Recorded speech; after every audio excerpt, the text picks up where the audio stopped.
and hopefully everybody's having a good day and survive the weekend from the heat and the wind that we've had the last couple of days. Members of council, administrative staff, and our guests, please make sure your mics are muted. We don't want to have any feedback. As well, if I can ask everybody to turn off their video unless you're speaking or presenting, that'll save some bandwidth for our members as well. And for members of council, please text me when you'd like to speak so I can have a speaking order list. Thank you. And our recording secretary will be recording the votes and lowering hands after a vote has been called. With that, administration has everybody checked in that is registered to speak and present today. Good evening, Ms. Mayor. It's the Manager of Legislative Services. We are good to go. Okay. Thank you. And with that, we'll move on to the adoption of agenda. Councillor Plechko, please. Yes, thank you, Your Worship. The Town Council will adopt the July 12th, 2021 regular council meeting agenda as presented. Okay, thank you. I'll call the question. All those in favor?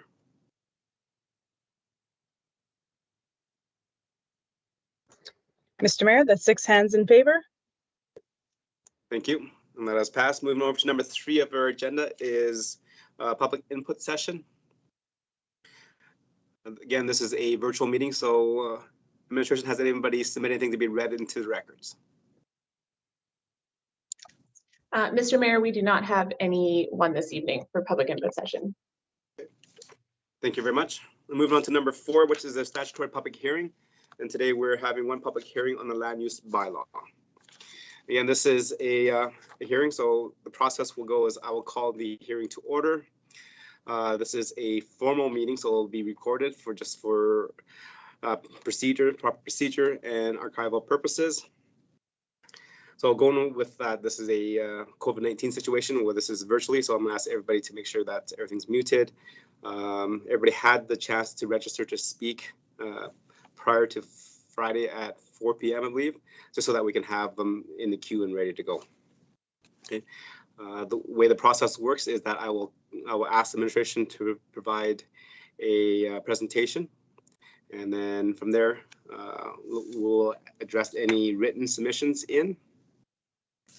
After that, the opportunity for anybody that is registered to speak in favor of the bylaw change will have the opportunity to speak, and council gets the opportunity to ask questions for clarity and understanding. After that, then all those that have registered to speak opposed to the suggested bylaw changes has the opportunity to speak. And then after that, council gets the chance to ask questions of clarity and understanding. When that is completed, then anyone that has registered to have a general comment regarding the bylaw change will have the opportunity to speak as well.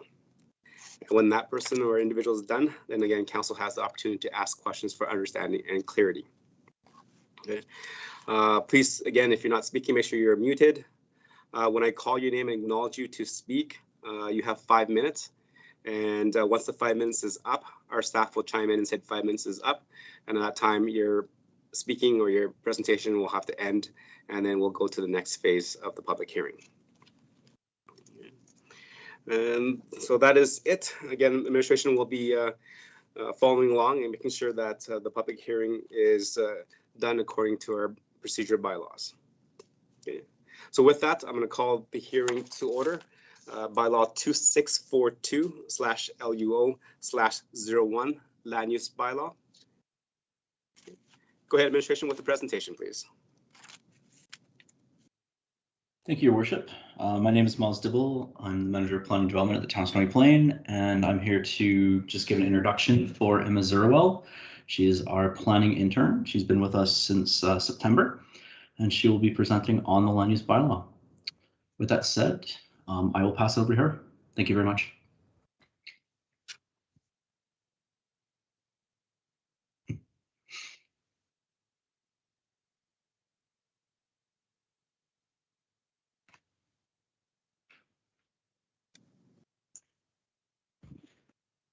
Good evening, Mayor and Council. Thanks, Miles, for the introduction. My name is Emma Zerwell, and I'm the planning intern here at the town. Today, I'm going to be presenting to you on the land use bylaw administrative update.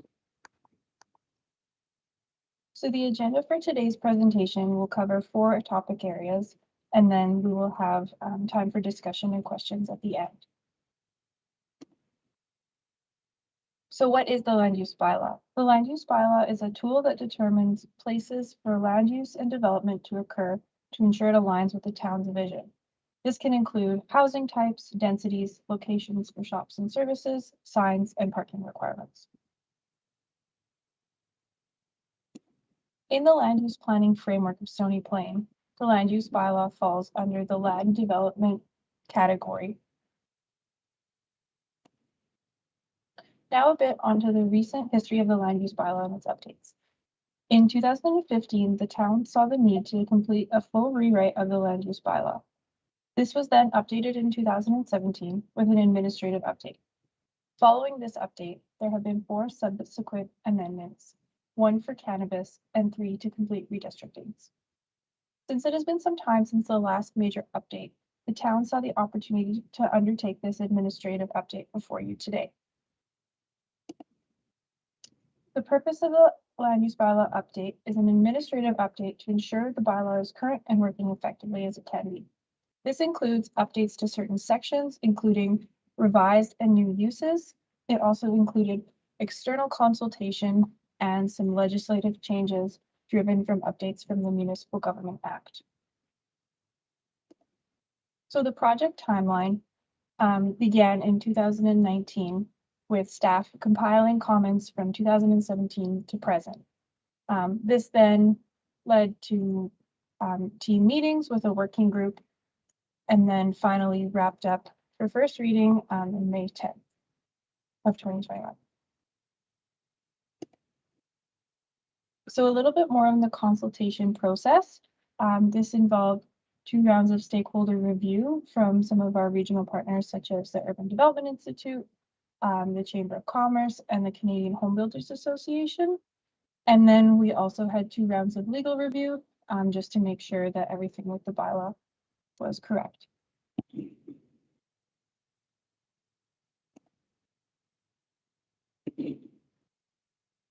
Some of the changes to the land use bylaw that you see before you today are some general and administrative changes, new and changed uses, changes to provisions and regulations, and then a few changes regarding parking and signage. Before the general amendments that have that we've done, basically just a lot of housekeeping, improved readability, ensuring that there's a lot of clarity throughout the bylaw. This also incorporated changes from the Municipal Government Act and has taken into consideration the Bill 48 Red Tape Reduction Act. Another notable general change is the definition order. So instead of it being dwelling, comma, single detached, the definitions themselves have been reordered, and then it'll be reordered within the definition section as well. This is just to improve readability. Some changes to the land uses. We've incorporated some new uses, such as microbreweries and distilleries, which we didn't have before. And also long-term care and supportive living facilities are now considered new uses, long-term care being the more intense of the 2. And then for existing uses, we had agriculture, and it had 4 subcategories within it. And these 4 subcategories have been now condensed into 3 broad categories. And the need for agriculture has been eliminated and blown up into these 3 overarching uses. Also, accessory developments has been redefined a bit. So this will still include decks, sheds, gazebos, swimming pools, but we've also incorporated larger, more specific uses such as outdoor storage, shipping containers, and prefabricated structures, just to ensure that we have proper regulations for these kinds of uses. Changes to the districts. There have been 5 major changes that I want to highlight today. So one of the major ones is that we have enabled dwellings in commercial districts. That means that there can be in a multi-unit dwelling, there can be residents living above a commercial district. Also, we've ensured that row house dwellings have rear yard access as one of the provisions we've incorporated. We've permitted secondary suites in all districts previous. So if a district had secondary suites listed as a discretionary use, it is now permitted. This is just to speed up the development process to ensure that we can have more secondary suites. We've also specified densities in areas that there were densities before, and we've simplified some lot requirements such as setbacks. Changes to the general provisions. So this is in part 3 of the bylaw. So some new provisions that we've added are temporary development, temporary outdoor storage, campgrounds, and lighting. For campgrounds, so something such as campgrounds, we had campgrounds before, but we've just added some more regulations to ensure that they're all operating the same way.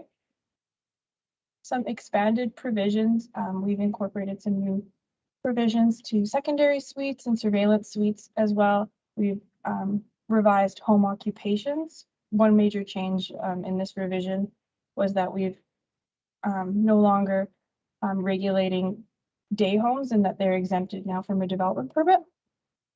We've also made some changes to residential sales centers and comprehensive site and development and servicing plans. In parts 4 and 5, so parking and signage. In parking, there have just been some general updates. We've added provisions for parking lots for the new uses that we've added. And then we've also added a 5% provision for compact parking stalls. So that means that you can have 5% of all the stalls in your parking lot be a bit smaller to accommodate for smaller vehicles. And then the major changes in signage are election sign sizes. We've increased them a little bit to accommodate for standard election sign sizes. And we've also incorporated menu board and event signs into the regulations. So there have been a couple changes to the land use bylaw since first reading in May. One of the changes was noted by council was for home occupations. We've designated it so that there will be only one sign allowed per property. For comprehensive lot use plans, we've changed the name of this now to block plan, just to simplify the use of the word comprehensive, as it is used for a couple different kinds of plans throughout the bylaw, just to make sure it's extremely clear that these are separate from those other ones. In regards to variances, we've added a cross-check to ensure that the variance requirements are clear. And then we've clarified some of the regulations around the allowance of multi-unit dwellings in the C2. As well, with this update, there are 3 map updates to the land use bylaw, so 3 redistrictings. The one on the bottom left is to accommodate for a cemetery. The one on the top right is to accommodate for a park and future utility area. And then the one on the bottom right is a redistricting to the C3. And then this will allow for potential redevelopment of this area along Highway 779. And it complies with the general intent of the Old Town Community Plan as well. For this redistricting on the right-hand side, landowners were notified in May of this change. So in regards to the land use bylaw adoption process, we've had the first reading in May, and now we're here at the public hearing where we can receive feedback on the bylaw, and then we will move into the second and third readings where there can be discussion and then final adoption potentially. So a basic overview of the major changes of the land use bylaw. This is again a administrative update, so it's really focused on housekeeping, making sure that things are clear, that people can access the bylaw, that things are simple and easy to understand. We've also tried to streamline a bit of the process, making sure that the permitting process is as clear and efficient as it can be. And we've taken a look at red tape reduction. So we've actually had more uses become permitted instead of discretionary, which speeds up development times as well. And so lastly, administration has received 5 comments prior to the public, 5 written submissions prior to the public hearing. One of these is just a general letter of support from the Urban Development Institute and the Canadian Home Builders Association. And then we've also received two letters from the same owner. They have two parcels in the redistricting area that I had highlighted before along 779. And then two other written letters, which are very, very similar from the same landowner, but one is addressed to mayor and council and one is addressed to administration. And you will find those in the package before you. So thank you, and I would like to open up the floor to any questions or comments. Right. Thank you very much for your presentation, Emma. Members of council, any questions for clarity and understanding on that presentation?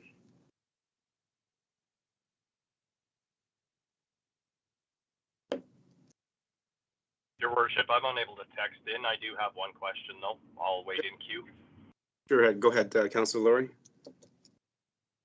Thank you, Your Worship, and thank you, Mr. Earl, for the presentation. I just have a question. You spoke about the home occupation signage, and I actually brought that up in the first reading, and I had brought up that I actually felt that it was incredibly restrictive. You mentioned that there were changes made to that between the first reading and this reading, but I didn't observe any changes. Can you expand on that, please? Through your worship to Councillor Laurie, this is Mostable.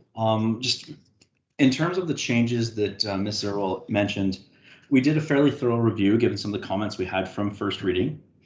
From that, we noted that there was no defined limit on the number of signage, and through some of the correspondence and internal discussions we had, we felt that it was prudent to ensure that there was a limit on the number of signage.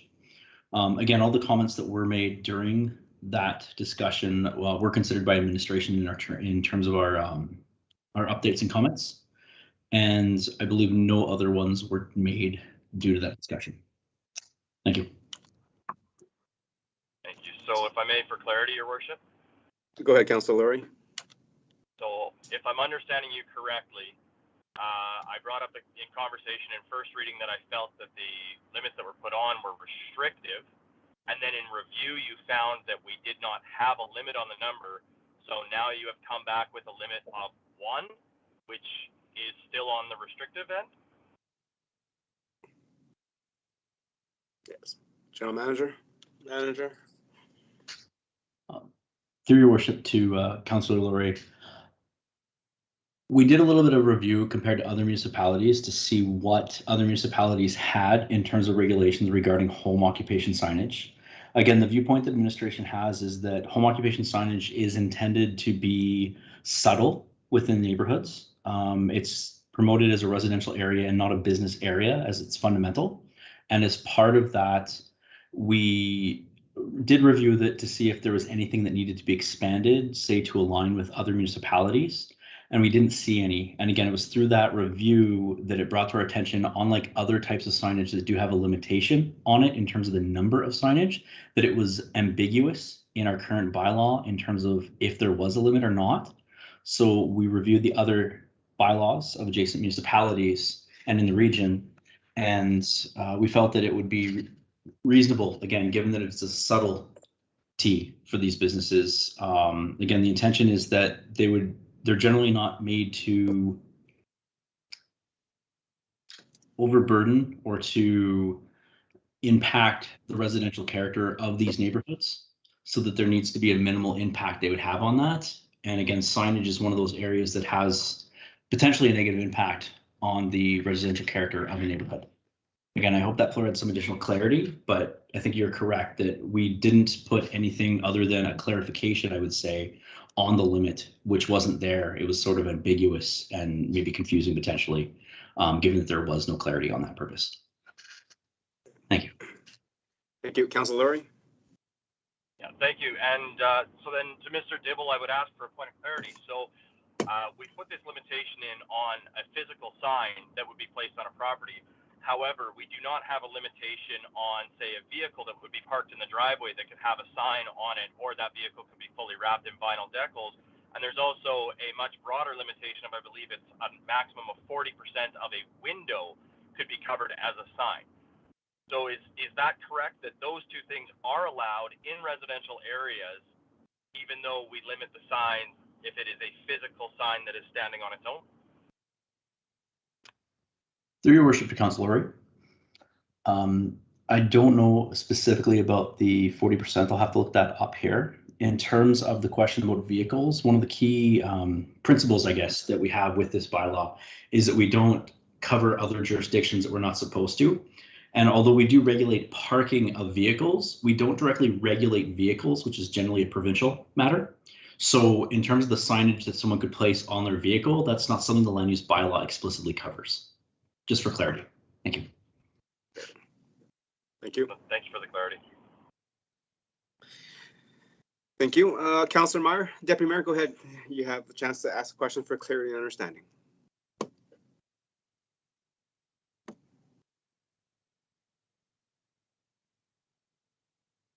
Sorry, Your Worship, are you calling on me to speak now? Yes, Deputy Mayor, go ahead. Just in regards to Councillor Laurie's sign questions, I was just curious, and I think you may have asked it there already. There's no limit to how many businesses are on each sign, just that there is per like one sign. That's a good question. Administration? Through worship to Councillor Meyer. Generally speaking, when it comes to the businesses on a site, there's a limitation in terms of the home occupation, whether that's a minor or major, depending on the exact scope and scale and circumstances of that business. But for the most part, one sign is allowed per business is fairly typical. So I would imagine if there was multiple, say, home occupations, there could be multiple signs according to that. Some details regarding the home occupation signs is that the max square area is the 0.3 square meters, and they must be placed outside against a wall of the dwelling or displayed from the inside of a window. My quick review here doesn't show that there's any limitations other than the physical size and where they could be placed. And they may indicate the address, owner, and the name of the home occupation within the residence. So just some context around that. Thank you. Thank you. And then so with Deputy Mayor's question, that so if there was, for example, a family that has two home-based businesses, they can have two signs of 0.3 square meters attached to their house or window? Yes, Your Worship, that's my understanding. Okay, thank you. Deputy Mayor, any other questions, follow up? No, I'm good, thank you. Councillor Bennett, question for clarity and understanding, please. Yes, Mr. Mayor, thank you. My question is about the internal row housing dwelling must have direct access available to rear yards from public lands. I noted that that is a concern for UDI. I'm wondering why that change was made and just to clarify exactly what that's all about. Okay, thank you. Administration? Thank you for the question. Through your worship to Councillor Bennett. As part of the review for the land use bylaw, we did a lot of look at lots, yards, sizes, and so forth. As part of that review, we came across a number of lots where the rear yard was completely isolated, surrounded by other private land. And through some readings and other examples in other municipalities, we came across that this is usually created only in the circumstance where you have sort of row housing with an interior lot that does not have any other access, whether it's a lane, a park space, a stormwater pond, even circumstances where there can be sort of a restrictive covenant or some sort of easement created on the back of a lot. So really the intention of this provision or this regulation for interior rear lot access for row housing is to ensure that if somebody has whatever object or some sort of access to actually be able to get things into their houses. Now the key part I'll add here is that in addition to just talking about direct access through things such as those that I've already mentioned, we have as part of each instance that it's in the bylaw we state or indirectly via an access easement or other mechanism to ensure perpetual access is available to the rear yards from public lands. Again, the intention here is to make it so that anyone, and again, in other instances where you have semi-detached or single detached homes, they always have a side yard that provides direct or can provide direct access into a rear yard.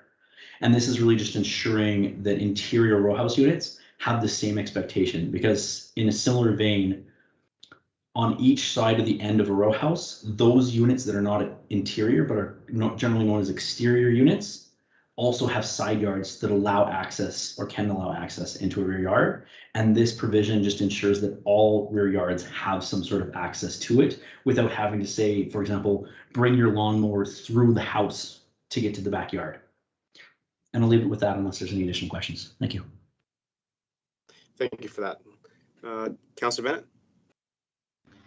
Bennett? Thanks, Mr. Mayor. So just to be really clear in my mind, I'm thinking of a row house. Actually, I lived in one at one time, and I'm thinking that if there had been a fire in there, you want to make sure that the occupants of the house can get out, and so that would be a reason for the access to the rear yards. Would that be an example of why we want to do this?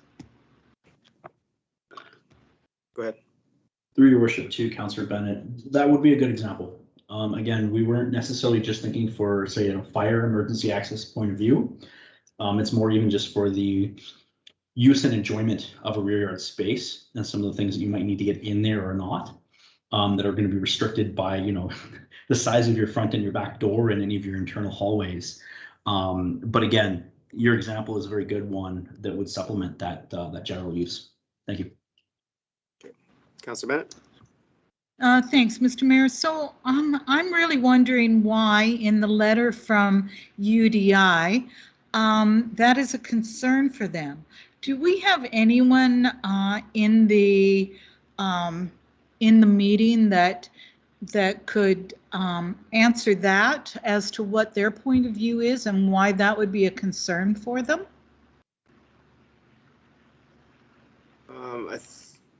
I believe there's somebody from UDI that is speaking today, I believe, or is that correct, administration? Your worship, it's a town manager, and yes, I believe there's a representative from UDI that's scheduled to speak later on in the public hearing process. Thank you, Mr. Mayor. I will ask that question again of that individual so that I have a clear understanding as to why that would be a concern for them. Thank you very much. Thank you. Councillor Matties? Thank you, Your Worship. I have two questions for clarification. The first is with regards to the definitions of brewery versus distillery. It's always been my understanding that a brewery is a place where we brew beer, and a distillery is a place where we distill spirits like hard alcohol, whiskey, gin, vodka, and rum.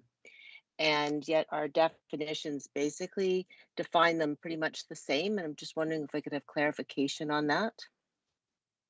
Okay, thank you. Administration? Thank you for the question. Through your worship to Councillor Matties, really appreciate this question. We had a lot of discussion about various types of ways to split distilleries, breweries, micro distilleries, microbreweries, and so forth. Through that discussion, it was basically noted that most people, the common person, understands distilleries and microbreweries as the more common of those two. So when we were looking at it, we were defining the definition based on a threshold of how the scale and scope of that that business or that use is.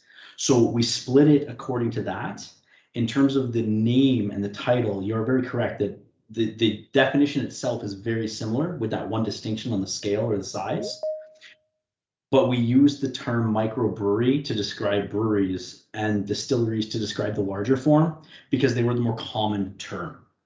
And there's There's nothing more to it than that. It was just those are the two terms that were used because they were the more common term for each of those scales. Thank you. Thank you. Yeah, just I thought a comment would be to go brewery / distillery for the larger one, if that's what you're referring to, because I think it just becomes it's a little confusing and certainly not clear based on definitions that we understand. My next question is with regards to cannabis on page 102. And it's referring to 150 meters from another cannabis retailer.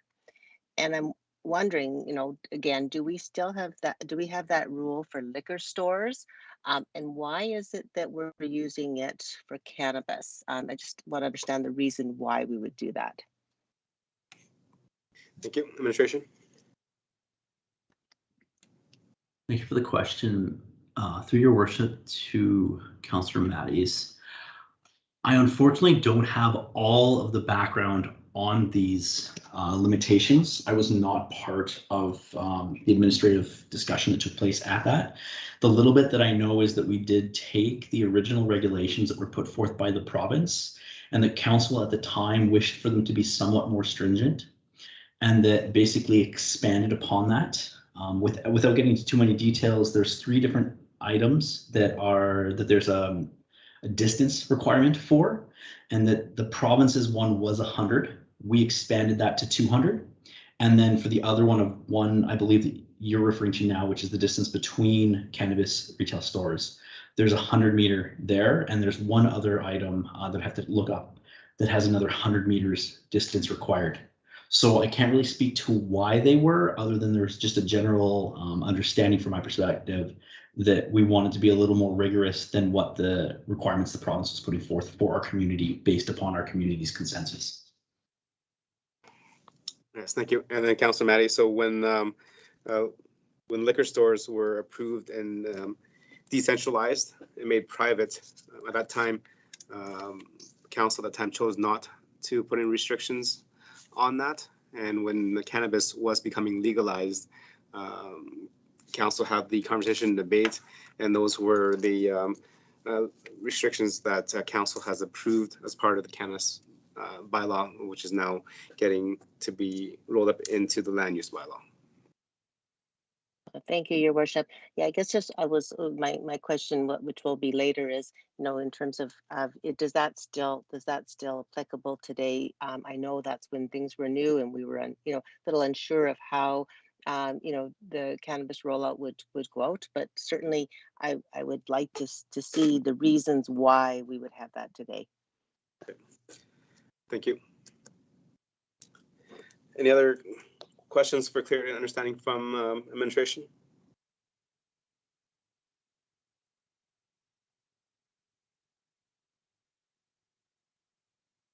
Okay, seeing none.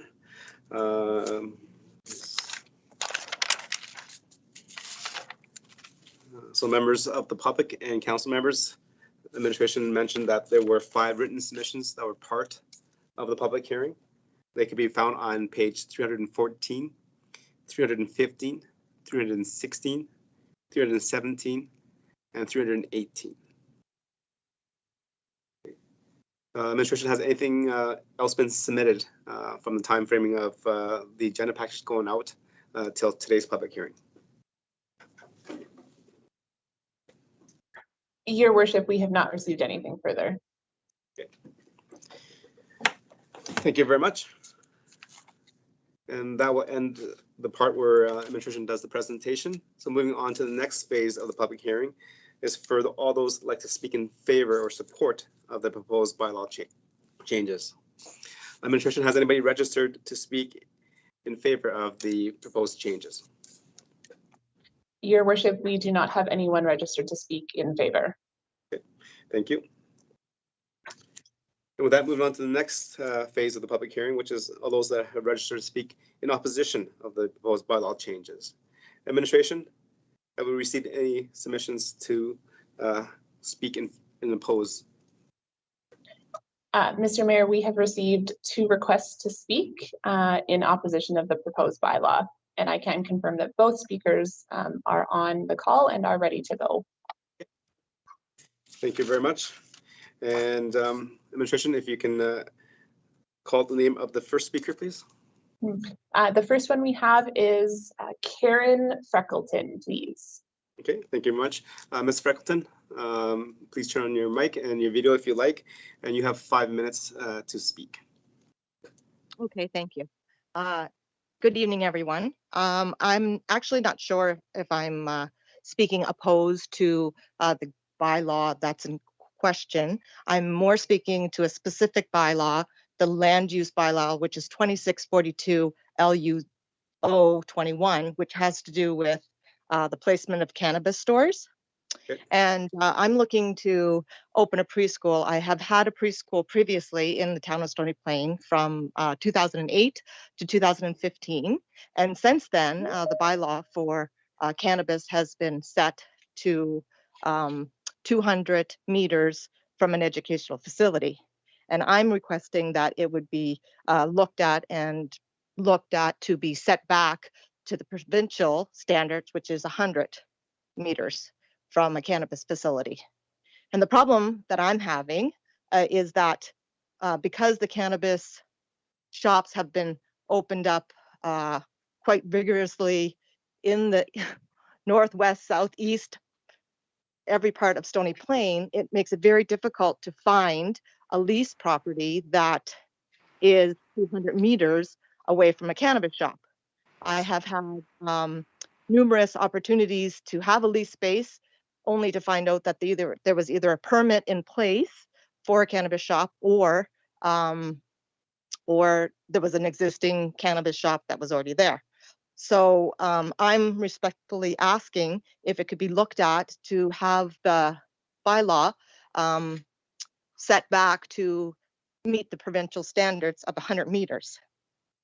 And so that's kind of what my input was, and hoping that I could have some direction in regards to moving forward. And another thing, it makes it difficult when there's only one preschool in the town of Stony Plain, so there's no competition currently, and all the residents have to drive to Spruce Grove or elsewhere. And also the landowners who do have properties that are close to parks or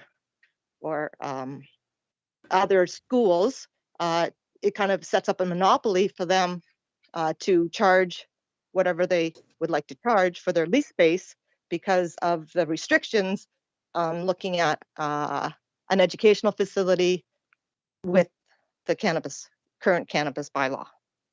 So that's what I would like to speak to today, and I wasn't necessarily opposing the bylaw that is being addressed this evening. I'm opposing a section of it that wasn't even on the docket, and I was hoping to shed some light that maybe it would be discussed in the future.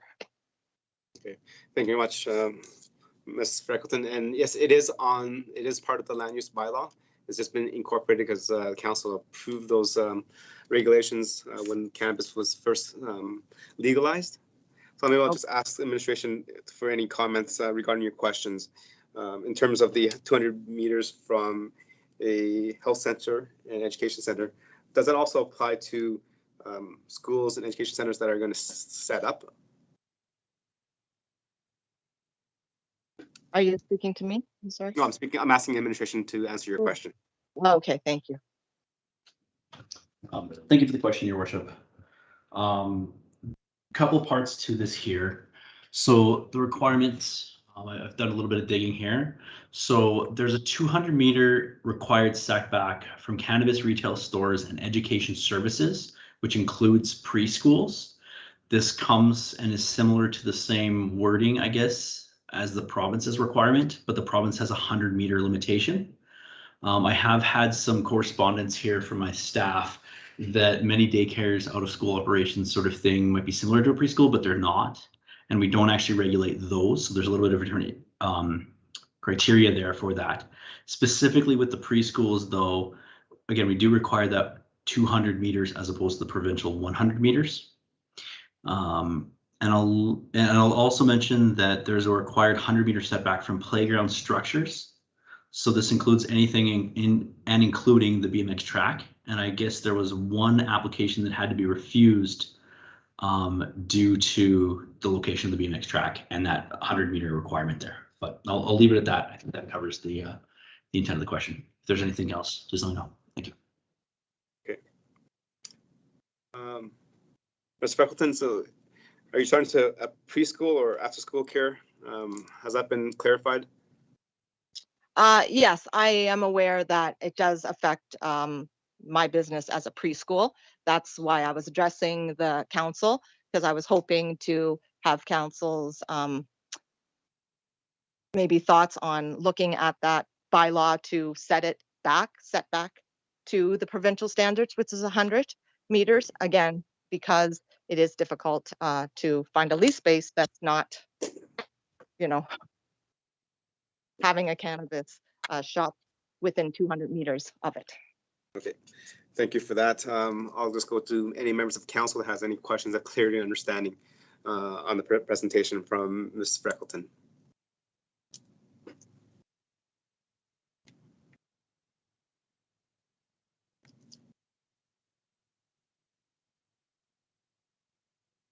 Okay, seeing none, Ms. Freckleton, definitely that would be something that council can have that conversation around when we're actually doing the business item of the bylaw revisions. Okay, great. Thank you very much. Okay, administration, and you mentioned that we had a second speaker registered, and go ahead. Thank you, Mr. Mayor. Next, we have Ms. Pam Semper.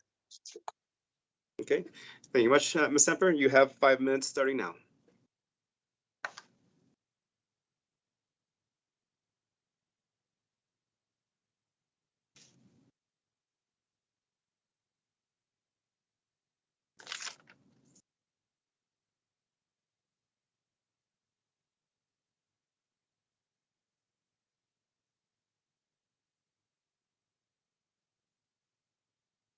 Ms. Semper?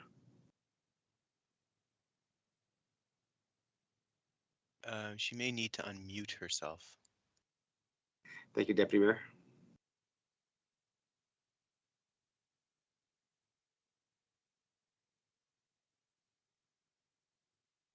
Ms. Semper, if you can hear me, please unmute or turn on your video so we can get started.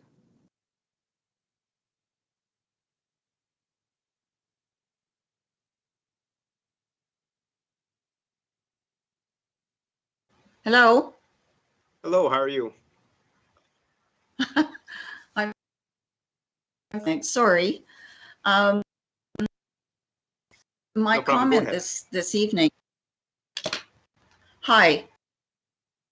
I'm one of the along Highway 779, and my main concern here is when you change the zoning from RF1 to C3, I know personally, I think that if I need to sell my home, that I would really have a problem trying to sell it as a residence, not knowing that, perhaps a neighbor sells their property and, a month down the road, I find out that there's going to be a funeral home or a restaurant or a grocery store or anything like that, which is going to be built right next to me. So my feeling is that it will devalue my property. And that's basically.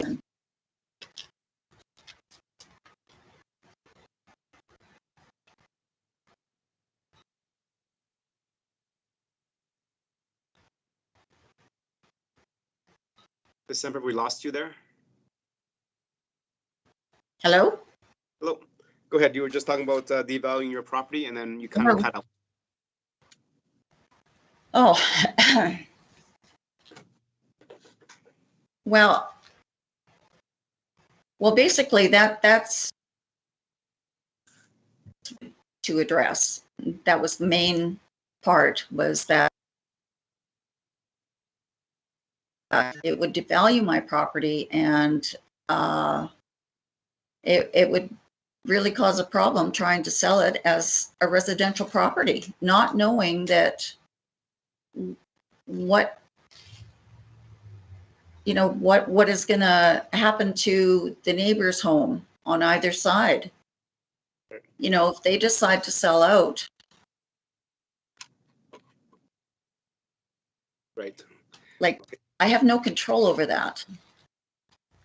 Okay, so your concern is having the zoning changed, which then from residential to commercial on C3 on Highway 779 would adversely affect your property value, because you don't know if your neighbors or even neighbors down the street are selling and what's going in. Exactly. Okay, thank you for that. Does members of council have any questions of clarity and understanding to Ms. Samper?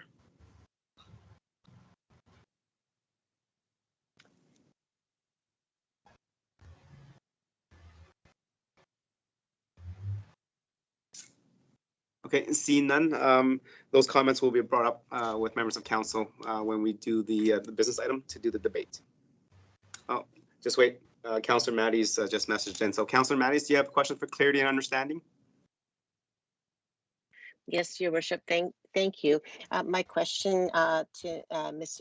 Semper regarding her concern of that, does she have some examples where she's seen that situation before, where let's say, for example, if a business wanted to buy her property versus a residential person looking at it for a residential purpose, has she seen where it is devalued properties before?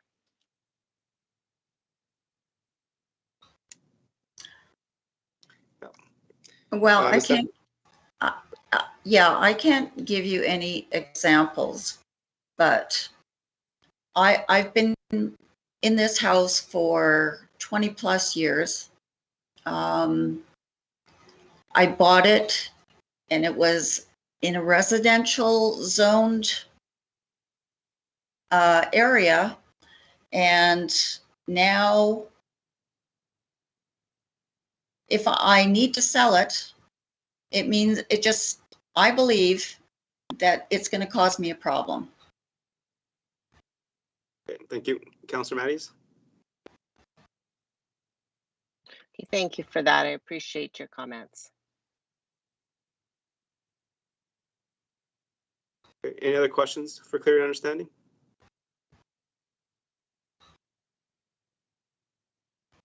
Okay. Maybe just one question to Ms. Semper before I let her go is because you've obviously noticed the work that's been done by Alberta Transportation in widening it and making the highway wider, faster, and louder. Do you think that has a determination on the value of being residential versus commercial?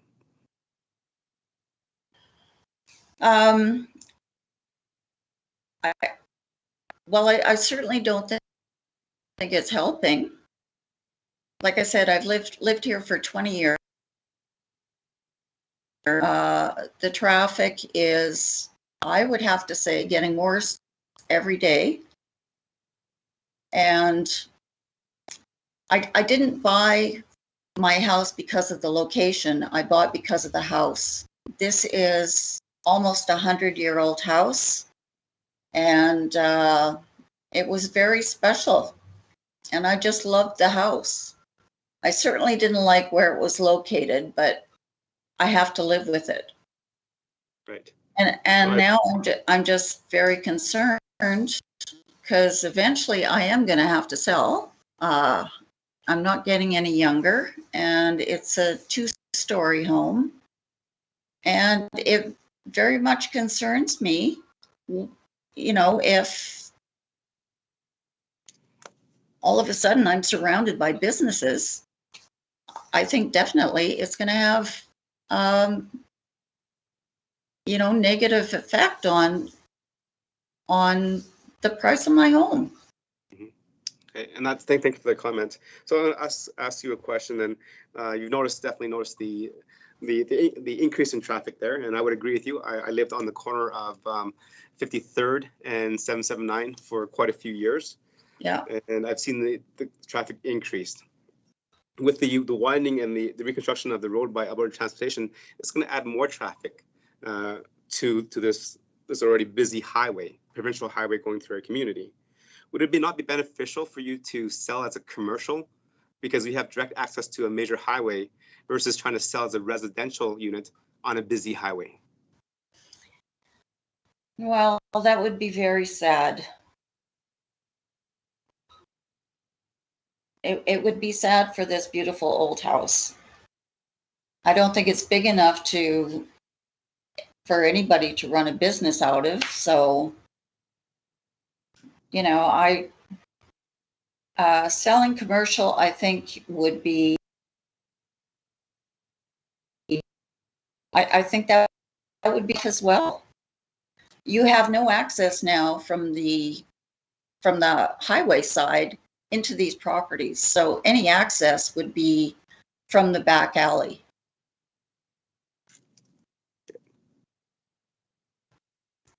Is that not correct? For the time being, as residential, yes.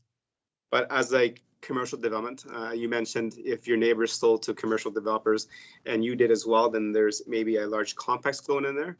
Then there's a conversation to be had with Alberta Transportation or whoever has the road authority on that road to have access to a unit or commercial bay residential. So difference versus commercial access and residential access.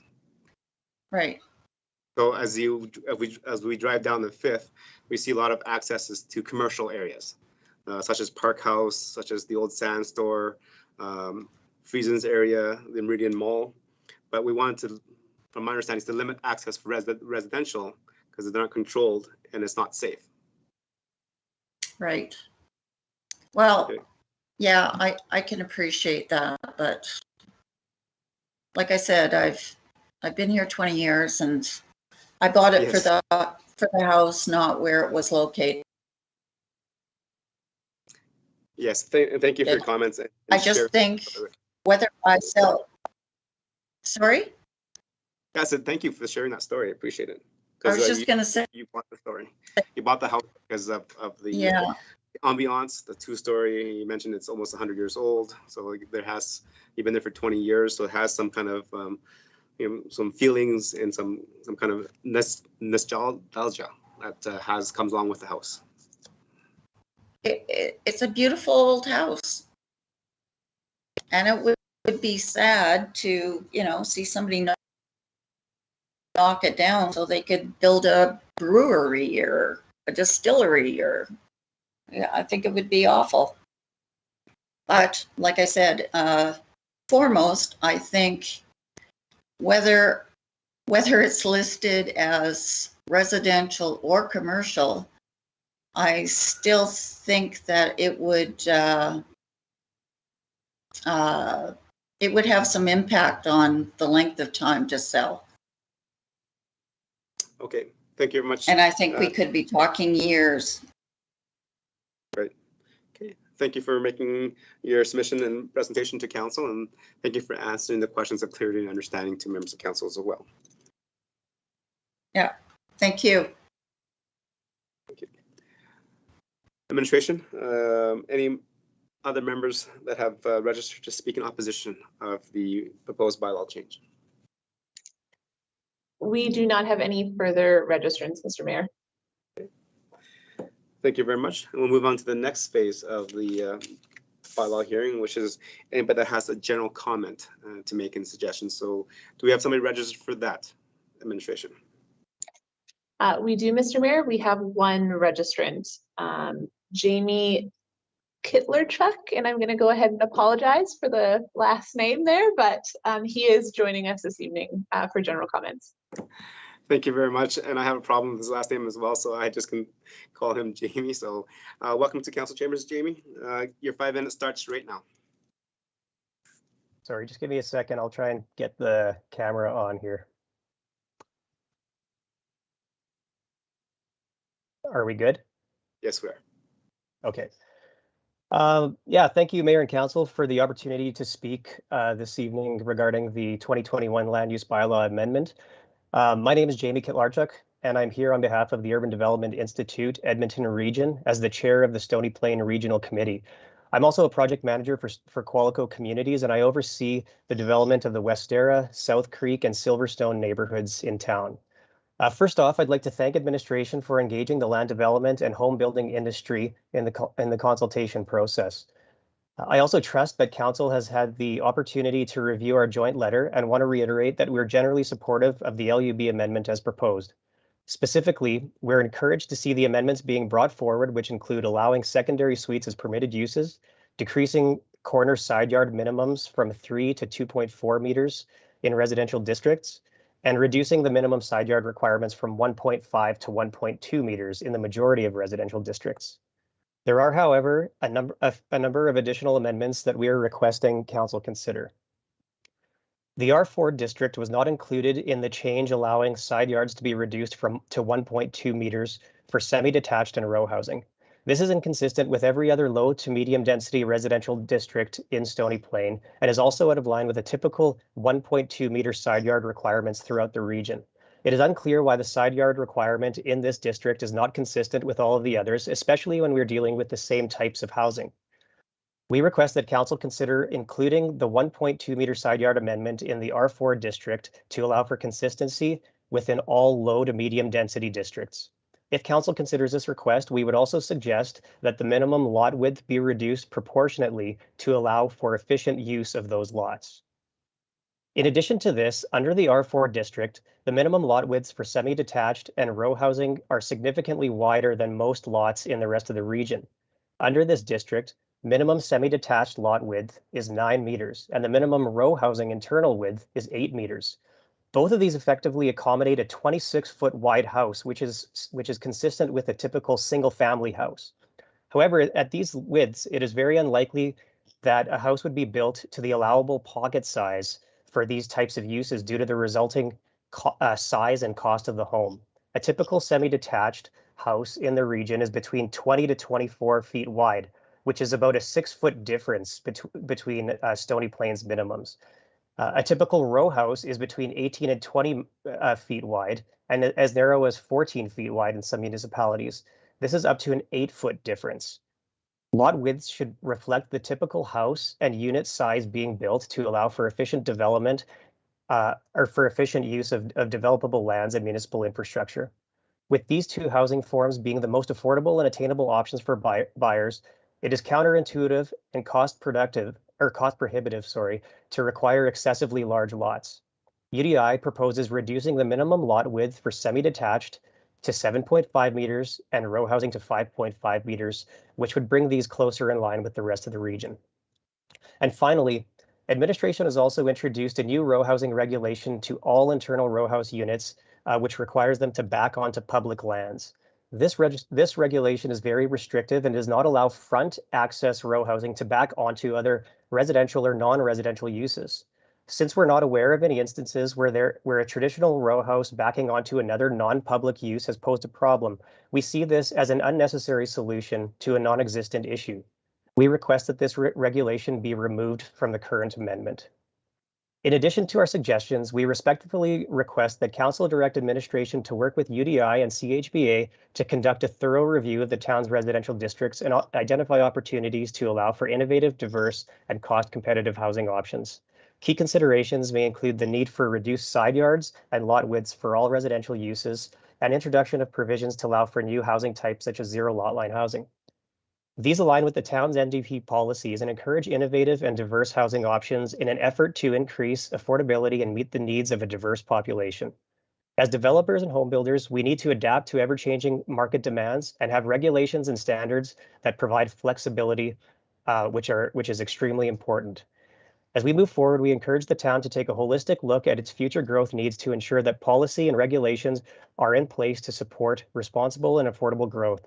UDI is fully engaged and welcomes the opportunity to work with the town on creating solutions that are fair and economically responsible for the town, development partners, and your future residents. Thank you for your time, and I'd be happy to answer any questions. I know Councillor Bennett had a specific one regarding the townhouses.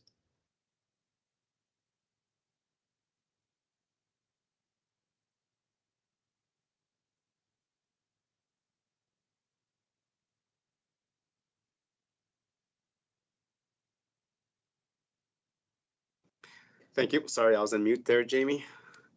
No Thank you for problem. presenting. I thought maybe I froze and you didn't hear anything for the whole 5 minutes.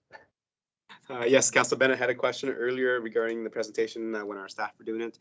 A question that our staff could not answer because it was in the letter written from UDI. And so this is a great time. So Councillor Bennett, I'll go to you first. Thank you, Mr. Mayor, and thank you, Jamie, for your presentation. I'm always interested in what UDI and CHB, I think, have to say. I've been to, many of your meetings.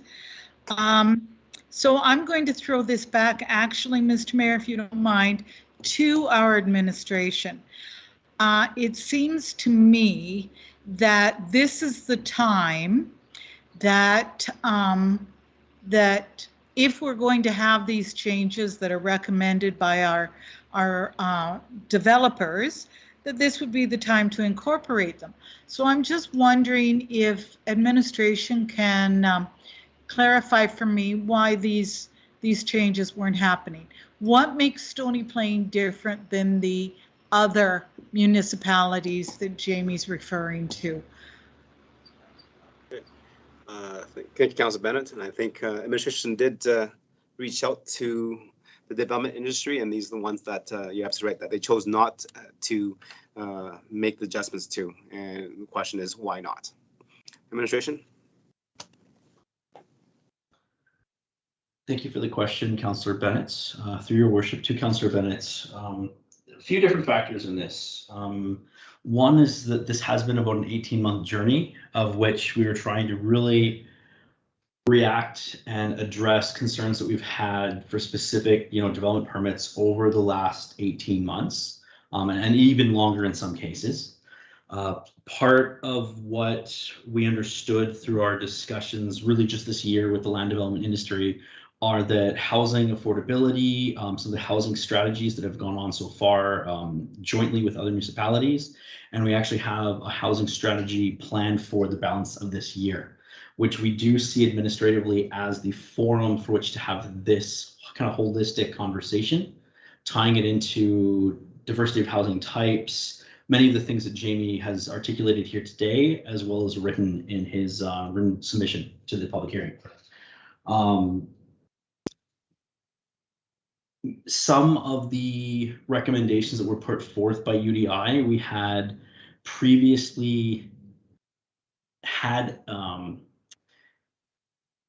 examples of, and we did address those directly. Some of those that were actually noted in his written submission. Others we thought, especially when it comes to sort of densifying, having narrower lot widths, zero lot lines, things like that. Historically, having been with the town for almost 9 years now, I've seen council make decisions in the past where denser forms or zones were put forth by applicants, and the decision by our council was to, reduce them, only have a portion of them at the higher density, and use some of our other districts, not to make them as intense.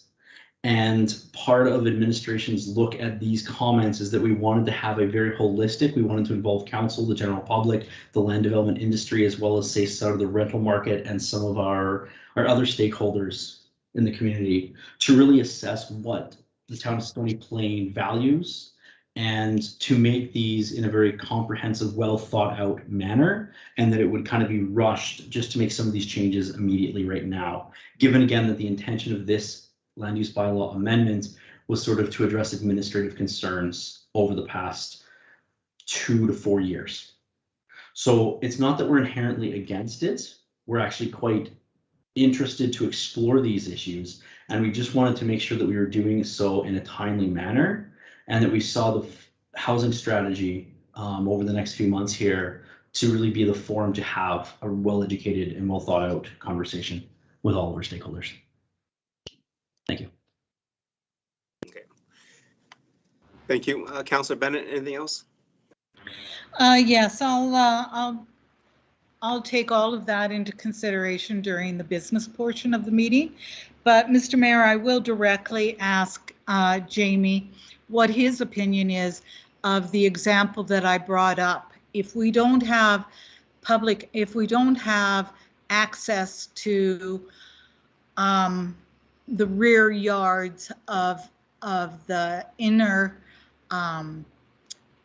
multi-row housing, what's your opinion of that, with that example that I used of escape from fire, or as the example that our administration used, which was, you know, just an ease of people getting things in and out of their homes when moving, and, you know, that kind of thing. So, Jamie, if you could just give me your opinion of those examples, and how when houses are backed up against each other,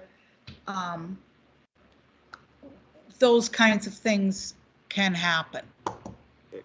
Thank you, Councillor Bennett. And again, we'll please, if we can direct the questions through the chair. This is a public hearing. Yes, thank you, Mr. Mayor. I'm sorry. Sure, through you, Mr. Mayor, to Councillor Bennett. Yeah, so I guess I can just touch on that a little bit. What we're really looking at here again is flexibility, right? And so, you know, as a development industry, I mean, we've been developing row housing with front garages and rear yards for decades now. And this does come up from time to time as a question, as well, how do residents access their yard? But typically these yards are quite, you know, they're smaller than a typical single detached yard. They're going to likely have a deck or something, and the maintenance is usually very, very limited. And so what'll happen is if a homeowner needs to get something into their yard, if they need to store, say, a lawnmower, they might have a small shed or something that they've built in the yard to store that, so they're not having to go back and forth. I think people are pretty creative, and again, we haven't really seen this come up as an issue. Regarding fire, I mean, I can't speak to the safety aspect, but I wouldn't really consider it much different than, say, if you had like a townhouse apartment with back-to-back units, right? Where, you know, you'd have to get out the front basically if they were attached on the rear side, you know, or if it was multi-level. But in this case, you would have the opportunity to escape, I suppose, out the back. Again, I don't know if I mean, as far as safety requirements, there is no safety code issue that I'm aware of where we would be in contravention of that. But like I said, what it is the flexibility. So what this regulation does is it basically limits the types of row housing that are going to be developed. I mean, you couldn't even develop a row house unit with a front garage backing onto a commercial site, because you would have to basically obtain an easement through that commercial site to provide an access, right? So, you know, it's just a consideration in terms of providing opportunities for different options. And this really just limits or reduces the ability to develop that type of row house unit. Thank you, Councillor Bennett. Thank you, Mr. Mayor. That answers my questions. Thank you. Any other members of council? Any questions for clarity and understanding to the presenter? Yes, Mr. Mayor, I did text you. Okay, go ahead, Councillor Loy, go ahead. Yeah, thank you. I do definitely need clarification here. I heard, I think it said we passed this bylaw because there's a second and third readings tonight with the numbers that are in there, you know, for yard width and all these types of things. Yet administration said that we maybe we can review these figures and not in the too, distant future. Can I get some clarification on this? They said that, yeah, they would look at some of these numbers and be changing it later on. So I am confused. Yes, Councillor Loy. So I think staff are referring to the fact that the council and Town Stony Plain has on their books a strategy to reduce poverty in the community, and also we also have a housing strategy coming forward as well. So if those strategies and plans come forward, maybe making a suggestion for more density, less side yards, etc., to allow for the affordability of certain houses and certain development types to address poverty in our community. That's an option that we as a council can make adjustments to land use bylaw at that time to make those changes. Administration? Thank you for the opportunity to comment on this, Mayor. So through the Mayor to Councillor Loy, really, I think we've recognized that compared to other municipalities, some of the regulations in Stony Plain regarding the width of residential lots for singles, semis, row housing, and so forth are slightly wider. This was done intentionally back in 2013, 14, 15 when the original bylaw was created, because it really reflected kind of the community standard, if you would, that we understood. Through a lot of the work related to housing, even the tri-regional plan, some of those sort of elements, there's a larger conversation going, in the Edmonton area, regionally, provincially, nationally, even internationally, about housing affordability. We're very cognizant of that. And really, we want to make sure that we're doing something that fits with that regional or that larger trend, but is still, if I could use the term, uniquely Stony Plain. And we didn't want to just make changes to apply our standards that are used in Spruce Grove or other adjacent nearby municipalities for us without having a good conversation or dialogue around that. Again, we're looking for different types of housing. For the most part, our LUB is fairly flexible on the arrangement, but if there's additional limitations that we have that are preventing that makes sense for our community to have, we're more than interested in making those changes. We just want to make sure we have them in the right context. So I hope that addresses the question. Any further questions, please do ask. Thank you. Yes, thank you, Mr. Bear. So I gather then administration saying, yes, go with this bill bylaw as it is. However, maybe 6 months out, maybe within 12 months, we could be looking at changes to it in the size and widths and stuff like that of our lots and easements and variances. Am I correct in saying that? That's correct, because we have other studies and strategies coming forward, and those strategies can help shape the changes that we need to maybe make it uniquely Stony Plain and not just a regional approach. Town Manager?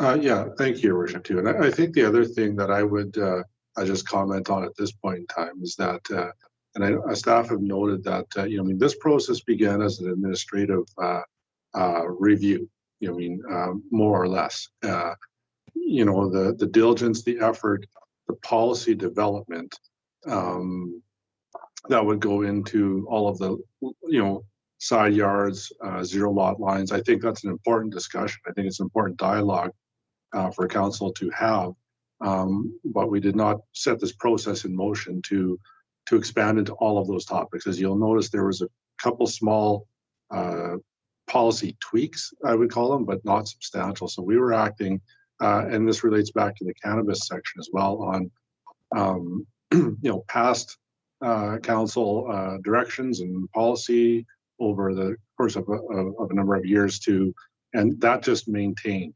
And we do expect, I think, as the manager has indicated, that there is certainly an important dialogue and process to have about lot sizes and density levels and so on and so forth, but just not feel that this was the process to do them in.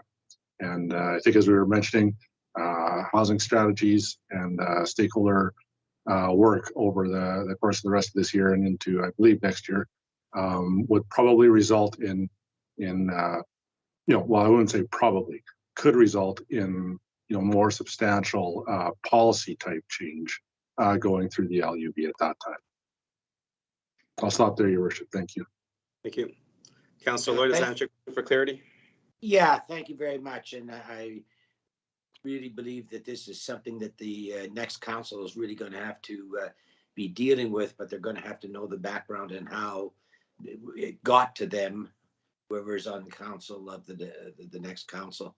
So, for their clarity and understanding, it could always be mentioned that why don't we just do it one time and delay this? But I recognize the process and thank you. Okay. Thank you. Councillor Plechko, question for clarity and understanding to the presenter.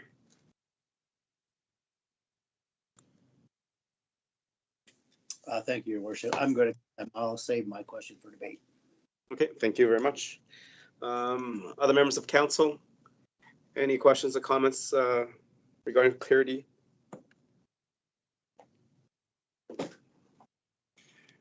Okay, I do have a question to Jamie regarding some of the suggestions that he has put forward in terms of the R4 side yard. Makes some logical sense, but I want to ask about the lot width for semi-detached and row housing. You said currently Stony Plain has a 9 meter and 8 meter widths for lots, and you're asking us to consider 7.5 to 5.5, which is considerably smaller. And you made the example that houses are getting built smaller. But have you has UDI given thought to the parking requirements here? Driving out through many communities within our community and surrounding areas within the Edmonton metropolitan region, parking is a huge issue. We like to say that we're forward thinking, going towards smaller vehicles, electric cars, transit, but we still have a huge population that drives, and especially within Stony Plain, drive big trucks. How is shrinking the lots going to address that issue that we have in our community? To you, Mr. Mayor, thank you for the question. Well, I'll try my best to answer that. I think that that parking concern is not unique to Stony Plain. It's something that we definitely hear of in most outlying municipalities. And the reality with this one is that these lots are actually, especially on the semi-detached, I think on the row housing, they are wide, but you're seeing more of a move to the row housing on lanes anyway, so might not be as much of an urgent issue. But on the semi-detached lots, as I mentioned, the width of these allows for a 26-foot wide house. And just speaking candidly, in the region, the typical semi-detached house is 20 to 24 feet. With 20-foot wides having a single car garage and a single car driveway, and 22 and 24-foot houses having a double car garage and a 2-car driveway. So often what you see is that your houses have 2 to 4 parking spots on site, plus an additional parking space between driveways. The challenge is that people tend to kind of store stuff in their garages and then park on the street. Sometimes not even parking on their own driveways, and then you get conflict between neighboring residents, right? And so it is a bit of a challenge. It's not something that the development industry, I think, can address on their own. It could be a bit of a bylaw issue. It could just be something where, again, people eventually kind of work it out amongst their neighbors.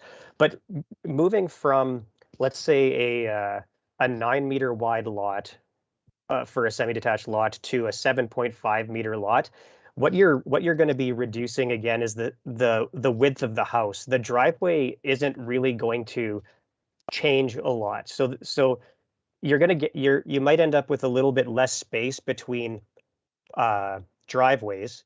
However, there should still be enough room to accommodate that one vehicle that would typically fit there, even if the side yard was that, or if the side yard or the yard itself was a little bit wider, right? Because typically, if we were to do a parking plan, you would fit one car between each driveway, and the driveways are paired so that leaves basically one extra space on the road for every couple of units, and then additional space on the corner yards.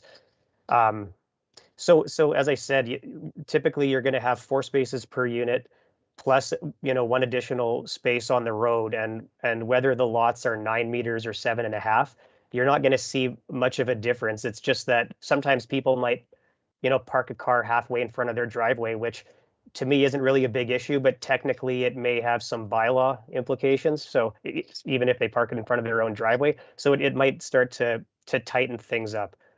Again, I don't have the solution here to that question, but just to reiterate that this is a common concern, and we know that people in a lot of the outlying municipalities might have a few vehicles, and again, it's more of a behavioral issue than a capacity, because the space is there. It's just that it's not utilized.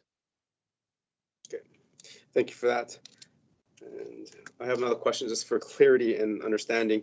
In the past, UDI has met with members of council and presented regarding 0 lot lines in our community, to build with 0 lot lines. And here we have an opportunity to rewrite and adopt a new land use bylaw, and that was not requested this time around. Can you explain why that was not requested?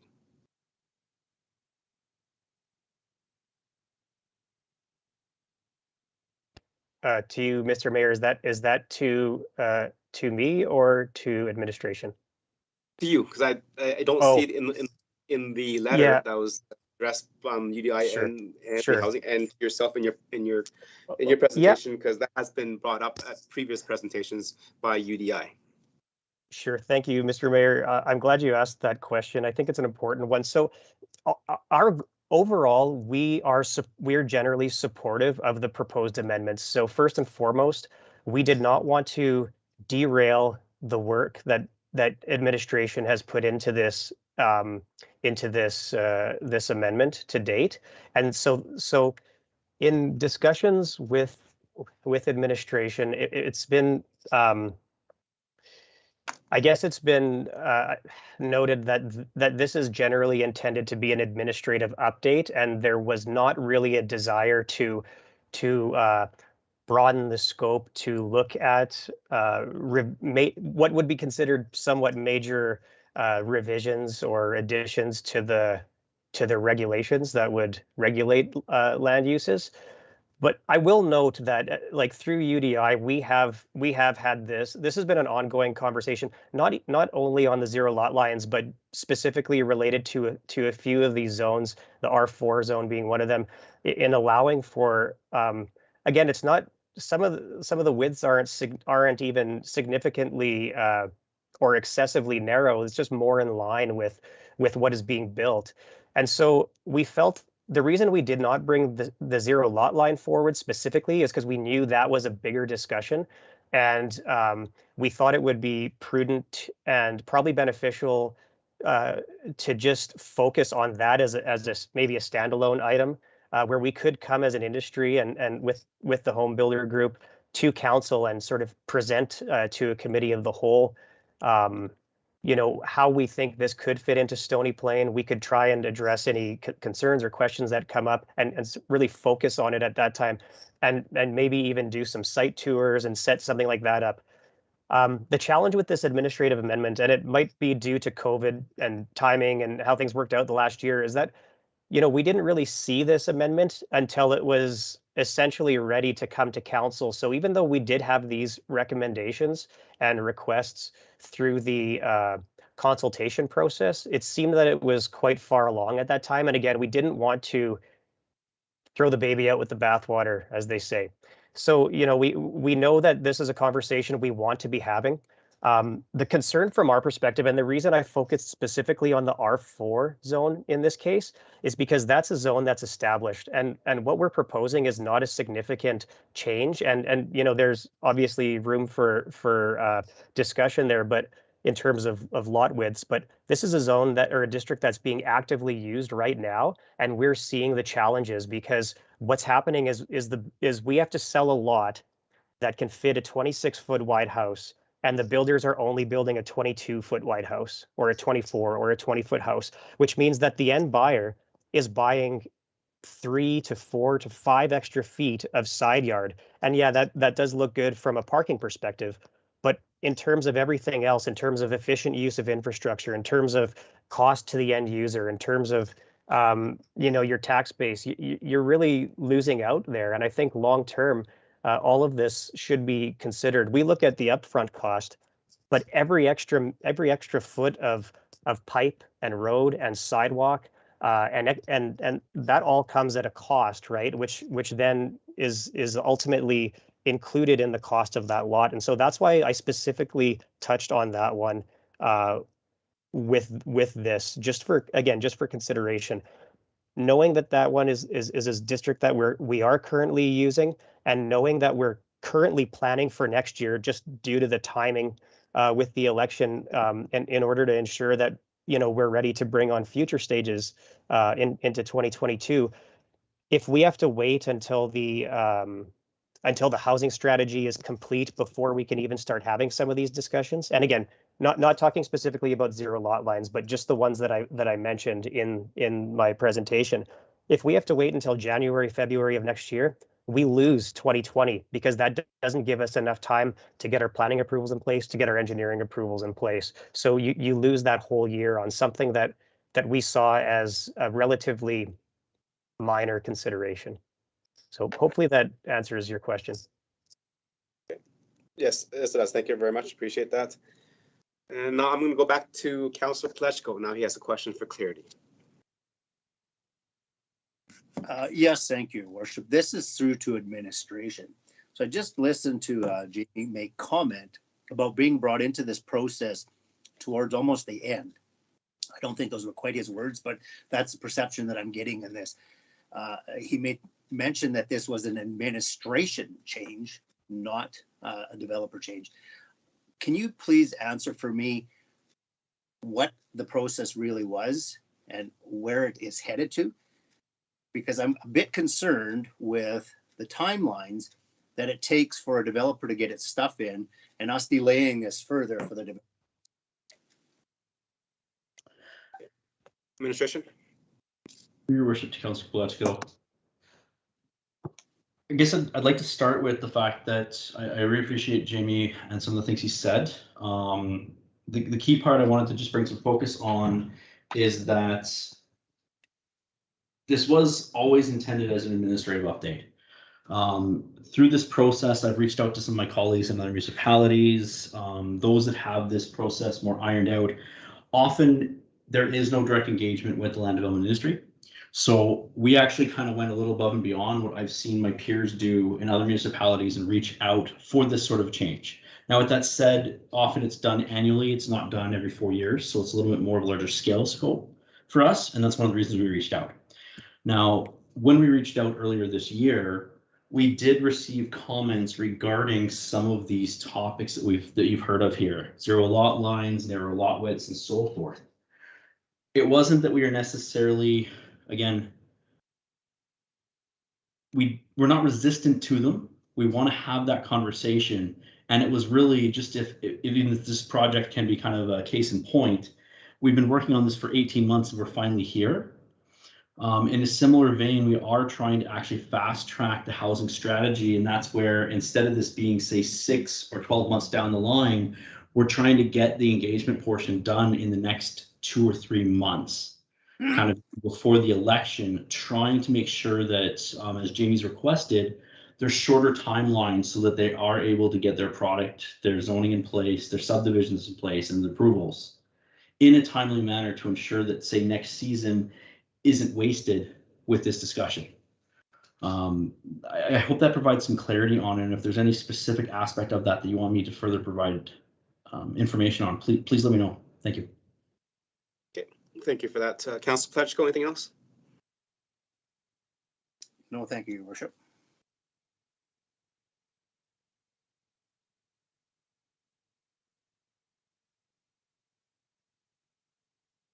Councilor Pletchko, anything else? No, thank you, Your Worship. Okay. Thank you. Any more questions of clear understanding to the presenter?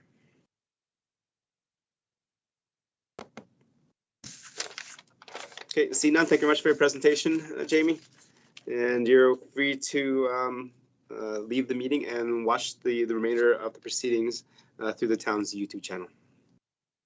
Great. Thank you for the opportunity to speak. Thank you. Administration, has anybody else registered to speak general comment on the public hearing? Mr. Mayor, we have no further requests. Okay. Thank you. And I think that ends the process of the public hearing. Administration, can you confirm that the process has been followed according to our procedure bylaws? Mr. Mayor, I can confirm that everything was conducted according to our bylaws. Okay.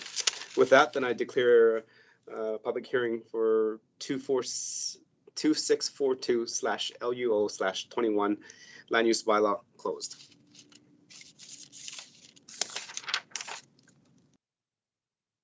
Okay. With that, it is 6:31, so let us take a 10-minute recess so everybody can re-adjourn at 6:41, and we'll move on to our next topic, which is number 5, presentations and delegations. Okay. Thank you. See you guys in 10 minutes.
Members of council and members of the public that are participating and watching on the town's YouTube channel, welcome back.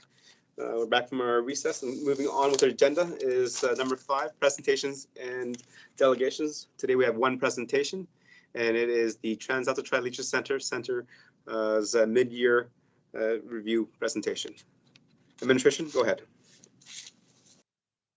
Oh, just before you go ahead with that, just a note for the recording secretary, Councillor Laurie has left the meeting at 6:41 before we rejoined the meeting. Thank you.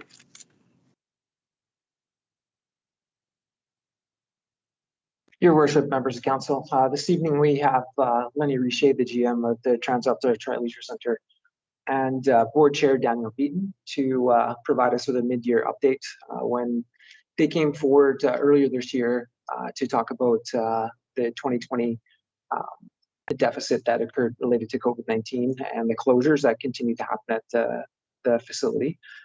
They promised to come back and provide us with a bit of an update mid-year as to how 2021 operations were proceeding. And tonight they'll do that and provide us a little bit with information about what's happened since the opening, which happened about a week and a bit ago. So, Mr. Mayor, I'll turn it over to Lenny and Board Chair Daniel Beaton.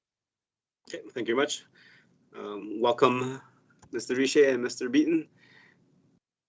Go ahead when you're ready. Excellent. Thank you for the introduction, Mr. Hill. Your worship, members of council, thank you for allowing both myself and Daniel Beaton time on your agenda this evening to provide a mid-year update from the TLC operation in 2021. As Mr. Hill referenced, we were in council back in February regarding the 2020 year end and had committed to coming back mid-year just to give an update and see how things have been progressing so far in 2021. I'm just going to share my screen and we will jump right into the presentation.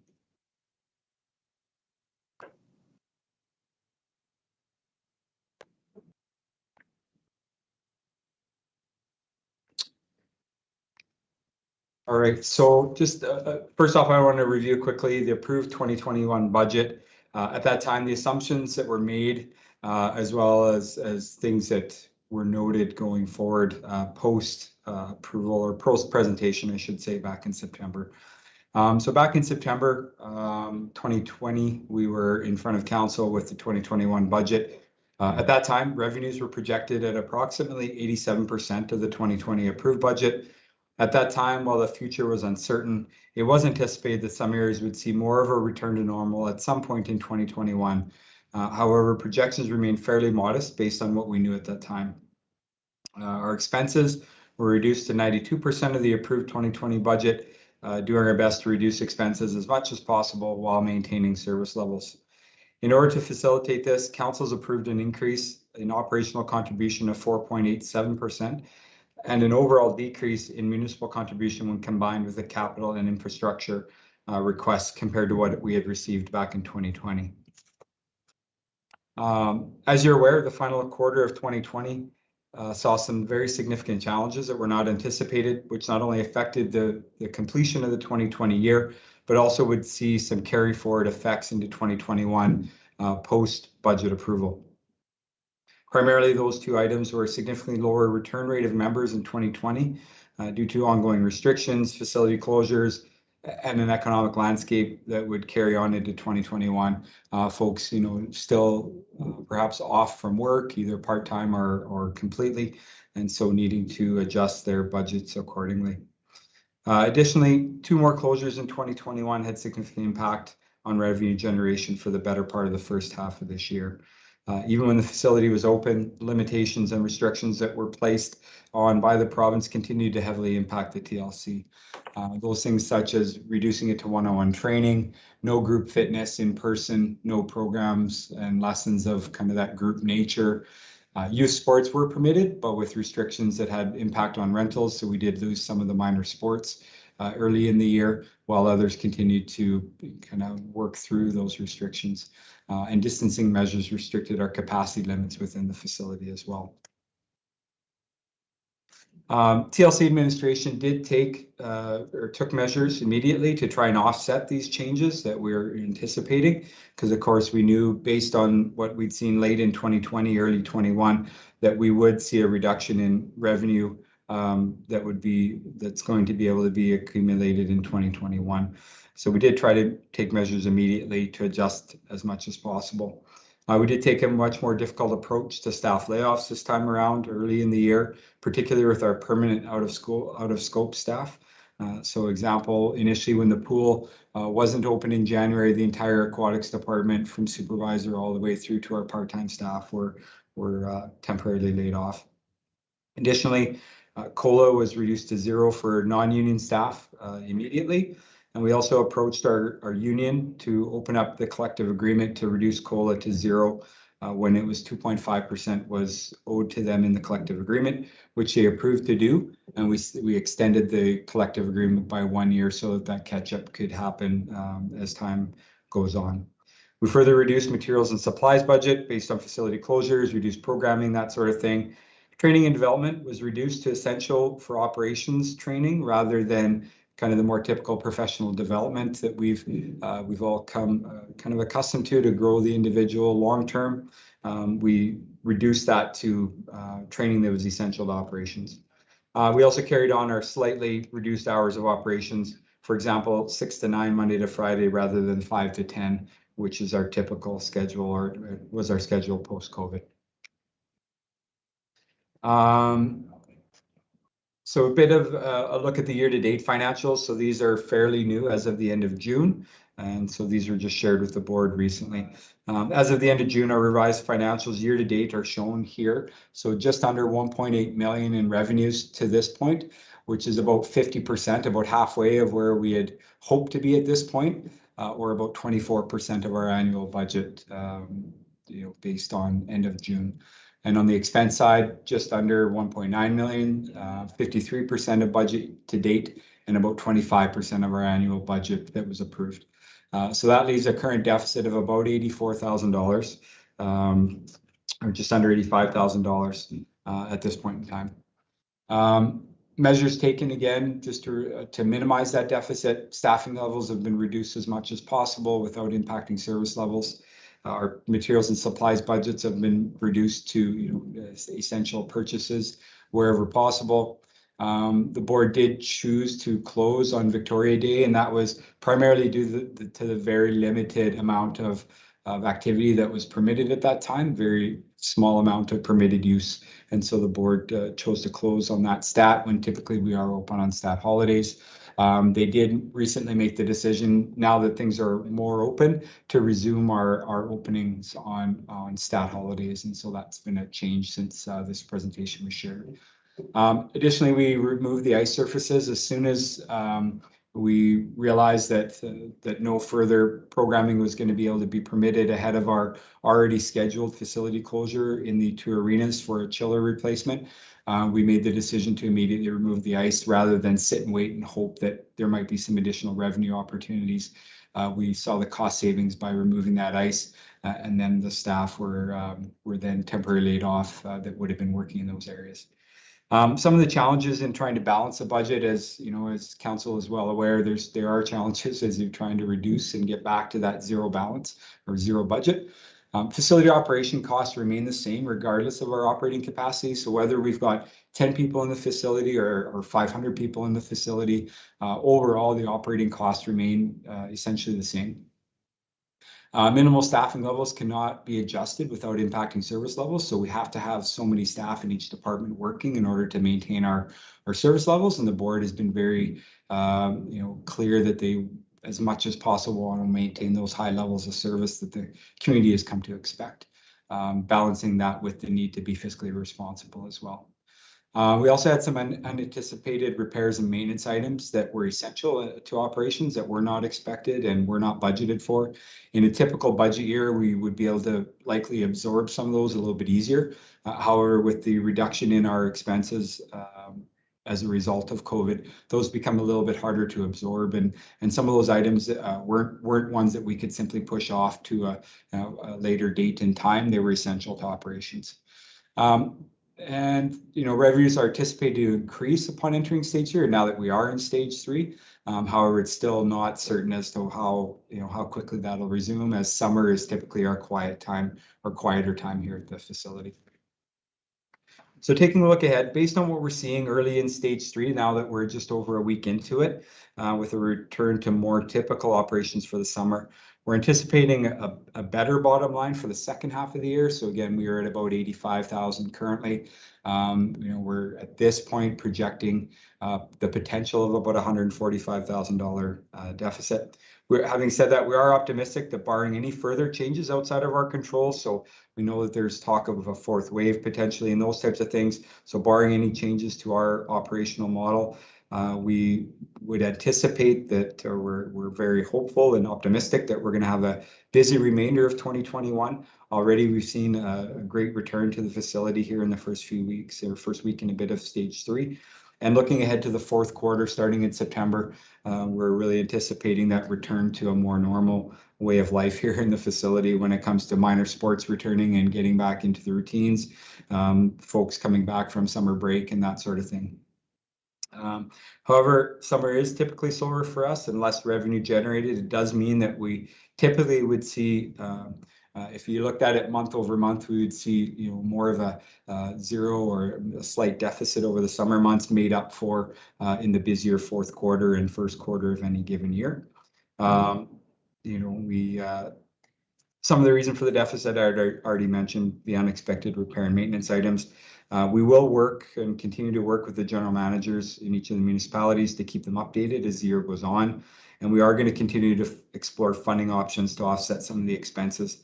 And we'll take a very active approach to encouraging our members to return in the, especially in the fall. We know summers again is quite slow.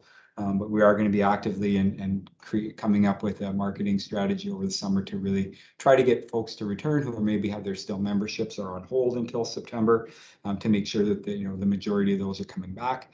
We also have seen a number of new members joining, either by getting the summer pass or registering for programs. And so we are seeing a lot of new faces in the facility, which bodes well as our returning members come back. So we're hoping that between those two things, we'll see the potential that number of 145 will come down in nature, along with the potential that some of the aforementioned operational or maintenance items that were large in cost, that were unexpected, might be able to be funded in other ways. So we'll continue to update Carl and Mr. Hill and the rest of the general managers. But looking on kind of a little bit more of a, even more positive note, we want to take a quick moment to provide an update as to the good work that was done during our closure. So we tried to make the best of the situation and continue to work through some of our capital projects and other ongoing items through our closures. So while the facility was closed, we were able to tackle a number of our capital and infrastructure projects. So our Children and Youth Services desk rental was completed. The lighting retrofit project that we were undergoing was completed well ahead of schedule because they were able to be in full days as opposed to having to work evenings overnight and restricting access to certain areas of the facility. And it looks like it's going to be significantly under budget as well, which is always a good news item. The arena chiller project was just recently finished late last week, or a couple of weeks ago, I should say. Completed on schedule, and looks like it will also come in perhaps slightly under budget. We're just waiting for the final invoices on that. We also had some issues in the parking lot. We had a bit of a collapse in one section that was able to be completed and repaired with no impact to the public, because again, there was very limited access other than the Parkland Rehab folks. So we were able to complete that project without impacting public. The other good news item during the closures was that we were able to complete the entirety of the 3-week closure in the pool area that was scheduled in September. So therefore, we won't be closing in September, which is a good news item, not only for our user groups, but our programs and our general public as well, and our patrons who enjoy using the pool. We won't be closing during that 3-week stretch, and we're hoping that we'll be able to see some additional revenues during that stretch of time as well that would help reduce the deficit even further, and there'll be no disruptions in the fall. And then looking kind of at so far through the last couple of stages, just to give you an update, stage 2, we certainly saw some return of folks as that was announced, and for sports being able to happen without restrictions, we did see some of our user groups start to come back, and saw less restrictions in the major amenities. And of course, starting on Canada Day, stage 3 was announced and fully was released, and all the restrictions were kind of taken back. So we are hopeful for a very successful fourth quarter and a return of more typical programs, as I mentioned before. And facility rentals are likely to return to more traditional levels with our sport groups coming back. And also our facility tenants that have remained closed for the majority of the closure as well. Booster Juice and Shots Lounge and the coffee shop and those types of things. So we're really hoping that will see them back in full effect and back to their normal operational hours, which of course this has impacted them throughout as well. With that, I'd be happy to try and answer any questions that council may have. Thank you very much. Thank you very much, Mr. Ritchie, for the presentation on where the Trans-Alberta Tri-Leisure Center is at midway through the day. So thank you very much. Let me first off say that you have a beautiful virtual background. My kids would have loved that. That was a promise to my soon-to-be 9-year-old son that I would keep it for the remainder of the year. So just keeping intact with that.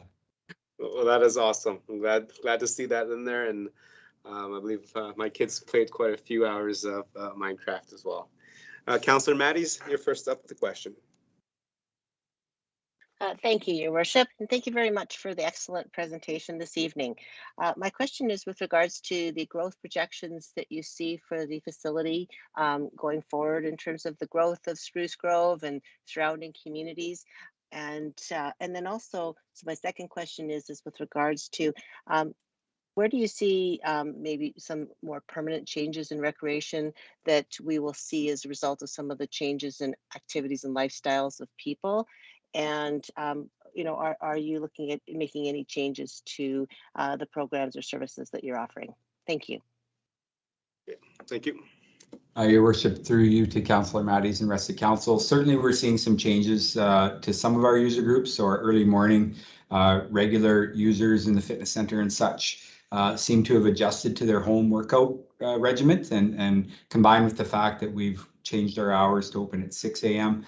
We've seen some of them not return, and however, as I mentioned, we have seen some new faces. So as the facility's been a little bit quieter, we've seen some new people injected into the facility, and we hope that continues to grow.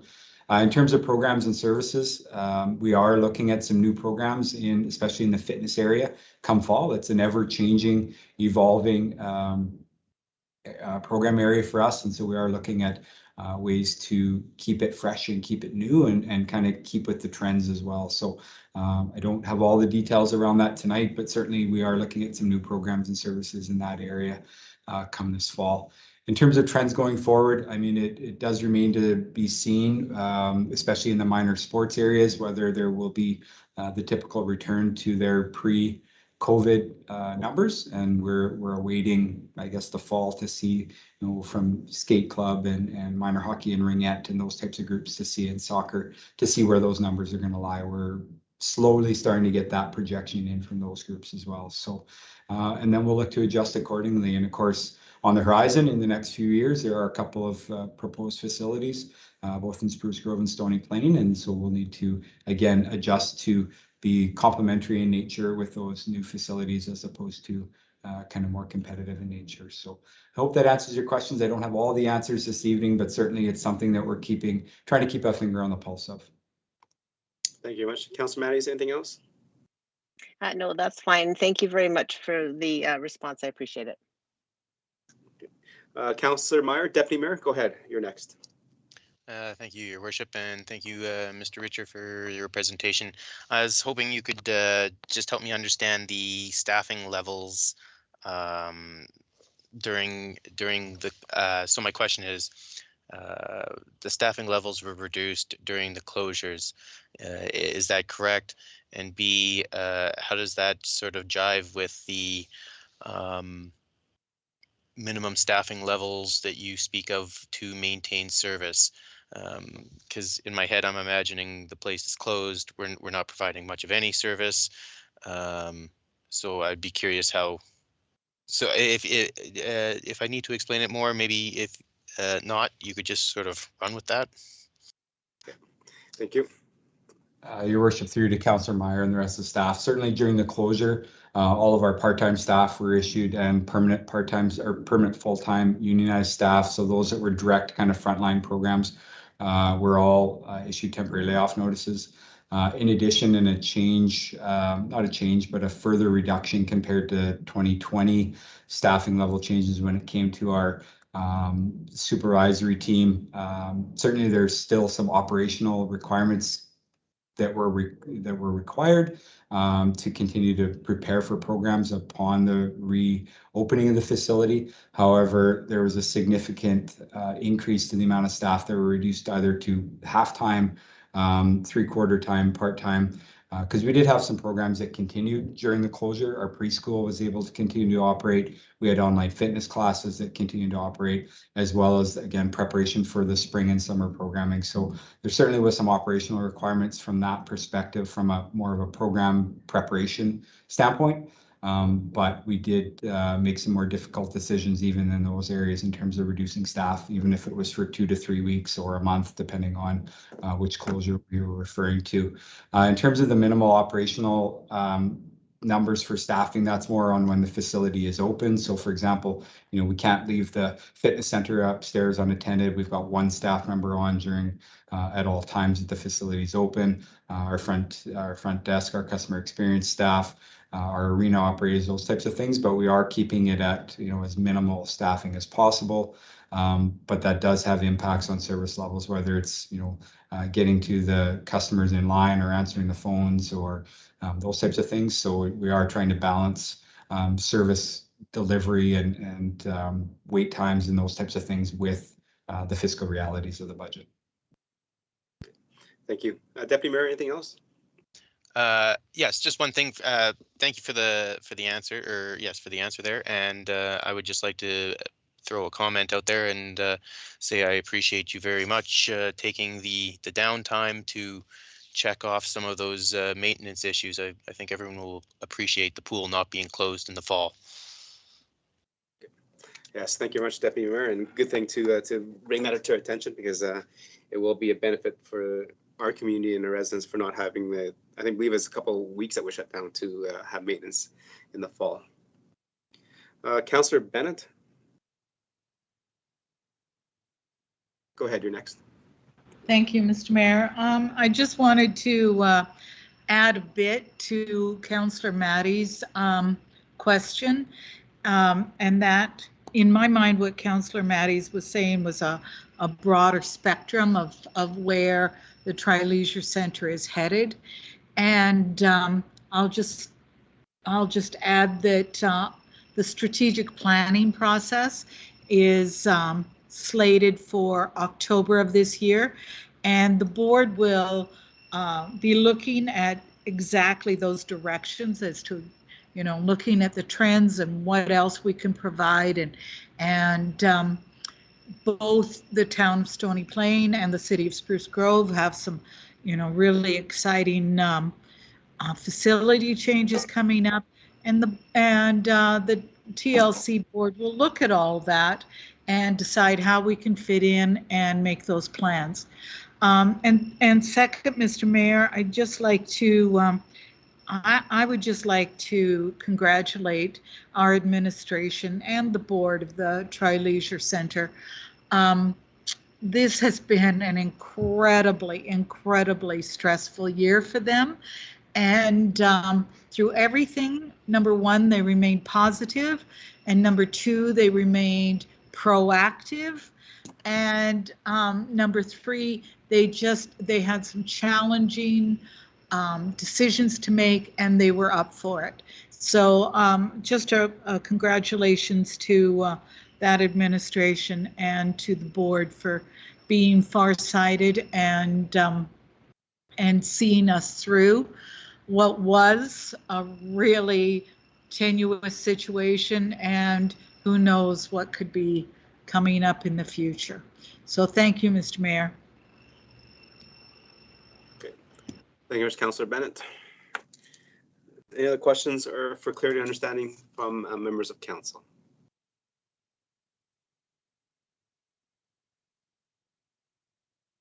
Mr. Ritchie, you mentioned something about being closed for a statutory holiday because there's a limited number of events that could be held at the TLC because of the shutdown and the provincial health regulations. Is the plan to be open all statutory public holidays or just certain ones? Your worship, through you to yourself and rest of the council, we're reverting back for at least the rest of this year to the more typical facility closures. So we are closed on Christmas Day, Boxing Day, Canada Day, but the rest of the stat holidays we are open. So the remainder of stat holidays for 2021 we will be open, and then we'll continue to visit that. But at this point in time, the board's direction is to revert back to the more typical stat holidays that we are open to remain open. Okay, thank you for that. And I do not see any more members of council raising their hands to ask you questions for clear understanding. So thank you very much for your time and your presentation and the work that you yourself and the board has been doing at the TLC. And definitely has not been easy navigating to the COVID pandemic with all the changes that are imposed on us. We just have to kind of roll with them and try to make the best out of it we can. And I think, as Councillor Bennett said, the staff has done an excellent job of that. Thank you very much, Your Worship and Council, for the time this evening, and thank you for the continued support through Carl Hill and yourselves. It's been greatly appreciated, and we are heading in the right direction as a facility and as a community. So look forward to brighter days ahead. Thank you, Mr. Riche, and thank you, Mr. Beaton. Do you want to say anything before you go? Thanks for asking, Mr. Mayor, but I won't hold you guys up any longer. I wanted to be here to ensure that shows the board is fully behind our GM Lenny and the best interests of our Tri-Leisure Centre. Thank you for asking. Thank you very much. You have a good rest of the day, and you're welcome to participate and watch the rest of the council meeting through the town's YouTube channel. Thank you. Okay, members of council, moving on with our agenda is number 6 is the adoption of council minutes for the RCM of June 28th and the growth governance and priorities for July 5th. Deputy Mayor, for the motion, please. Yep, thank you. The town council approved the town council meeting minutes as presented, 6.1 and 6.2. Thank you very much, Deputy Mayor. Members of council, you've had a chance to read it. Any errors or omissions or comments on the minutes provided?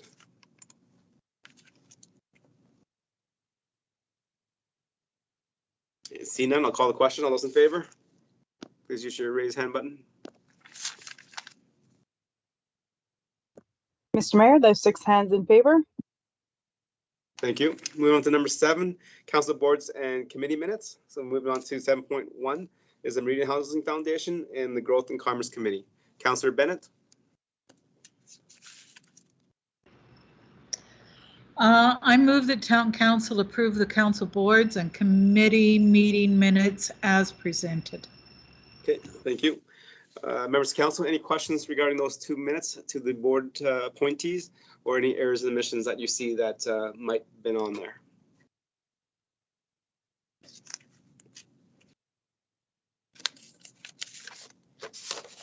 Okay. Hearing none, see none, I'll call the question. All those in favor to accept for information as presented? Mr. Mayor, there's 6 hands in favor. Thank you very much. And move on to number 8 is bylaws 8.1. Councillor Loy for the motion, please. Yeah, yes, Your Worship, the town council gives second reading to land use bylaw 2642/LUO/21. Okay, thank you very much. Just one question before I go to members of council for comments, debate, and etc. Deputy Mayor Meyer, since you were just a little bit late for the public hearing part of it, you have the option, if you don't feel comfortable or informed enough, to participate in the debate. So you have that option, and I'm going to leave that up to you. Do you feel comfortable to participate in the debate? Actually, I was in the council chamber, so I was listening for several minutes before I actually was able to get my computer up and running. So I was present. Okay, so then you're fully comfortable yeah, and ready. I do. Okay, thank you very much for that, Councillor Meyer and Deputy Mayor. Appreciate that. So members of council, we had the presentation. We also had questions and answers for clarity from members of council. We had a couple of written in submissions, and we also had a couple of individuals that were registered to speak. So the floor is open for any questions, comments, and debate regarding the proposed changes to bylaw 264 LEO/21.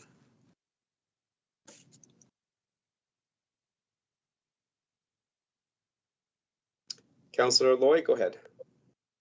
Yes, thank you, Your Worship. I actually found the conversation from our presenters and from those who oppose and everything very, very, very informative.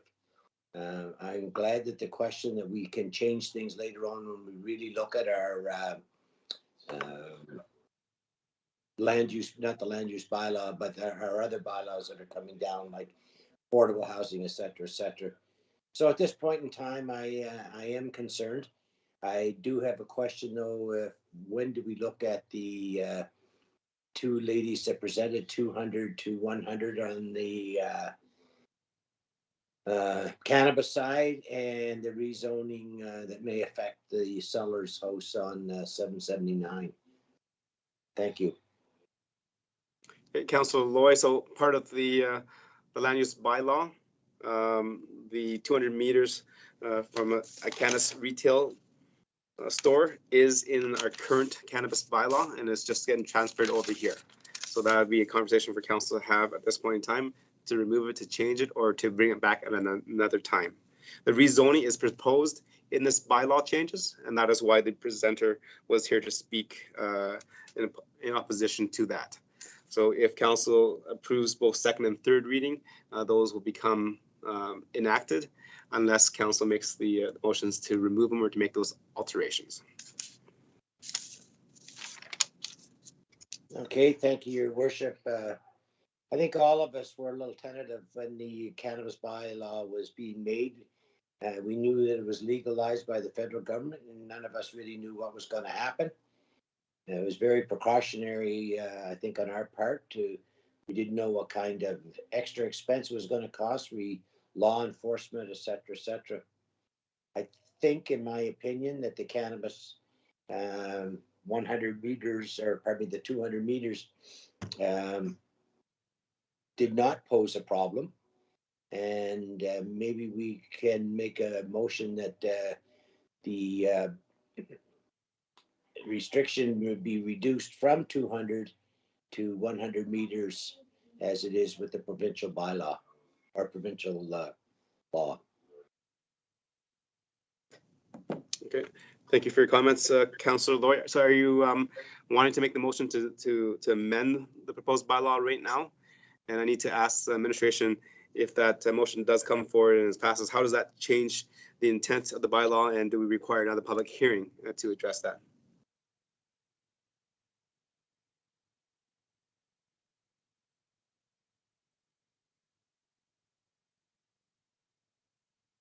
Your Worship, it's a town manager here, and I'll maybe just begin and then maybe direct this. If I could ask our manager of legislative services to maybe speak, to the fact there's a motion on the floor, a motion to make those particular changes. If I can maybe just ask that she speaks to that alone directly at this point. Okay, currently there's no motion on the floor to make those changes. Councillor Loy just asked a question if that, and I'm asking just for more clarification before we move on. Yeah, I believe I understand that, Your Worship. I was just making sure we get clarification on the wording of the motion, or just a motion would be acceptable at this point in time. Yeah, Mr. Mayor, so right now we currently have the motion for second reading as kind of presented. So that motion's been made. Probably at this point in time, we could make an amending motion to further kind of amend bylaw 2642, being the land use bylaw, and then make that amending motion. And then that main motion then becomes to accept as amended. That's probably the cleanest way to do it, is to go through that amending motion and make that amendment directly to the bylaw. Okay, thank you. So Councillor Loy, your thoughts? Yes, I would like to make that amendment to the bylaw that we change the distance from 200 meters to 100 meters, and I'll speak to it briefly, sir. Okay, before you do that and before I accept it, you do understand that there is other ramifications that were part of the cannabis bylaw that council approved, and another one of those is a 150-meter radius from parks and playgrounds as well, and also a 100-meter distance from other retail cannabis stores. So if my thought and suggestion for you is, if you're going to make an amendment to change the 100-meter from schools and healthcare centers, then maybe you should also revisit the playgrounds and other amenities within the town Stony Plain as well, because it makes no sense to be 100 meters away from schools and health centers, but then 150 meters away from playgrounds and parks. Yes, and I agree with that. So if our recording secretary can add those other businesses into the amendment, and then from there we can debate it. Okay. Yeah, So I agree with you, Mr. Mayor. And what is the actual yardage for everything? Because there's different yardages. Yes, and I'm going to recommend that we reduce it down to all of them, the 200 and the 150, down to an even 100 meters. Okay. Thank you. So the amendment to the bylaw is to change the and alter the land use for cannabis retail stores to be within 100 meters, to be allowed with, it has to be exceed 100 meters of schools and healthcare centers, and 100 meters from playgrounds, parks, and other amenities within the town Stony Plain. Town manager, correct, or maybe to the legislative services. Your worship, if I can be granted a little bit of leeway here for interpretation, I believe what I hear Councillor Loy inquiring about or looking to do would be to revert to what would be the provincial regulations. And if that's the case, I believe our manager of planning could probably rattle through what those are very quickly. But if the intent would be to move to what would be the provincial ones, as council's aware, ours were above and beyond, so to speak. The motion could simply say to revert or to utilize, and that would take away the 100 or 150 or 100 here or what have you. It might be a little simpler. I'll stop there, your worship. I'll just stop there and put that in front of you for consideration. Okay, thank you very much, and that's a very good suggestion. Can administration put on the screen what the provincial regulations are, so that council can see it and be aware of it, if that is something that they'd like to support and debate or not support during debate. Your worship, maybe again, I'm just directing traffic a little bit here. Maybe if I can ask our manager of planning to, if he's able to, in a fairly brief way, just indicate, again, I think there's about 3 different areas where this hits, like aspects where it hits. And if I could just ask our manager to do that briefly. Thank you, Town Manager. Through your worship to the rest of council, there are 3 different areas. For those that are following, it would be page 101 is 3.22.0 cannabis retail sales. They're the first 3 points, number 1, 2, and 3. The first one deals with the 200 meter distance to education services, and that there is, again, 100 based on provincial legislation. Number 2 is an additional beyond what provincial legislation is, and that's 100 meters from public playground structures. And number 3 is a minimum of 100 meters from other cannabis retail sales. And again, that is beyond what is required by the province. So I guess perhaps some clarity, but I believe that would be the starting point, is that we could amend either of these 3 sections to change the distance itself explicitly, or remove sections 2 or 3, depending on how council wishes to proceed. And I would leave it for that. I could craft a motion with some more direction from council. Thank you. Okay, thank you. So Councillor Loy, as mentioned by the general manager, this is on page 102 of 456.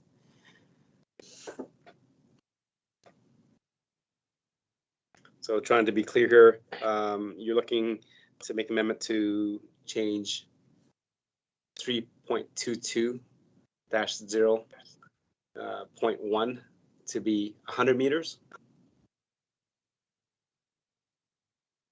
And then, yeah, but I think that the town manager did mention, though, we could do it this way, or we can just say that all our measurements reflect what the current provincial standards are. And I'm looking for the easiest route to get there.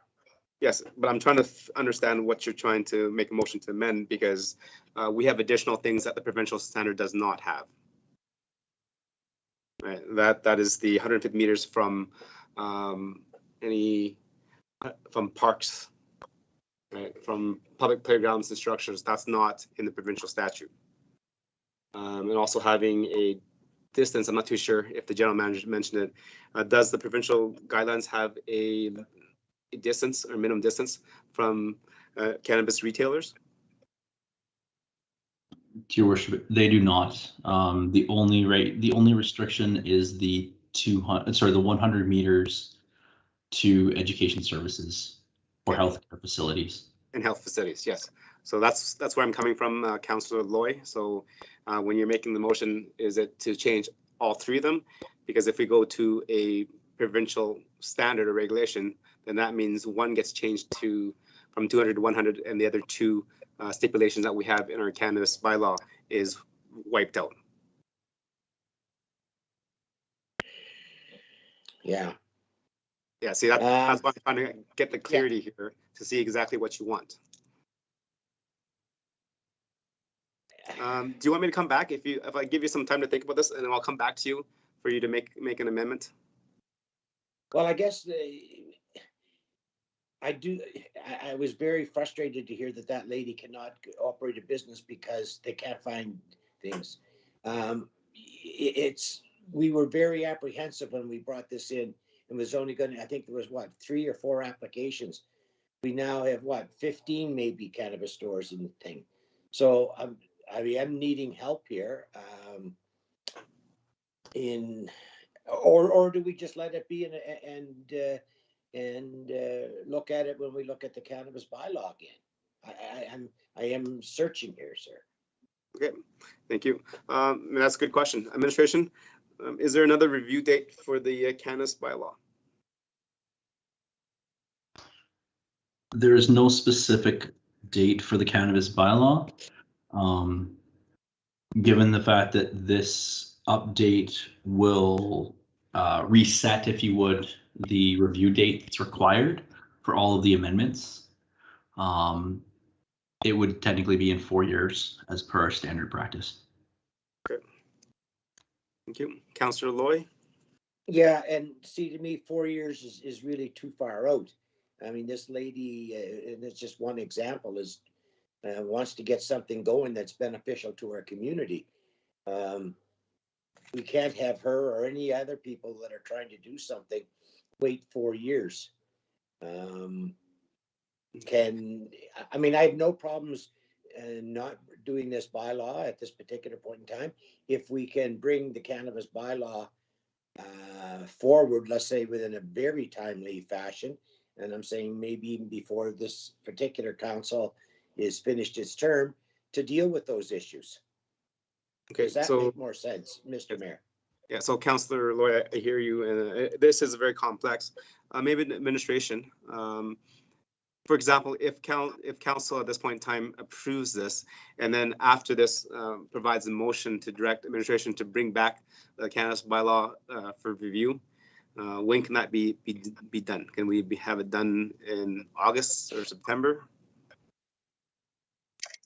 Excuse me, Your Worship, it's the town manager here. I think we can commit to early September. I think what would be, just to be clear, you know, these are parts of the land use bylaw. So the bylaw changes themselves would require public hearings and, you know, spaced out between meetings and the timing that goes along with any land use change. Okay, so I appreciate Given that. Yeah. So, sorry, Mr. Mayor, if I can then expedite this thing, given that that we can bring the cannabis bylaw back, I will rescind my motion and we'll proceed, you know, where we were just before that.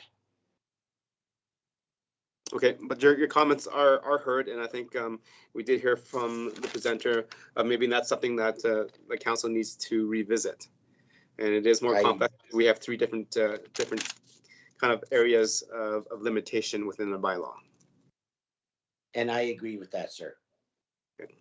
Thank you. Councillor Mattis, you're next up. Thank you, Your Worship. I am, first of all, very, very pleased that this will be reviewed by September, because we had talked about having a review date for cannabis, and that was that we had originally set some guidelines at the beginning when cannabis first came in place, but that we would review those later. So I'm very pleased that we will be getting that done. I do believe that we should be looking to as close as provincial legislation as possible.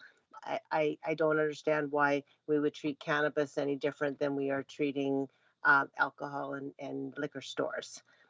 But my comments are with regards to a couple things. Like, first of all, I understand the words administrative update. I'm not sure how something such as a bylaw that really has not been updated for a period of time could just be an administrative update. There are issues here that whether we're talking about cannabis or we're talking about lot lines, lot widths, you know, housing in Stony Plain, progressive, forward-thinking, you know, ways that we can really be innovative and creative and meet the needs, ongoing needs of people that are either in our community or people that are being attracted to our community. And I'm surprised that we're not having the engagement of the stakeholders in this process. So I just have a really, really hard time right now with regards to the, you know, basically authorizing or approving this bylaw when there's just so much that really needed to have been done and hasn't been. And good comments, Councillor Mattis.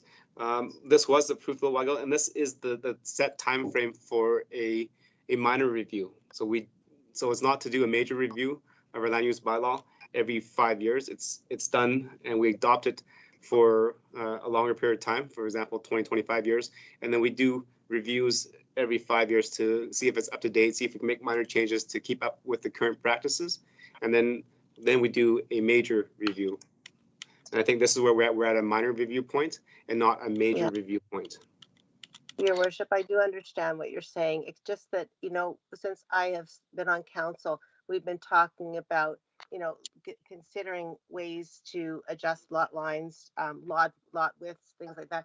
This should have been looked at because the needs are changing. We need more density. We need people to have greater affordability.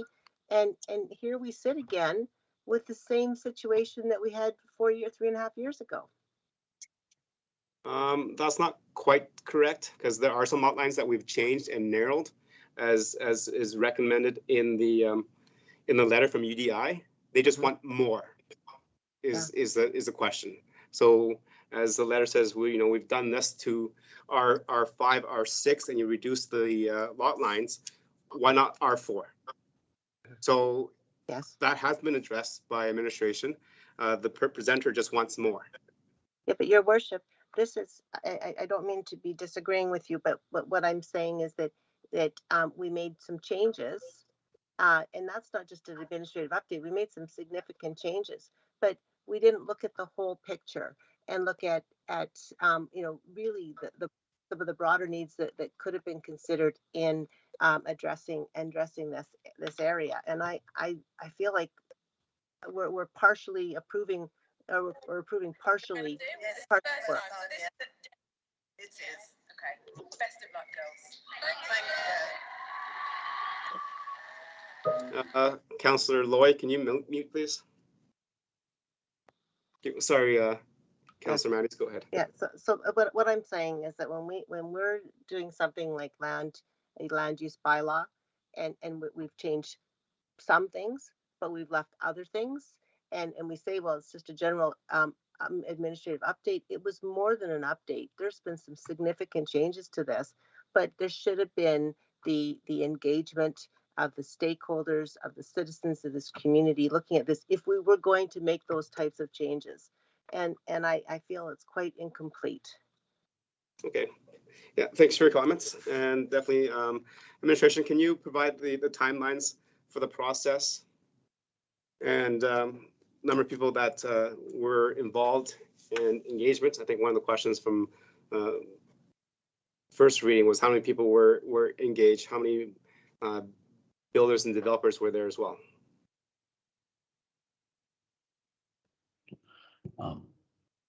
Your Worship, in terms of the engagement that did take place, we used the 3 proxies of the Urban Development Institute, the Canadian Home Builders Association, and the Parkland County Chamber, the Greater Parkland Chamber of Commerce as our 3 groups that we circulated to, intended again that this was generally administrative updates and that those were the key stakeholders in terms of the land development industry.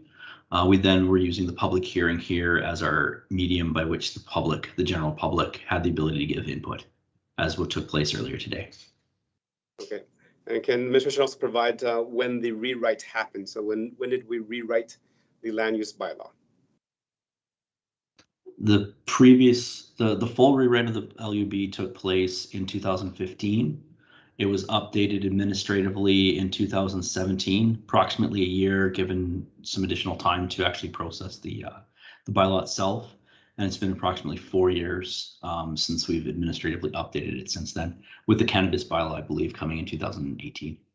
Right. And the Genesis on the Lake Stage 4B and 4C amendments in 2019, as well as the Stony Plain School Site Amendment in 2019. Correct. In typical jurisdictions in other municipalities, how often and what are the timelines for land use rewrites? Is it 5 years? Is it 10 years? Is it, for administrative? And then when do we rewrite the whole thing again? It can vastly depend on the community. I would say as an estimate, you're going to get fairly substantial reviews every 5 to 7 years. Full rewrites often are more on a sort of decade or 10 to 15 year sort of process. I know we've had, I think our previous one was in 2007, 2008, somewhere there.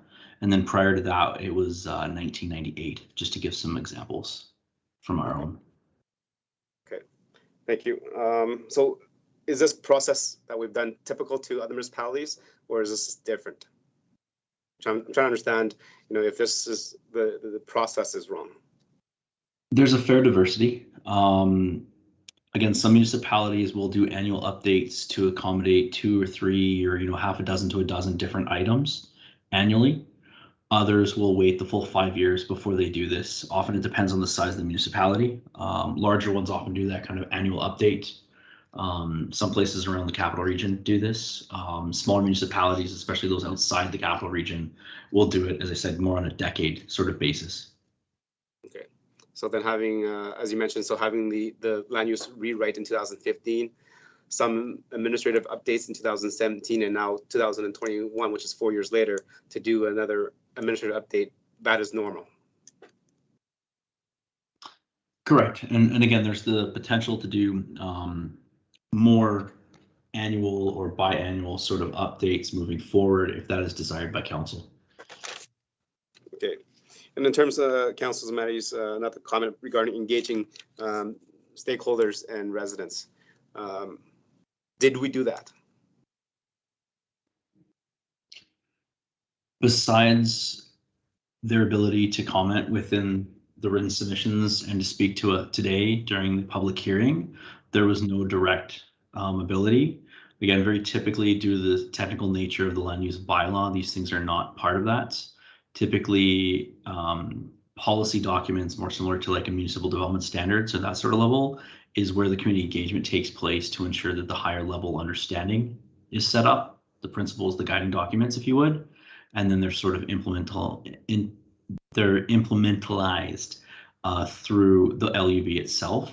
And again, things such as housing strategies or other strategies like that will often afford some insight into that administration will take into account some of that feedback and kind of public engagement that would take place to be able to better understand when that change would take place. Alternatively, as indicated earlier today through UDI, they're often the collective way by which engagement's given to update an LUD. Okay, thank you for providing those comments and something for council to consider and think about. Deputy Mayor. Yes, thank you, Your Worship. I would like to just go back to the previous discussion surrounding the cannabis restrictions, or I don't know how we're characterizing them. So I'm not 100% sure. Did administration commit? What is their commitment there in terms of bringing that cannabis bylaw forward for our review? Thank you. I think I understood from the town manager that it could be brought back in September for council to review and debate that separately and make those changes. And if council makes changes, then it will be, then if this land use bylaw is approved, then it is amended. Okay, so that's what I thought, and thank you for confirming that for me. So I'm not satisfied with that commitment, even though I do appreciate administration offering it.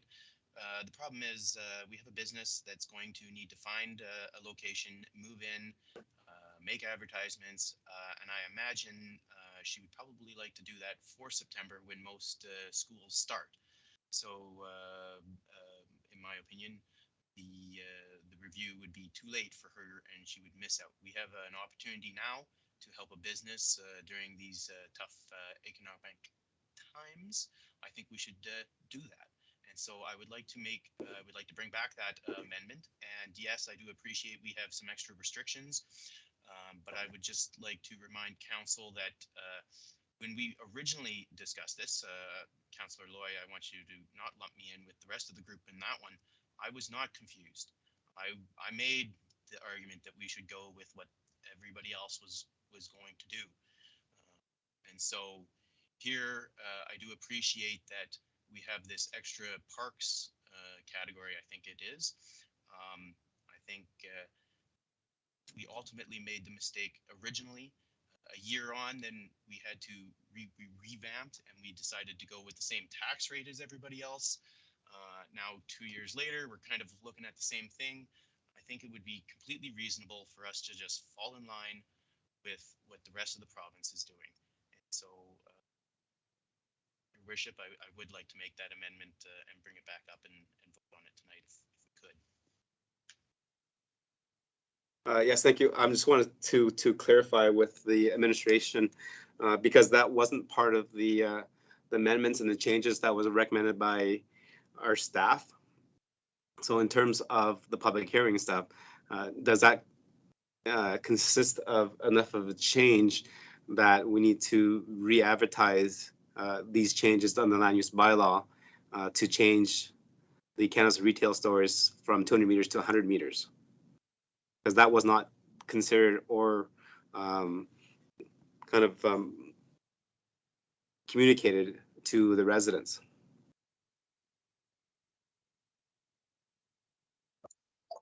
Thank you, Your Worship. Excuse me. That's the town manager speaking on this, and I'll make some comments, but then I would welcome either our manager of planning or manager of flood services to frankly add any insights or commentary to this. But you know, typically, Your Worship, in the past, whether or not to go back to another public hearing is often interpreted as excuse me, sorry. It's interpreted as, have we, you know, substantially altered what had come into the council or what had been contemplated in the public hearing? I think there's a bit of a interpretation as to what substantially altered means. And ultimately, I think it can be challenged in court, and often a lawyer will figure it out, or a judge, so to speak. You know, that's been sort of the perspective that I've seen over the course of over years. I don't know that there's a hard and fast rule.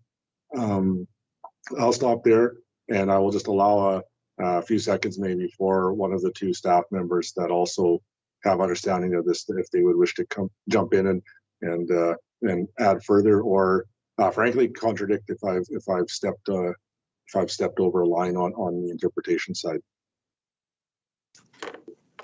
Thank you. General managers. Thank you, Your Worship.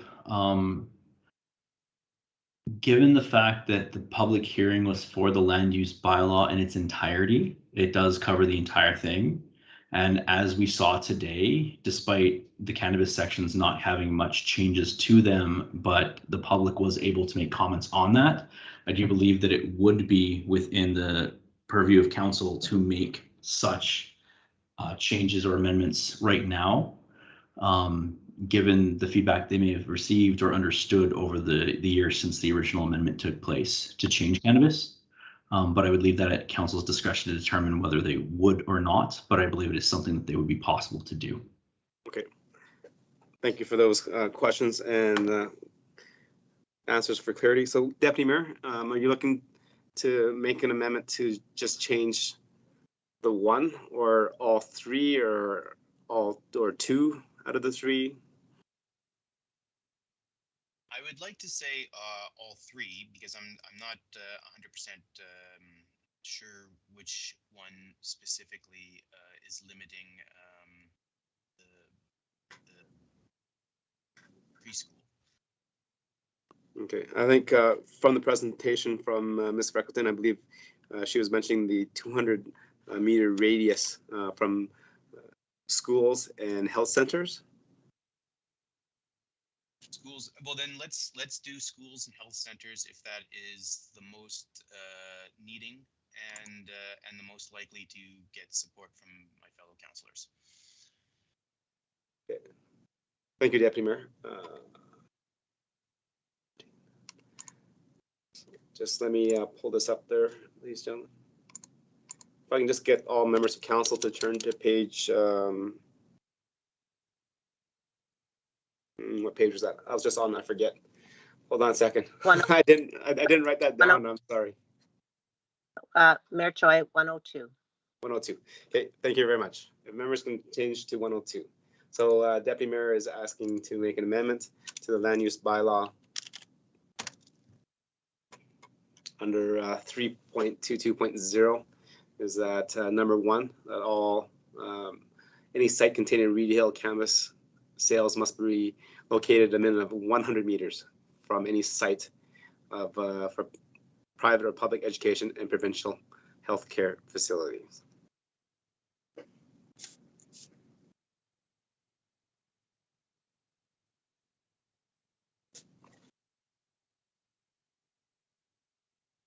Okay, Councillor Meyer, Deputy Mayor, go ahead. You get the first crack at making a statement or a comment.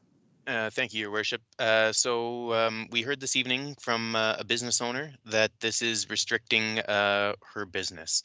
As I stated earlier, the nature of her business will probably entail having it up and running for the school year in September, which unfortunately will not give our administration enough time to bring a full review for us to clean up and have it in line so that this business can be ready to go.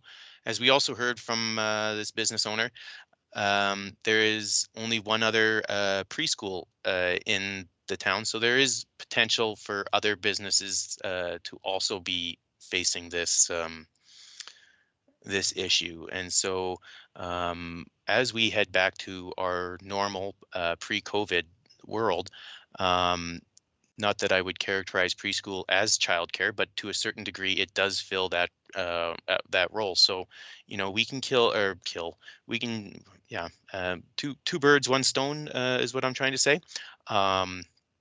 We can help our economy overall and other working parents get back out there and into jobs, as well as help a business. I think this is a win-win all the way around. Thank you, Deputy Mayor. And I have marked down who's speaking next after this amendment, but we're going to direct the comments right now to this amendment from the Deputy Mayor. Councillor Bennett, on the amendment, please. Thank you, Mr. Mayor. Honestly, I would just caution our council to making this rash decision. While I certainly appreciate the opinion and the story and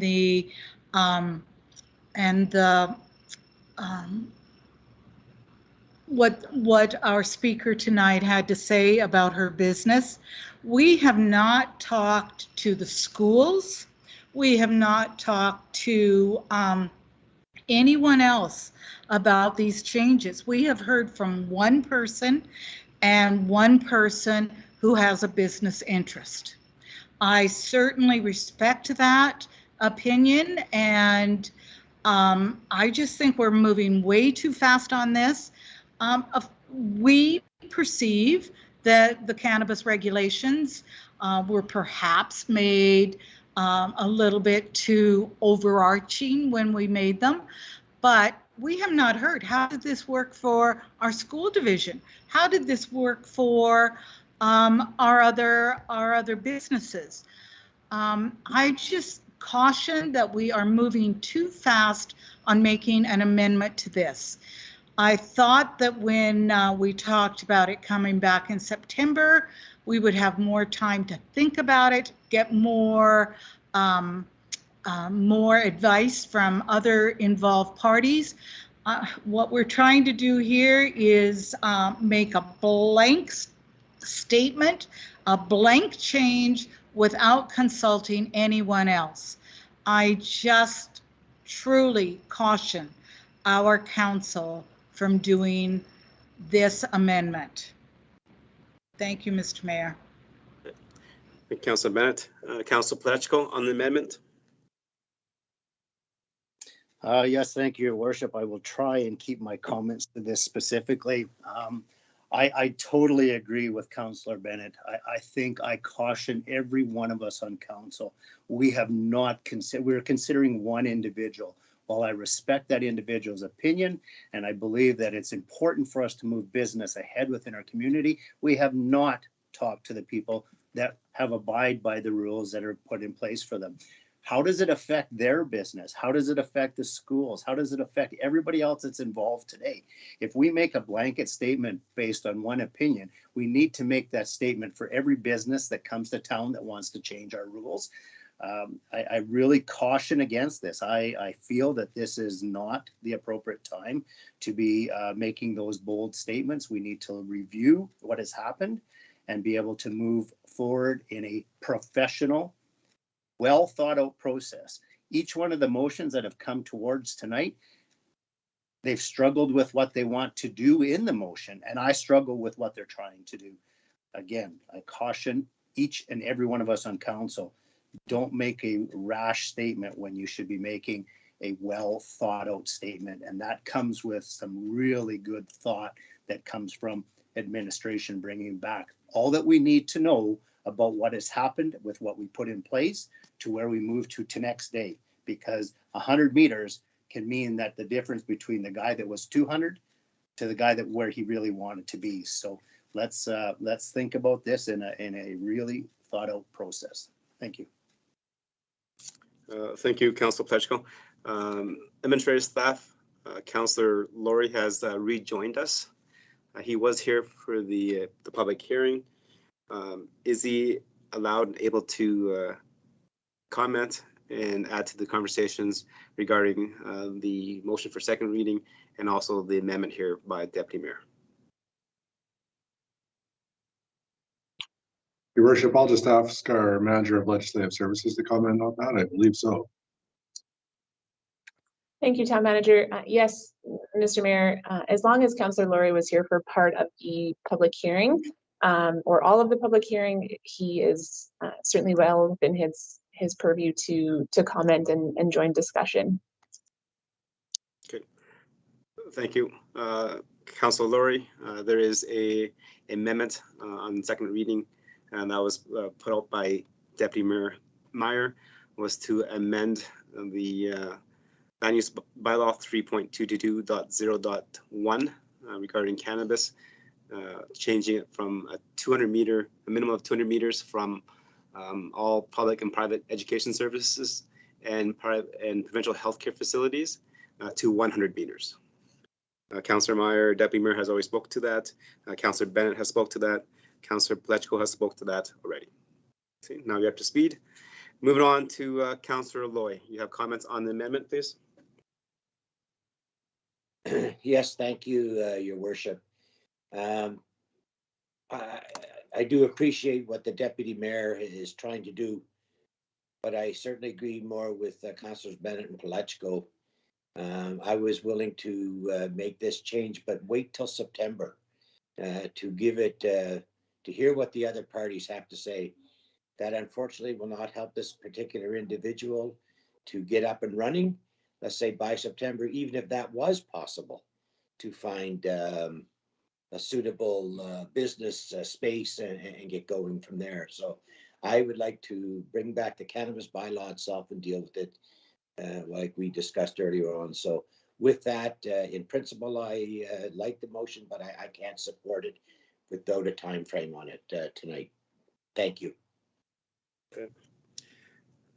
Thank you, Councillor Loy. Any other members of council would like to speak to the amendment? Would Your Worship, please? Okay, go ahead, Councillor Matties. Thank you very much.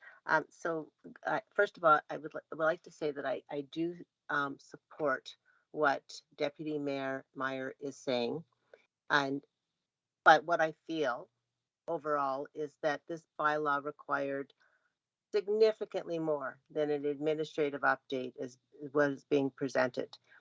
We need to know that an administrative update might be a correction of spelling and some minor changes to a document or to a bylaw, not the significant changes that we saw here, partial, and then partial do nothing.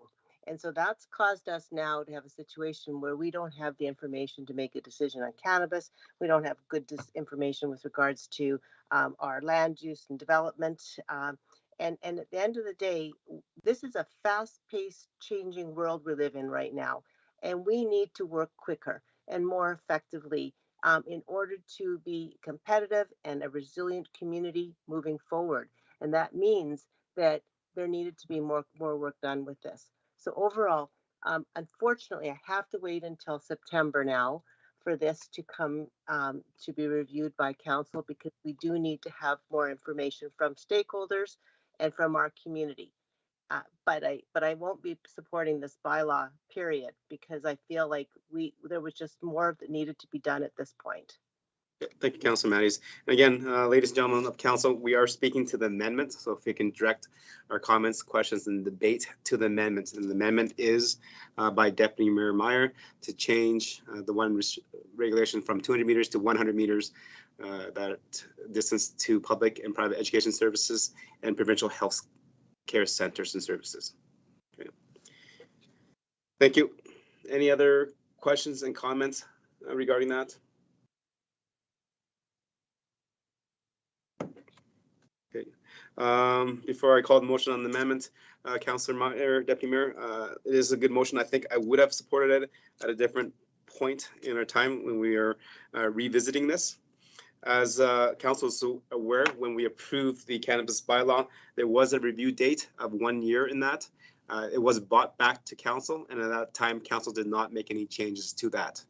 With this being an update of the bylaw, it is just transferred from that, so it has already been in there.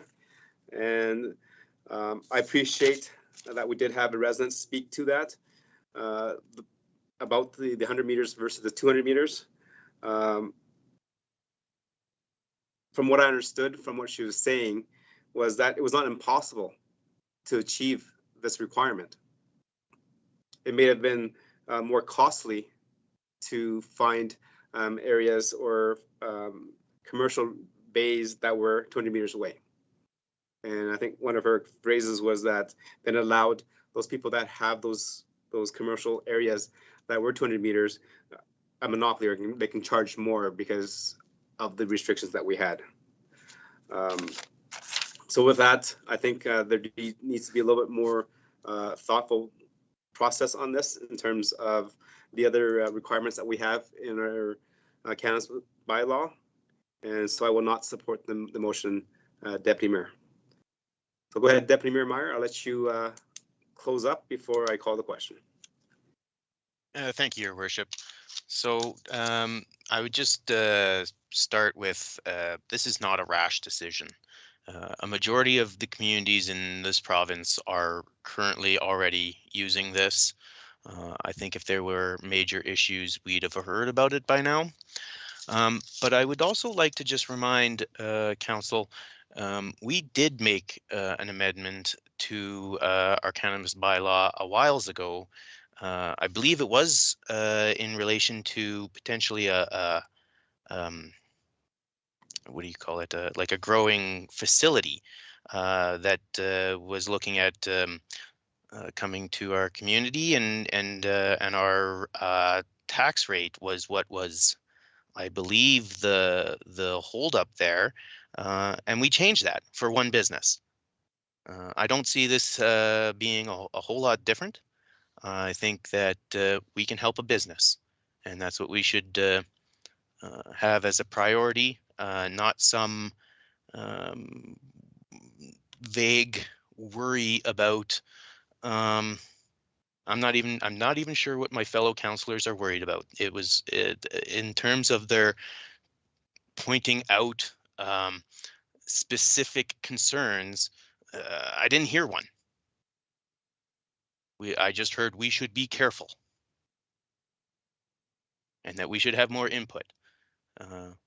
So I'm still not convinced that we can't help our businesses in this community, and this is, for me, a simple decision. Thank you, Deputy Mayor.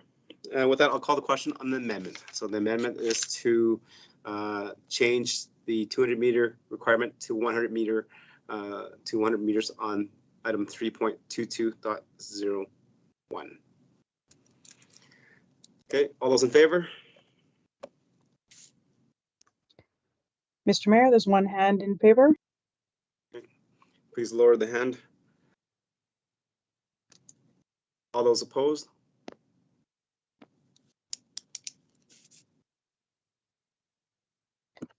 Mr. Mayor, there's 5 hands opposed.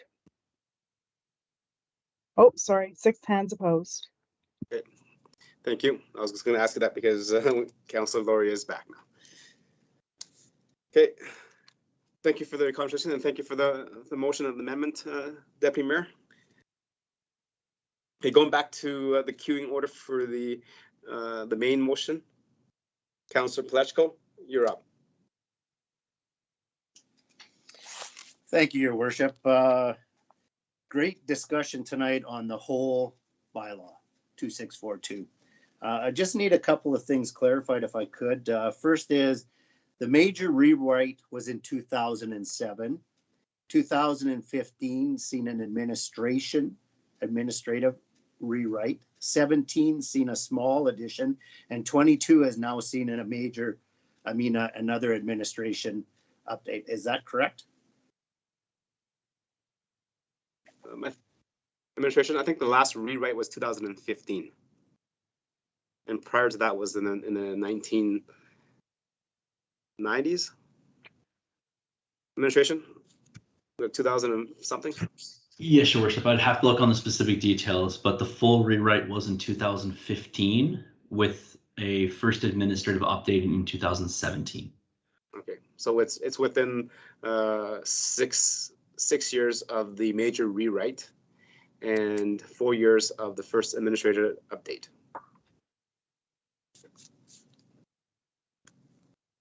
Okay, thank you. So a comment towards this is I don't know that listening to what I've heard today that I can support this bylaw. And the reason I can't support it at this point in time, and by all means, I'm sitting here listening to what each one of the councillors has to say. And at that point in time, I will be able to make a good decision based on what I hear from everybody.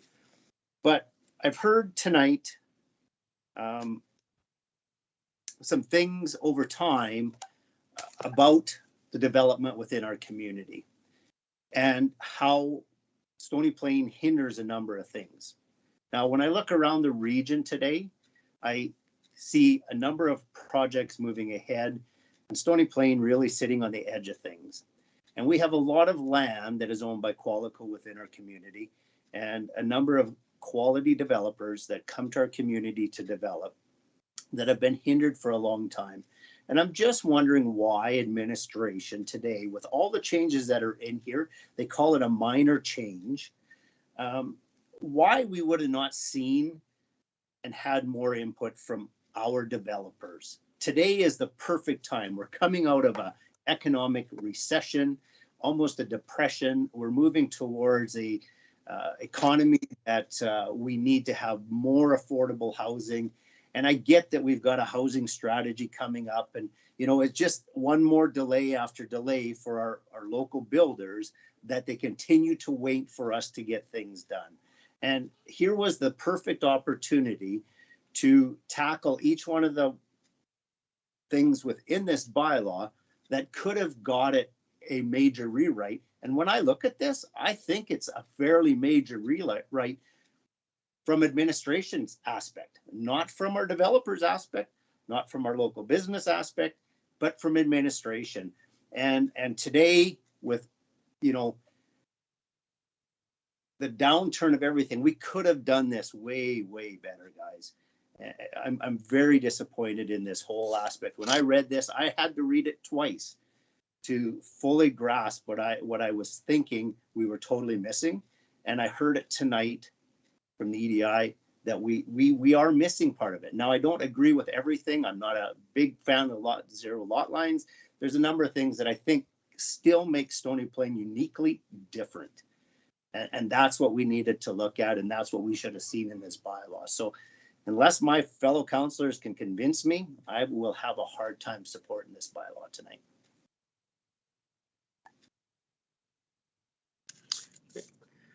Thank you very much for your comments, Councillor Pletchko.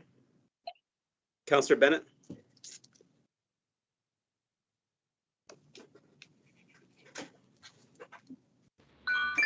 Thank you, Mr. Mayor. So I don't know if this was a minor adjustment or a major adjustment. When I looked at the changes that had been made, it looked minor. I think we really need to delve into it to see what changes have already happened.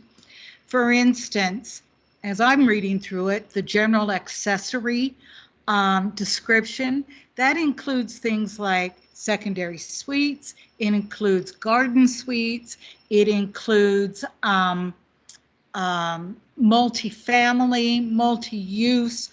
I'm not convinced that this was not a change.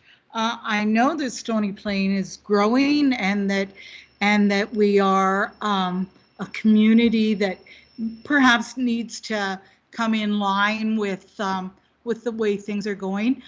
Maybe I'll ask my question, Mr. Mayor, and this is to administration. if you don't mind. With these land use changes, are we meeting the EMRB density targets? Because to me, that is the change that we needed to work towards. So I'll just ask that question and then I'll follow up. Your Worship, it's a town manager here, and I can certainly speak to that. I will, provide some commentary to that, and we'll ask that the manager of planning correct me if I'm wrong. But yes, I'm sure that we continue to meet density targets. And Your Worship, a couple of comments I'd like to make here, frankly. I guess I'll speak fairly clearly here, Your Worship. We've had a comment from UDI about a very specific things, two very specific things. But I think, Council, in part of this, I can tell you some other things that are included. We've heard often over the past while about, the potential ability to use CCANs in other ways. We've heard about that, ability to do so in different areas, different districts, and in different ways. That's included, Your Worship. So, frankly, that's a red tape reduction, in my opinion, right there. Councillor Bennett did just mention the fact that, granny suites and those sorts of additional densities. That's included and quite frankly expanded quite a bit, Your Worship, in my understanding. We've allowed for, another what would be considered a potentially rather small change, but one that was asked for by our development community about having, residencies on top of commercial buildings in different districts. We've expanded that as well, Your Worship. So, there are a number of good things in this bylaw. Is it perfect? Is there stuff to work on? Absolutely, there always will be. But we have made a number of changes, and I think a lot of them are to, allow for better business growth. We didn't touch cannabis because, frankly, Council gave direction on that fairly recently. That can come back. We didn't go into 0 lot lines and 9-meter frontages to 7.5 because, frankly, Your Worship, that's a pretty big policy change. The land use bylaw is not actually a policy document. It is an implementation document. If Council was to provide, broader and specific, direction on 0 lot lines and, smaller lots, absolutely, they would be implemented through the land use bylaw, but that's not necessarily where the discussion always happens. It does and can happen at the larger level. And, to Councillor Plechko's comments, absolutely, administration agrees that some of the potential proposals, so to speak, if you want to call them that, by UDI, certainly have the ability to trigger higher investment and housing starts and so on and so forth. And that's a fact that's borne out in other communities, as Mr. Klatarchuk, I do know how to say his last name, indicated. And that, certainly our own staff are able to and would be willing to tell you the same thing because we see it happen.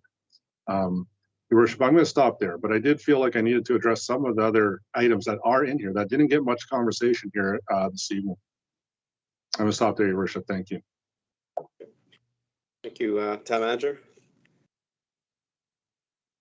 Move on, Councillor Laurie, please. No, sorry, Mr. Mayor, I wasn't finished.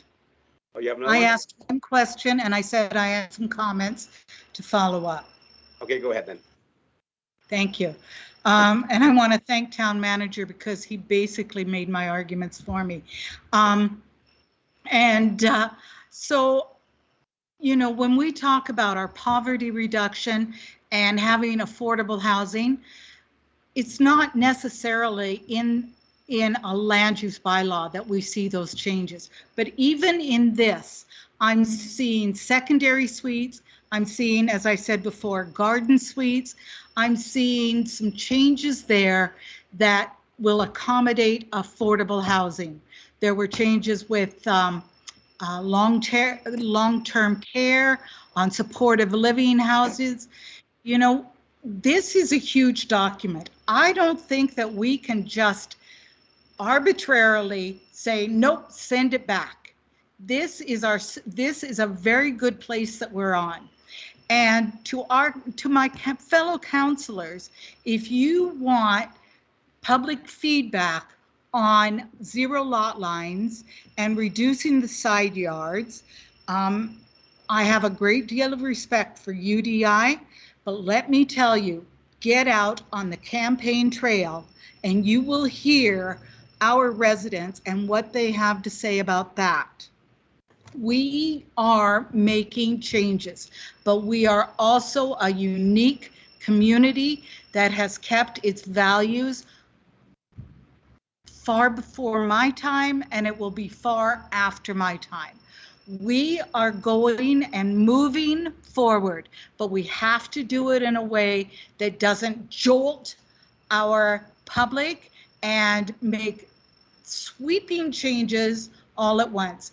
Otherwise, as I said before, you'll get public opinion when we go out on the campaign trail. Thank you, Mr. Mayor. Thank you, Councillor Bennett. Councillor Laurie. Thank you, Mr. Mayor. And actually, I want to say thank you to the town manager because he actually took a lot of the comments that I had. I also just thank council for allowing me to step away from the meeting and step back in. I did feel this is an incredibly important issue, and I'm glad I am able to participate in the discussion. Certainly, as some of my fellow councilors have expressed, I do think there are, I won't call them concerns, but I will call them areas for improvement within the land use bylaw. But I do actually feel that what has been presented to us tonight and what we are seeing now in second reading after seeing it in first reading is already a significant improvement on what we have. There is a lot that has been done for red tape reduction. There is a lot that has been done to improve the development of the town following in the policy, the direction the council has set. I don't disagree with Councillor Meyer in respect to re-reviewing the cannabis items.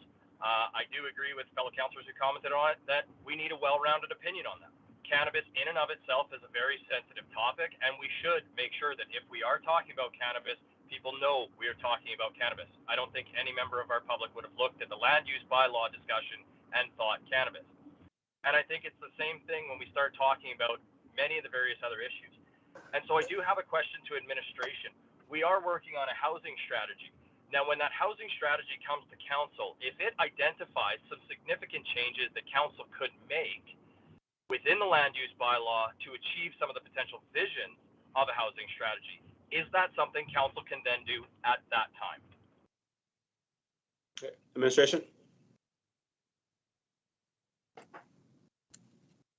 Through your worship to Councillor Laurie, that is something that could be done. Again, that's one of the intents, is that probably an action item out of the housing strategy would be some sort of land use bylaw update to accommodate some of the findings and the recommendations of the housing strategy and other similar sort of policy documents. Excellent, thank you. And so thereunto, when we heard, I think it was Councillor Palechko walked through the various iterations since the last major rewrite. This is a living document, and it will always be a living document. And I think instead of sending it back to administration to say, no, we're not going to accept this, I think we need to recognize that there are significant improvements and changes that have been made, but there is always more work to be done. Always more work to be done on this. This is one of our most major bylaws. It is probably one of our bylaws that changes most frequently, and so we need to continue pushing. There are bigger things to consider as well. I mean, we could send it back tomorrow to say, go zero lot line. But what does that mean for our emergency services? We've had that discussion several times on the service level that the town of Stony Plain provides. And so if we want to make a change in our land use bylaw to housing to allow zero lot lines, we have to look at the cause and effect. It's not just that, okay, well, that's going to make the developers happier. That's going to give us more housing starts. Does that then mean all of a sudden we have to take our current composite fire department and provide 24/7 service? And what is that going to cost the taxpayers in our town? How is that going to impact everything? It's much deeper, and I think some of those issues, like the lot lines and like cannabis, are issues that need to be handled individually on their own so they can be a focused discussion, not in the generality of a land use bylaw update and rewrite. I appreciate the work that administration has done to this document. I think it's a fantastic step forward. And I look forward to supporting this so that we can continue to work forward and make positive steps in our land use bylaw. Thank you, Councillor Laurie. Other members of council would like to speak on the original motion for second reading? I would like to, please. Thank you. Go ahead, Councillor Matties. Thank you very much. So I very much appreciate hearing my fellow colleagues and their comments. I know full well this is a rule book for our development in our community. This is very, very important that the fundamentals of this document are sound and will help us to move forward to a basically the community that we aspire to be over the long term. And so with that, it is important that some of the things that are in here are absolutely very, very good. The changes, many of the changes I see are very, very good. But I would have liked to have seen some of this other work, for example, the housing strategy or reviewing cannabis prior to us seeing this document, because a lot of those things then would have been reviewed and understood well, and then we would have been able to look at this document and said, yes, we're ready to go. And honestly, I concur. There's definitely very good things in the report. We've reduced tape. We've looked at some very good things, but I cannot support it because I feel that we need to be looking at a community development approach, one where we look at individuals in our community, our stakeholders, our citizens that give us feedback as to, what are the things that we need going forward? Do we need affordable housing? Well, with affordable housing, we need smaller houses. We need more density. We need a number of things. In terms of our cannabis, well, yeah, I mean, bottom line is, like, do we treat that differently than we treat a liquor store in Stony Plain? Do we go with the provincial guidelines on some things, but not on other things? I don't quite understand that. I would have liked to have had better information to basically approve such an important bylaw as this. So I won't be supporting it tonight. Thank you for your comments, Councillor Matties. Any other members of council would like to speak to the amendment? Councillor Plechko, or not amendment, sorry, to the motion for second reading. I was going to say, are we on an amendment? Did I miss something here? No, not quite, sorry. Well, sitting back and listening to what everybody has to say, I do appreciate all the comments that are coming in from everybody that's here. There's still a number of things that come to question for me. One of the things that I do have a question for administration is putting this in place by not adding more meat for the developers. How does that hinder us on development? Because we don't see any large development within our community right now. How does this hinder us by delaying this till after the next election, till into the new year? What is the timeline? Are we still looking at 18 or 24 months before a developer, once this gets to council, once the new council has been in, are we still looking at a long period of time? And how does that affect our community? Tax-wise, revenues, that type of thing. How does that affect us? Administration, in terms of some of the things that were mentioned by UDI, there was comments that there would be ongoing conversation as we get the housing strategy and the poverty strategy ongoing.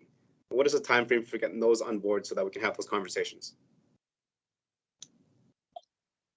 Your worship, it's a town manager, and I'll take a stab at that. And if the manager wishes to supplement, that'd be good.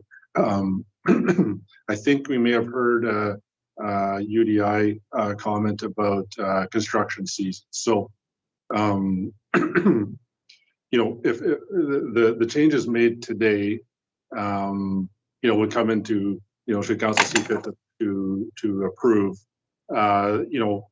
they would come into place today, and that would, allow for permits to be issued, right now, so to speak. So I think I mentioned earlier about some of the granny suites or residential above commercial sort of expansion, so to speak.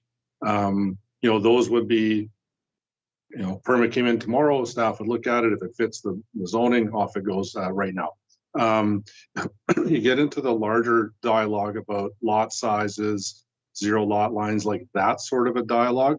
I wouldn't say rule of thumb, but it's my understanding that, they need about a year's lead time, into the next construction season, if that makes sense. I'll stop there, Your Worship, but sort of those things that would affect subdivision of lands and land sizes likely, have to be implemented. If they're implemented during one construction season, they're able to come into play likely on the next construction season. I'll stop there if that's I'll say maybe a straightforward answer on that one. If I may supplement there, through your Go worship. I think the key part that I would say the town manager was dead on is that once the bylaws changed, site development, building permits, development permits, things that are going to be done within a lot will generally happen within a month or so. Like, again, they can be applied for once the bylaw is enacted and then processed according to the normal timelines. So, month or two, maybe even sooner, depending on how simple sort of the application is or the development projects. When it does come to those larger things, those that require perhaps a rezoning, those do typically take up to about a year. So just kind of use a case in point or kind of a hypothetical here. At this point in time, one of the reasons we are trying to kind of quicken the pace at which we're going to do the housing strategies engagement is because we want to figure those out so that by the end of this year, if there are any bylaws that need to be brought before council according to those changes, they could start late this year, very early next year. And from that point in time, it would then allow for something like a concurrent subdivision application that would be pending that council decision, but it would allow those things to be fast tracked, if you would. And then it would enable it so that some of those other things, the development agreement, the engineering review, those things could happen in the spring so that once the summer season really gets going and they're able to start doing the construction, they can get into the ground right away. So often the planning work, if you would, for the development of a new neighborhood takes place starting in the fall through the winter, and hopefully it's completed by the spring so that they can get in the ground right then and there. I hope that provides some context. Thank you. Okay, so if I could. Go ahead, Councilor. So I want to expand because nobody answered the question that I asked about revenues, taxation, that type of thing. Well, I fully appreciate that suites are allowed. I think that's a very good step because there's many in this community already that we don't know about. So I think by doing that, that's a great step. By doing CCANs, doing alternate things, all good things that you have in the bylaw. But we are missing the point. When it comes to revenue, how much does a tax revenue add to our community by adding a suite opposed to a major development? So we've touched on the small things, but we've missed the larger aspect of our community. And I've heard from many of the developers in town that we're missing some of that stuff. So not just the UDI, it's the whole community of development in our community. So we're missing that aspect of it. How do we get that, just like the cannabis, how do we get that back on the table to have that discussion sooner than later so we can have a look at all of the revenue aspects that we're going to be missing over the next 12 to 24 months? Right. That's a good question, Councillor Fletchman. I would hazard a guess saying that definitely a new development will have a larger tax increase than having a secondary suite built or a garden suite built. Absolutely right. But the larger question and comment that council should be aware of is our community. What do we want for our community? How does that hinder our community? How does that add to our community? Looking at the dollars and cents is excellent, but we also have to figure out how that's going to have that community feel. And that is why I asked the question about parking. We deal with enough in our community with neighbors with parking issues. Having zero lot lines, having smaller yards, reducing all that will only increase the number of parking complaints, the number of events where residents are pitted against one another. How does that affect your community? I think that's what the town manager is saying, and same with the manager, is that if that's what council wants to talk about, and it sounds like it is, then it is part of the conversation about what we want for our community, not about dollars and cents.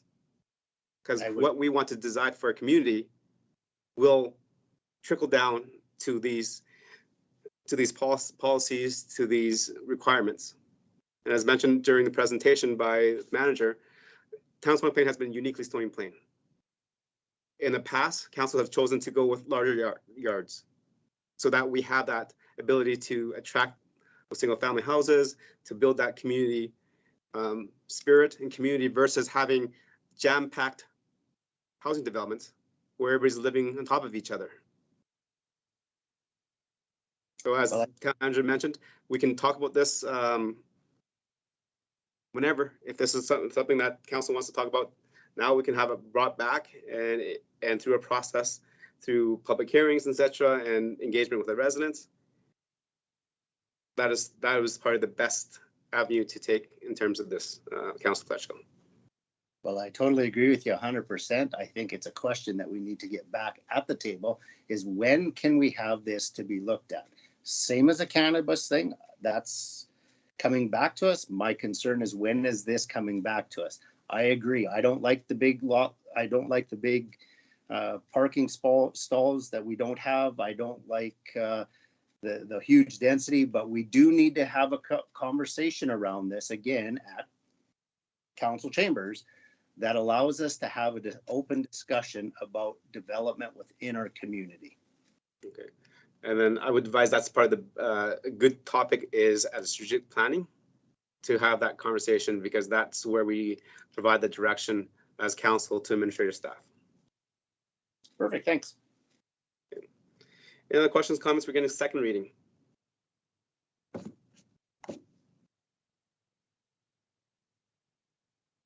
Okay, see none. Members of council, I will support the motion for second reading. And these are the reasons why. I think this is a living document for the town of Stony Plain, and it will continue to be updated.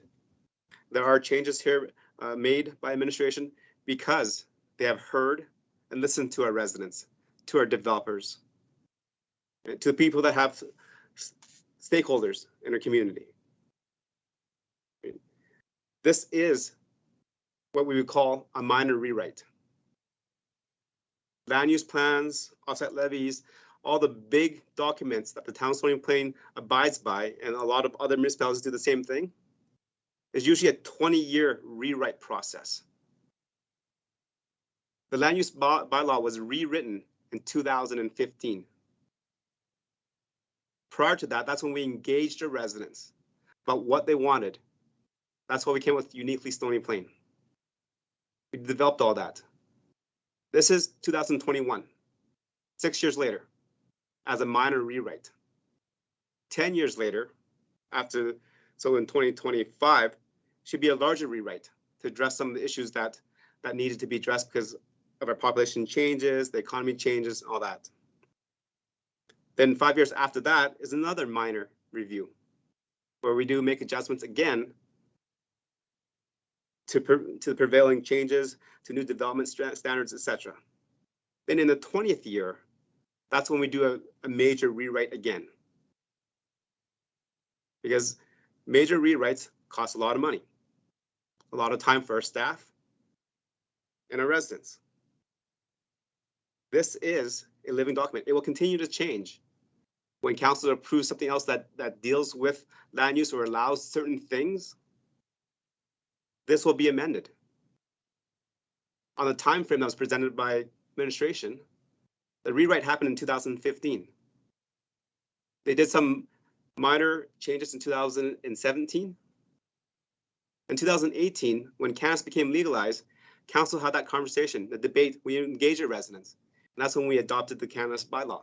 That changed our land use bylaw.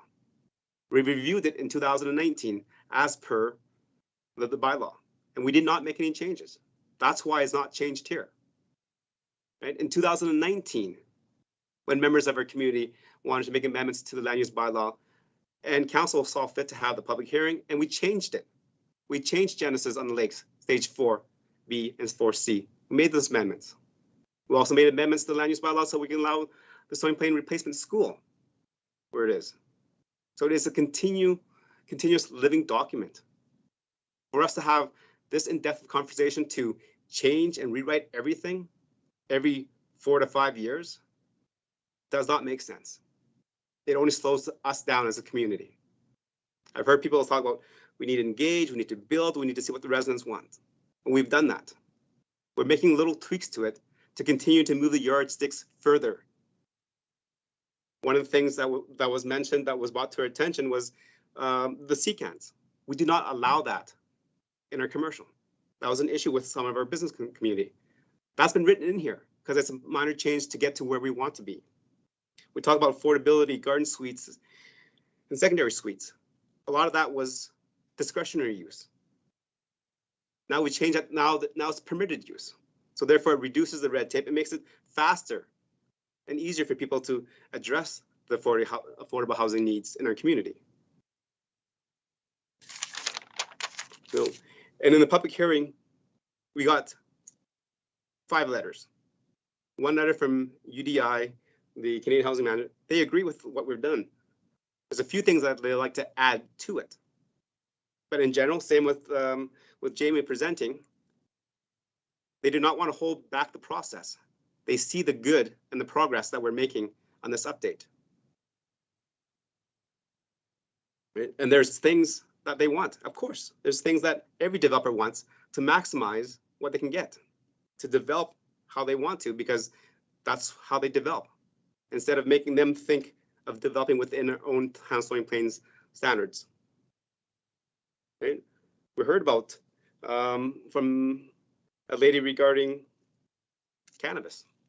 I would, and as mentioned here, that is one person that we heard from, because the majority of the people were not focused on cannabis bylaw. We debated that in 2018. We reviewed it in 2019. And at that time, there's no changes. There was no overarching changes from our community saying we need this changed. But now we have an individual that says maybe we should look at it. And that's a good idea. We will look at it. We had one individual talk about rezoning of Highway 779, the areas around there from residential to commercial. Nobody touched on that. So I'm not too sure why we as council did not touch on it. Personally, I think having that rezoning from a residential district to a commercial district is beneficial to that area. It is becoming a highway, a busy highway, and having residents is not ideal for that spot of land. So having that change to C3 is a step in the right direction again. All I know is that if we do not approve this land use bylaw amendments, then we're back to the original one that we adopted in 2015 with those minor changes, which means we have zero chance of attracting new growth in our community, because if this is what they want and our administration has made some changes, then we didn't accept that. We will not be addressing affordable housing with garden suites and secondary suites. We'll not be addressing the needs of our commercial industry, but having expanded definitions, right? So we're allowed more of that. We've also allowed different things that were not allowed in the previous land use bylaw. So everything is not going to be perfect. There are areas of improvement, but it is another yardstick of moving us closer to where we want to be. So that's my thoughts on it, and I will be voting in favor of the second reading. Councillor Loy, you made the motion for second reading. Any closing remarks?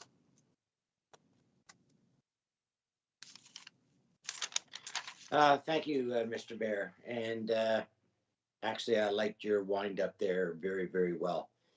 I couldn't agree with you more. I will be supporting this as well. No document is perfect. we have the ability to bring documents forth, and that's why I asked about the cannabis bylaw, how quickly we can get it done. We'll deal with those issues because there isn't a council in the world that can foresee every potential issue that's going to arise out of a new document or an amended document. I don't think I need to say anymore. You did a marvelous job in summing it up, and I will support it. Thank you, Councilor Loy. With that, I'm going to call the question. All those in favor of second reading, please raise your hand.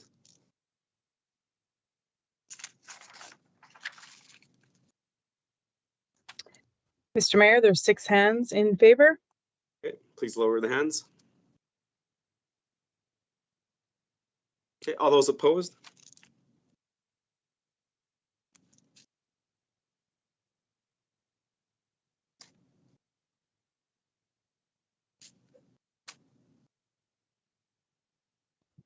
Sorry, Mr. Mayor, can you call that vote again, please? All those opposed? There should be 1. Thank you very much. Mr. Mayor, there is 1 hand opposed. Okay. Thank you. And second reading has passed. Councilor Palechico, motion for third reading, please. Yes, thank you, Your Worship. The Town Council give third reading to Land Use Bylaw 2642/LUO/21. Okay. Thank you, Councilor Palechico. Members of council, we've had presentations, we have debates. We've just had a good, robust conversation and debate on second reading and some of the changes that we thought might come back, may come back later on. Open the floor for comments, questions, and debate.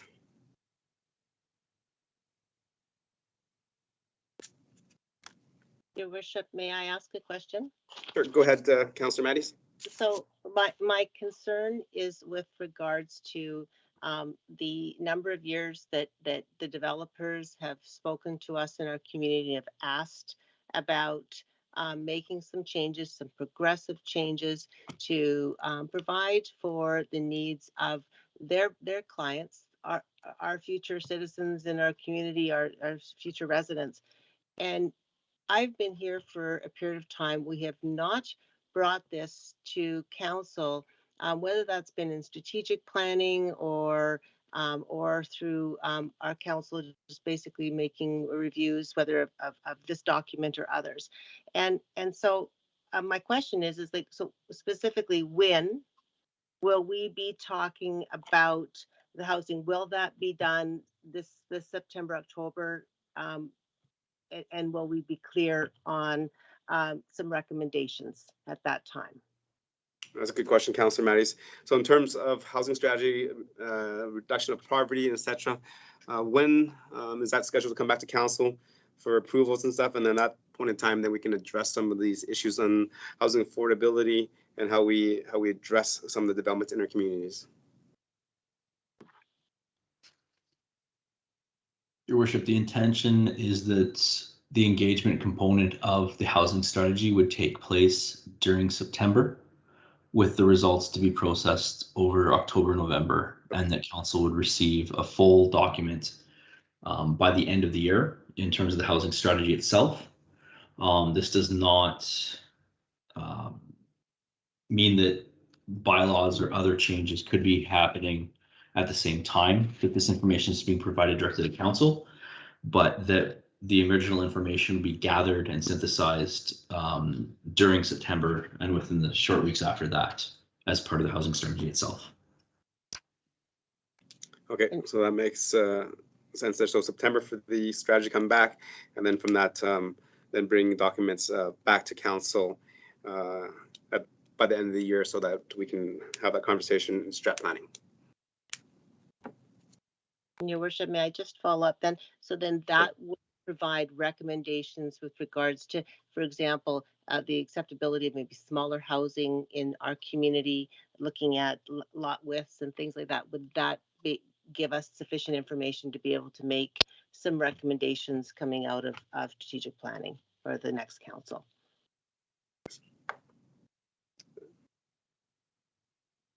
Town Manager. Thank you, Your Worship. And yeah, I guess I can make a few comments there. I know that I think I would put it, I guess I'll frame it this way for now, but yeah, I do believe that council of the town of Stony Plain needs to weigh in and provide clear direction on, I would say the reduced lot sizes and, whichever way you want to put it, but that, physical footprint of the community. And I think that needs to happen in what I would say would be a relatively short term. So, 6 to 8 months from today. I think, this evening, Your Worship, if I can get a little bit of latitude, certainly that dialogue has begun, and I would expect it to continue. And I do think it's a important specific policy direction that council will have to give in a reasonably, what I would say, short to mid-term. How that happens exactly, I would expect, like as our manager has said, that it would, some of that dialogue will come through a housing strategy. Some of it will come as strategic planning. Some of it will happen, within the public realm, so to speak. And but it is a question that council will have to provide a direction and answer to within 6 to 8 months. I'll stop there, Your Worship. Thank you. Councilor Matties? That helps me a lot. Thank you very much. Thank you. Any other members of council on third reading? Can I make a comment? Sure, go ahead. After listening to fellow councillors tonight, I feel it's important that town council support this bylaw. And the reason I feel it's important is there's some really good things that are changing within the bylaw. But I also feel that council has brought out some things that need to be addressed that I can clearly hear through administration that they will take into consideration. So I believe that by supporting this, the rest will be brought to council in a timely manner that we can have an open discussion on everything. So I think it's really important tonight that we move this bylaw forward. Thank you. Thank you, Councilor Fletchko. So I will support third reading. I think I've said earlier that this is a good step forward for our community and addresses some of the issues and concerns from our developers and including UDI that have been addressed to our staff, and that's why those changes are done here at this point in time. This is a minor rewrite. This is 5 years from when we did the last major rewrite in 2015. So I think we have a lot of ways to go yet as we continue to grow and mature as a community, but we are making progress and we are moving the yardsticks forward. So I will support the motion. Councilor Fletchko, anything to close as you made the motion for third reading? The only thing I'd make close in is I do feel again that all of council should support this so that we can move this forward tonight. Thank you. Okay. Thank you. I'll call the question. All those in favor?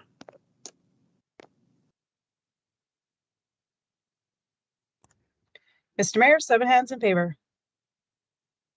Okay. Thank you. And that ends bylaws. Right now it is 8:44, so let us call a 10-minute recess for everyone, and please come back at 8:54. Thank you very much.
Okay, members of council and members of the public administration that are participating and watching through the town's YouTube channel, welcome back.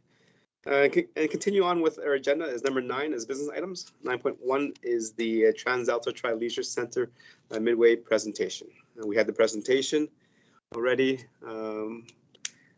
Councillor Bennett, go ahead. The motion, please. Thank you, Mr. Mayor. I move that Town Council accept the TransAlta Tri-Municipal Leisure Center mid-year presentation for information. Great. Thank you, Councillor Bennett. And members of council, we had the presentation earlier and we asked questions for clarity and understanding from the director there. I don't think there's anybody here that's on there that can answer those questions. Any more questions? So anybody have any last comments before I call the question?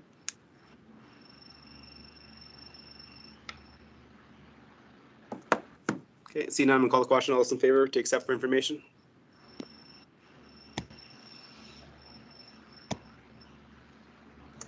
Mr. Mayor, there's 7 hands in favor. Great. Thank you very much. And moving on to 9.2. Go ahead, administration.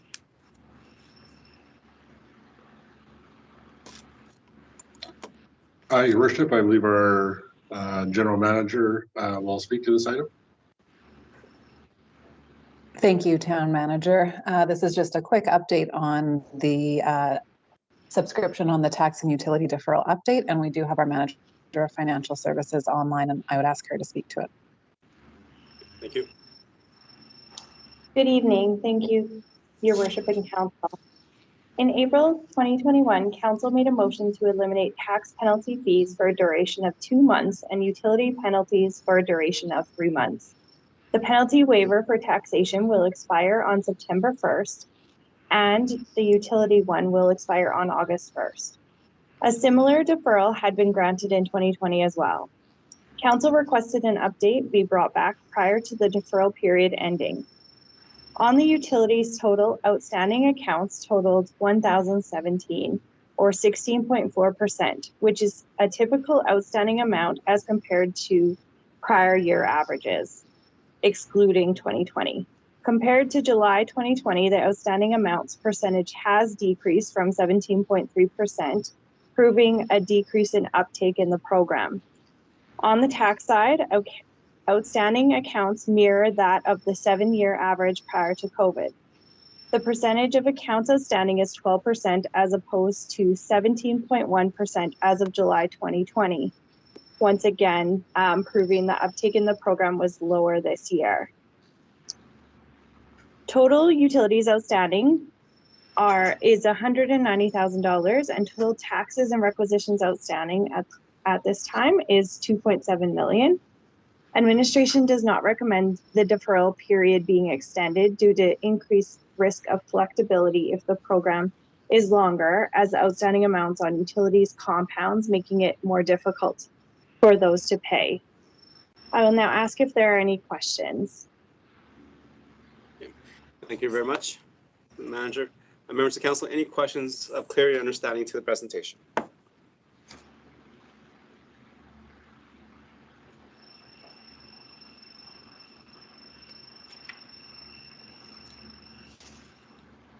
Okay, seeing none. Councillor Mattis, can I ask you to make the motion, please? Yes, thank you. That Town Council accept the tax and utility deferral update for information. Okay, thank you much, Councillor Mattis. Members of council, the floor is open. Any questions, comments, and debate on the motion to accept for information?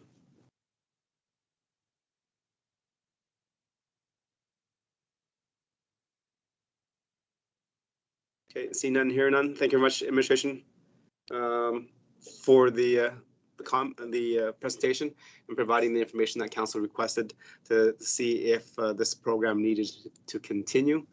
It looks like, as mentioned, that there was less uptake in the utility deferral program this year versus last year. So I'm glad to see that, and thank you very much for the presentation, bringing it back to council.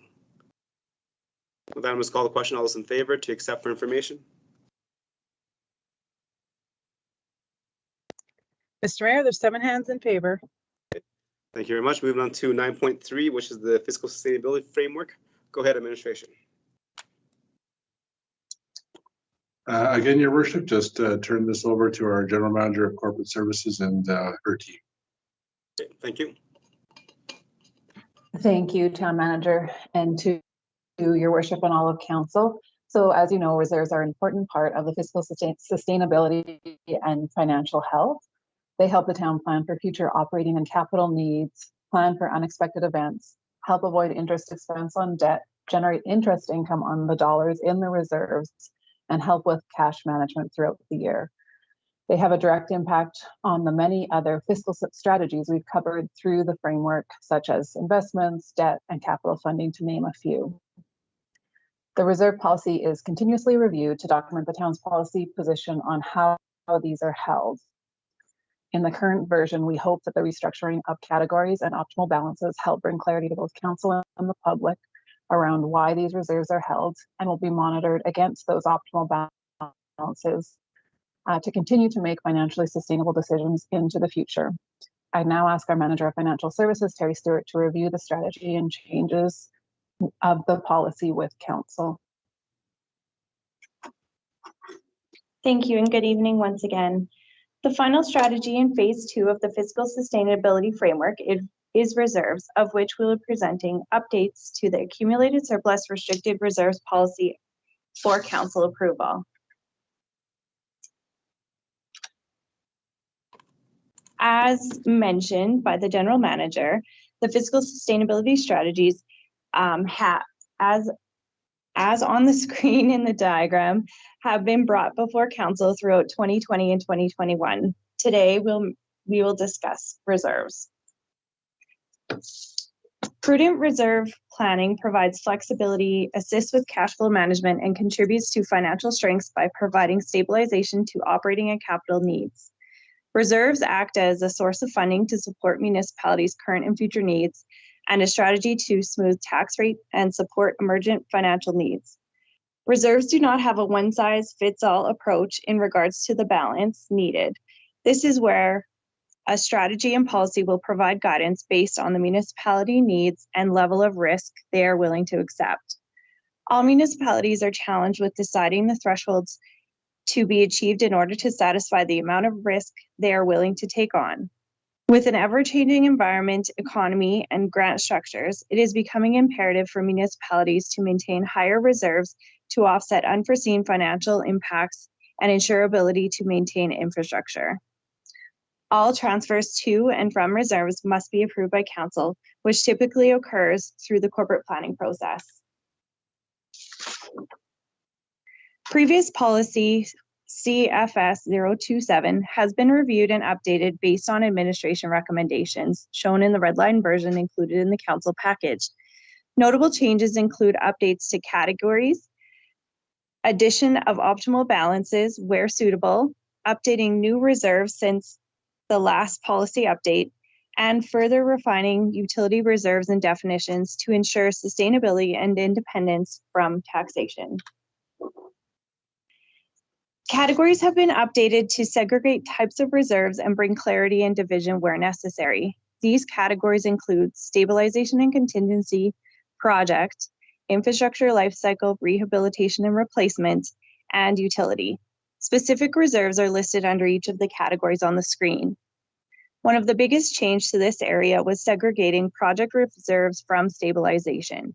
In the past, these two did not have a hard line drawn, which caused confusion and potential to over-allocate contingency funds for project use.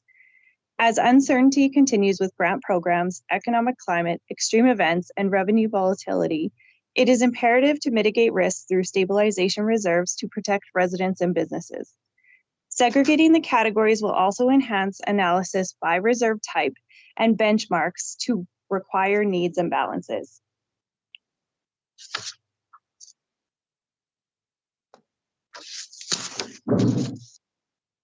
In order to be financially prudent into the future, an optimal balance has been added to the reserve schedules. This will provide a goal to work towards regarding the reserves based on future needs analysis. Through implementation of an optimal balance, it will provide administration a benchmark to measure reserve health against. There is, as mentioned before, there is no one-size-fits-all model for these reserve balances. In evaluating, all municipalities in the Edmonton Metropolitan Region Board, EMRB, were used as comparatives, as well as recommendations from the Government Finance Officers Association, known as GFOA. Optimal balances are a future target that the town would work towards and benchmark against. Reaching the optimal reserve balance is a long-term goal, and the time and ability to achieve the goal will be presented as part of the corporate planning process. Increased reserve balances may occur through the corporate planning process, as well as through year-end surplus or unexpected influx of funds. Optimal balance recommendations will be reviewed and monitored periodically and refined as necessary through policy review dates. Listed on the screen are the optimal balances written into the policy, of which I will go through detail on a few. Tax levy stabilization optimal balance has been set to 5% of the municipal operating expenses. As a comparison, the GFOA recommends 16%, and other EMRB comparators range from 5 to 15%. General purpose or project reserve is set at 5-year average, which would include items such as plans, reviews, or studies. An example of the designated portion use would be election expenses and other expenses of those natures that are very specific, and we put away money every year for future use. Facility and capital equipment replacement has been set to 10-year average, as most of our life cycles exceed 5 years.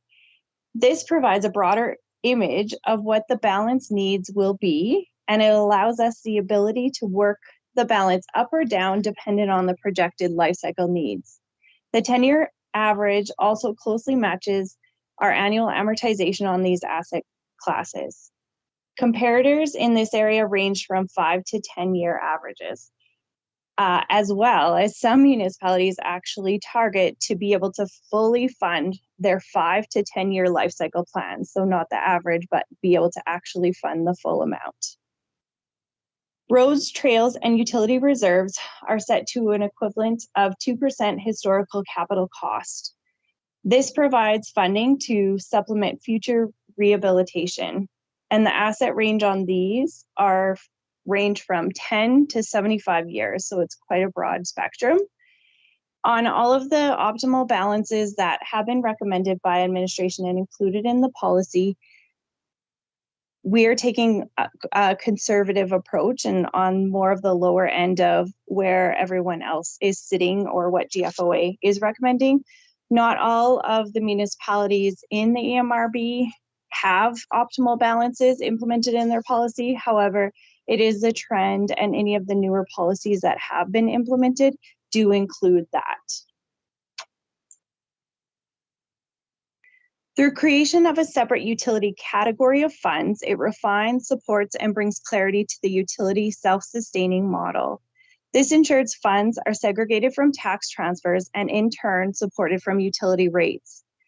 The increased limit on utilities has been removed for the ability for the town to meet current and projected needs into the future. This may be reinstated into the future through review of utility models. The listed reserves on the screen have been added to the policy. However, they were created already through either council approval or facility construction since the previous policy update. So these are not new to council, but just new to the update in the policy. And they are now outlined within the schedules in the policy. Next steps. So reserves transfers recommended will be coming forward through the corporate planning process in the fall. The full fiscal sustainability framework document with all of the strategies presented will come back to council in September, and administration will continue to review and analyze the reserves, their balances, and the policy going forward. I'll now take any questions that council may have. Thank you very much for the presentation. Members of council, any questions for clarity and understanding from the presentation on the fiscal framework? Members of council, go ahead.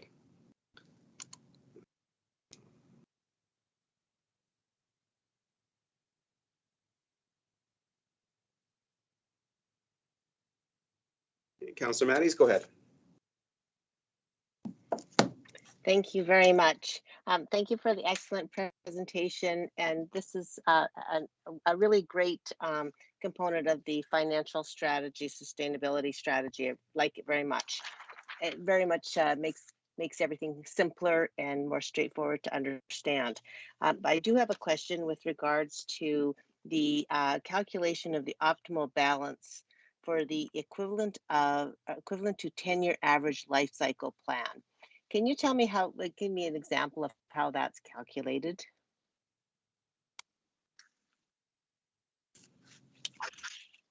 Through you, your worship, to Councillor Matties and all of council.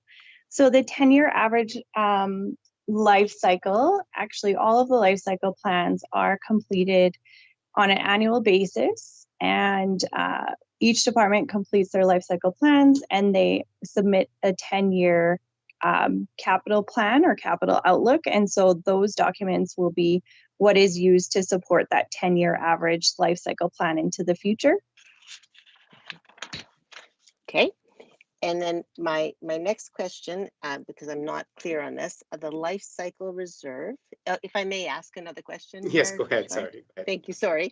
The life cycle reserve, is this specifically related to the ongoing maintenance of the asset as opposed to replacement? So this is just the maintenance of the asset? Through you, your worship, to Councillor Matties and all of council, this would include both portions of, there may be some operating ongoing maintenance, there may be some capital ongoing maintenance, and we don't, if we had a replacement facility in our life cycle plan, which we currently don't in any of ours, then it would include it. But so I guess I would say right now, none of our life cycle plans include a replacement of a facility. Okay, thank you. Thank you. Deputy Mayor, go ahead.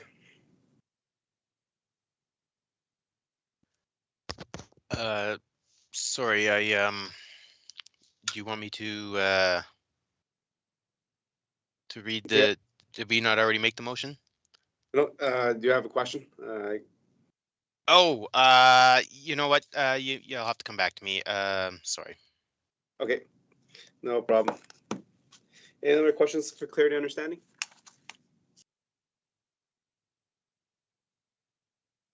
Okay, see now, thank you for the presentation, and I appreciate again the feedback and the improvement from the old policy. So thank you. I look forward to having it all come back at once. That'd be interesting because that's going to be a very, very large document for members of council to read. Okay, with that, Deputy Mayor, go ahead and make the motion, please. Yes, that. Sorry, just before you do that, just had somebody message in for a question. Go ahead, Councillor Laurie. Thank you, Your Worship. I was contemplating whether to save it for after the motion or before. I just decided to ask it before. In regards to this policy, there's some reserves that I don't see named in this policy. One of the examples is the Policing and Public Safety Reserve. And I'm just wondering if administration can just provide a little bit of background on some of the reserves that we don't see here and why we don't see them. Thank you, your worship, through you to Councillor Laurie and all of council. The Policing and Public Safety is, I'm just, sorry, flipping through my pages here. It is located on page 388 of the council package. So it's in Schedule 2C.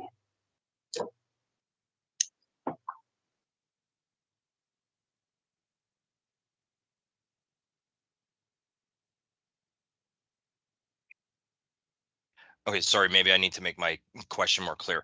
When we talk about the optimal balances, it kind of, I guess, backwards the way some of our other reserves work.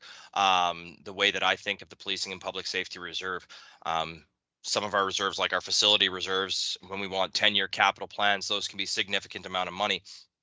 The Policing and Public Safety Reserve to me is a little bit more of what I would call an in and out reserve.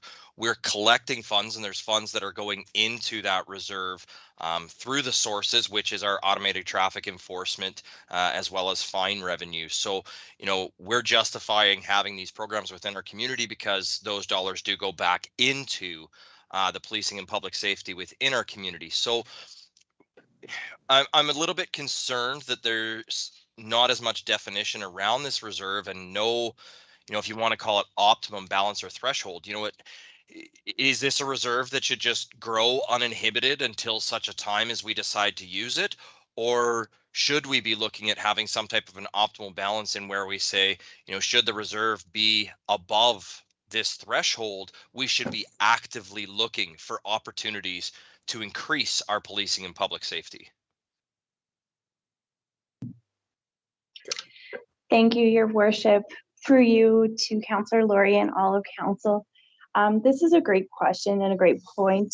We had a lot of discussion regarding that. And so in regards to the Policing and Public Safety Reserve, we decided not to put an optimal balance required. So just to kind of back up, the optimal balance intent is to have kind of a goal to strive to of where you want this reserve to be sitting year over year, sort of thing, and what you want to build up to. Because as you mentioned, the revenue for this reserve is volatile and mostly out of our control.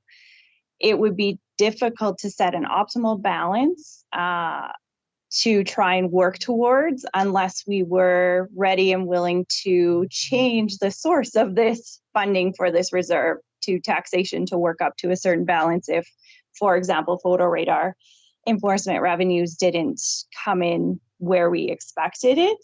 So that was the intent on that one. As for what this is spent, or we wouldn't want this reserve to be just built up to, you know, an enormous amount that didn't make sense.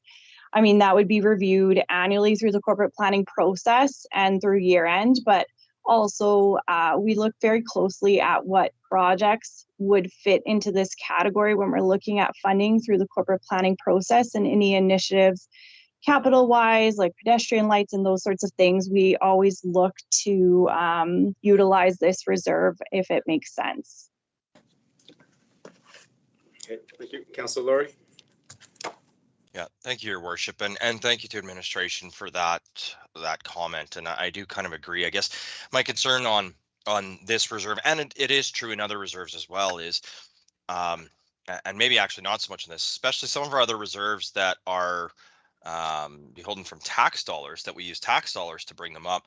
I do think the optimal balance is a great point, but I also do think there should be a tolerance or a threshold, because at what point in time are we taking money from the taxpayers to just put in a bank account to sit there without a defined need? And it's the same with the Policing and Public Safety Reserve. At what point in time does that account or that reserve get to a threshold where, you know, we as council or we as the town should be spending that money for the defined purpose, or we should be looking to reroute that money to another area that may be better used? And I can appreciate that, you know, that review should be done every year through the corporate planning process. But I do think there is a policy that could be developed there. I do think there are some guidelines and some general rules that could be made there. I don't think it's enough to, you know, not support this or send this back or anything like that, but I certainly think it's something that I would ask maybe be continued to be looked at as we move forward into the future, and be considered as we get updates on these as we go. Okay. Thank you for your comments, Councillor Laurie. I kind of agree with you a little bit that there should be a little bit of maybe a little bit more word around this, but I don't believe that we do need an optimum balance there, because then the reverse of what you just said, if our balance is lower than what the optimum balance should be, then we're not going to initiate any funding from this account until it gets to that point. So I think there's both ways to look at that, and I think you know, as administration mentioned, that they're always looking for public safety initiatives that can be funded through this source. So definitely that's something for us to kind of review a little bit later. Any more questions for clarity and understanding?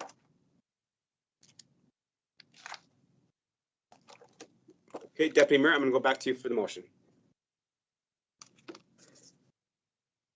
Yep. The town council accept the reserve fiscal sustainability strategy for information. 2, approve the accumulated surplus restricted reserves policy C-FS-055, and 3, repeal the accumulated surplus restricted reserves policy C-FS-027. Okay, thank you very much, Deputy Mayor.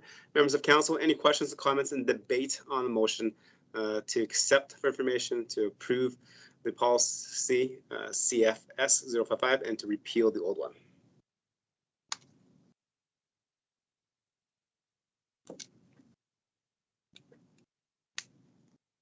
Okay, seeing none, I'm going to call the question. All those in favor?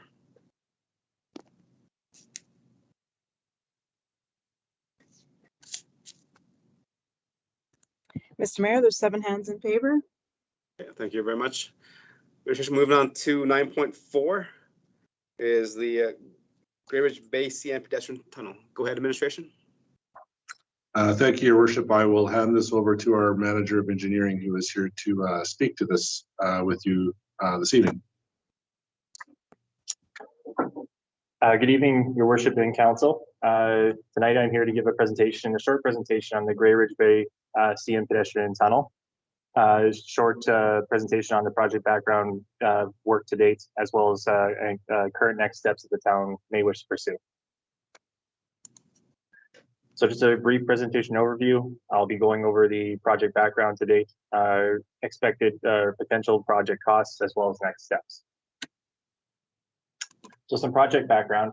The town of Stony Plain is committed to improving its active transportation infrastructure through improvements that will connect community destinations, promote public health and safety, environmental sustainability, and social cohesion. In order to achieve such goals, the town has created its active transportation strategy, which was finalized in January 2020.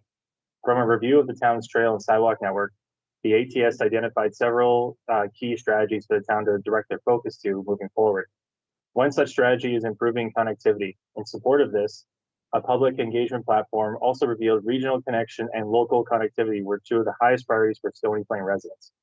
One key takeaway of the connection of the trails was from the connection from Silverstone to Grey Ridge Bay via a pedestrian tunnel under the existing CN rail line.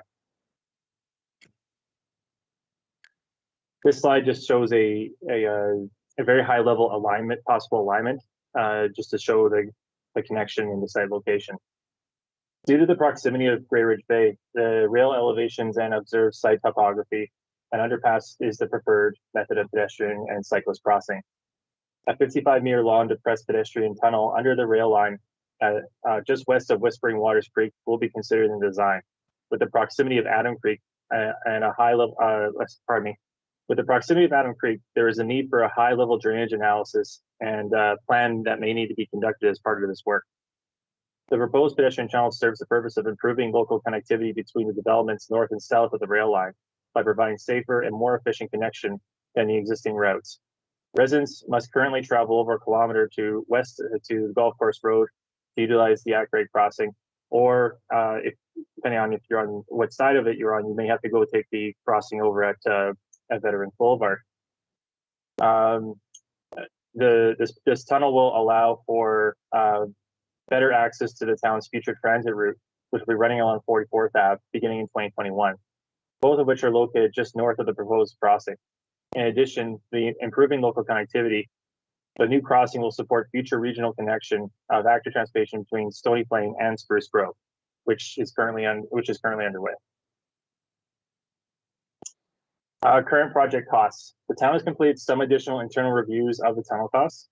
If the town wanted to proceed with this project and potentially be eligible for the Rail Safety Improvement Program grant, RSIP grant, excuse me, the town would need to front end the preliminary work initially applied for in 2020. The estimated cost of this study is approximately $80,000. It should be noted, if successful, the grant application with the proper preliminary study, the cost of the study would not be eligible for recovery. Pardon me, I think my screen froze there. There we go. The town has contacted industry consultants to get a high-level cost estimate on the proposed tunnel. The estimate provided was using similar projects approved under the grant. The current estimate of the tunnel is found below, with preliminary work being approximately $80,000, detailed engineering estimated around $320,000, and the construction varying between $3.2 million to $4.15 million. The reason for this variance is to account for give a range to council for understanding that there may be some additional considerations that come from the preliminary review that the town can anticipate at this time. So the range is just to give an idea and just for discussion purposes. Pardon me. So next steps, council is to the motion in front is to consider this project as part of the 2022-2024 corporate plan. If approved in the corporate plan, the town would proceed with acquiring a consultant for preliminary investigation and conceptual design, conduct some stakeholder engagement, as well as perform necessary engineering activities such as topographic survey, geotechnical investigation, drainage assessment, as well as the reapplication for the RSIP grant funding. I will now take any questions from council should there be any. Thank you for the presentation, Mr. Newstead. Members of council, any questions of clarity and understanding on the presentation?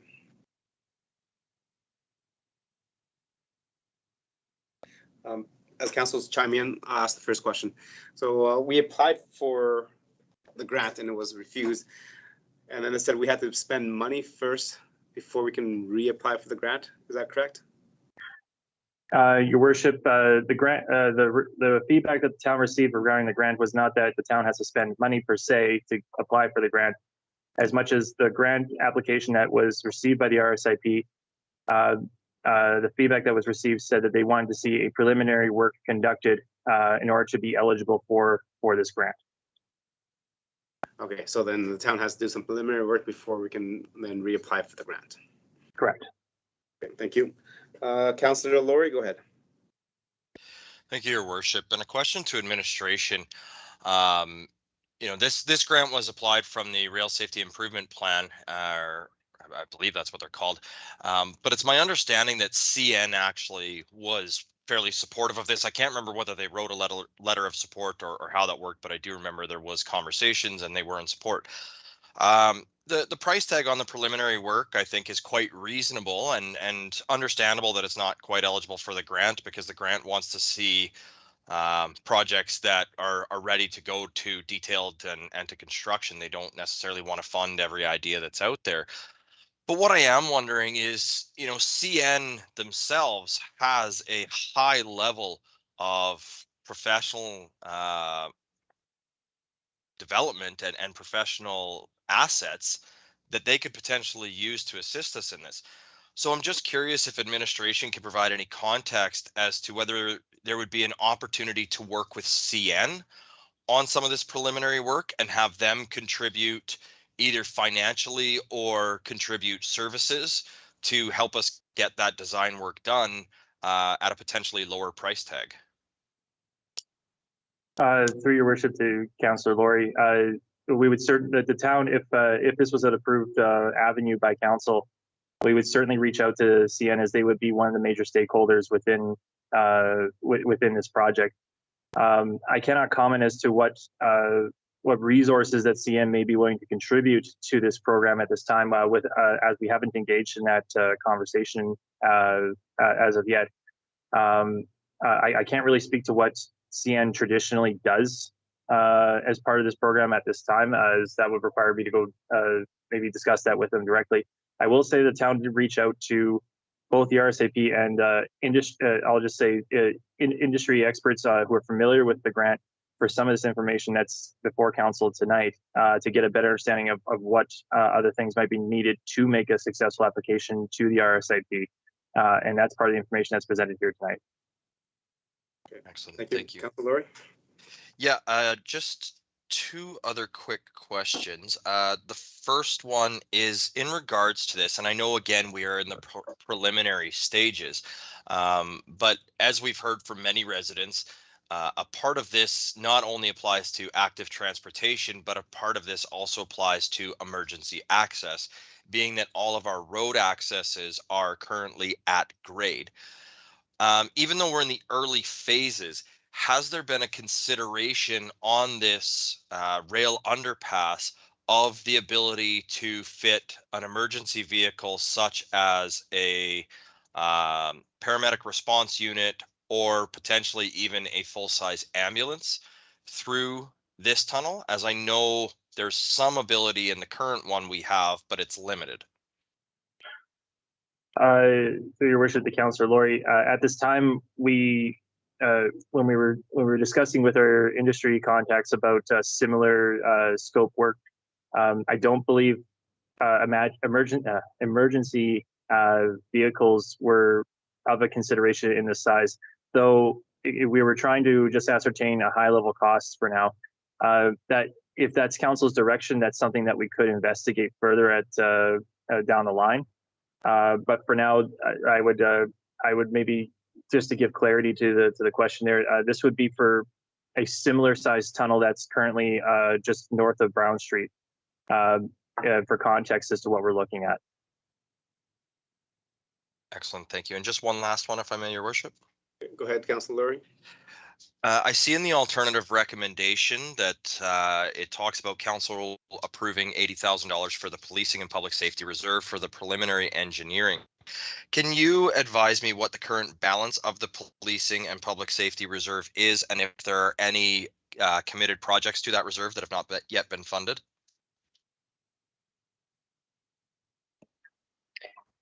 Your worship, through to Councillor Laurie, I can answer this one. The projection for the balance at the reserve at the end of 2021 is $215,000, and that would meet our photo radar projections. And there was a couple of projects funded throughout, so there is a little bit of room there to fund the $80,000. General Manager, you cut out there when you're making the comment. What is the total? 215,000 is the projection at the end of 2021. Okay, and based on our annual report, the 2020 reserve was 221 for the policing and public safety.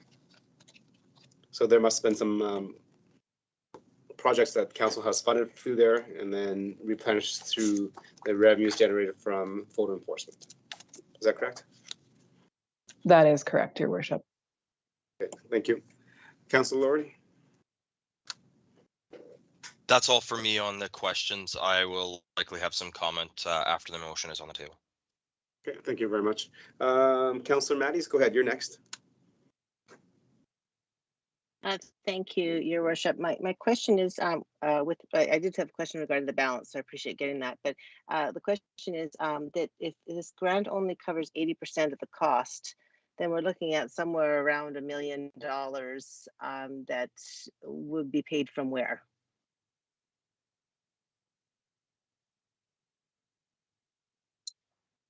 Okay. Your worship, I'll maybe just ask our general manager to make a general comment about future funding of the project. Your worship, through to Councillor Matties. So really the funding sources for this would be either a debenture borrow or to utilize some of the grants. There wouldn't be a reserve balance large enough to fund this project at this time. Okay, thank you. Councillor Matties? That's everything. Thank you. Thank you. Any more questions from members of council regarding clarity and understanding?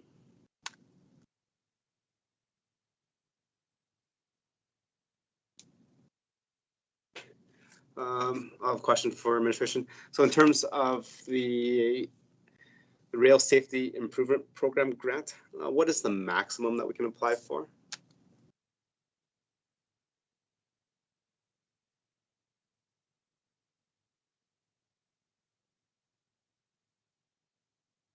Your worship, I'm trying to find that now. If you can give me a minute, I can try and see if there is a maximum. I did not see one in my preliminary review.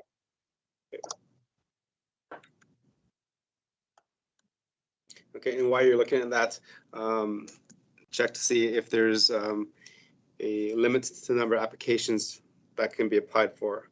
For example, if we do approve a project, can we apply funding in two separate years to cover the balance?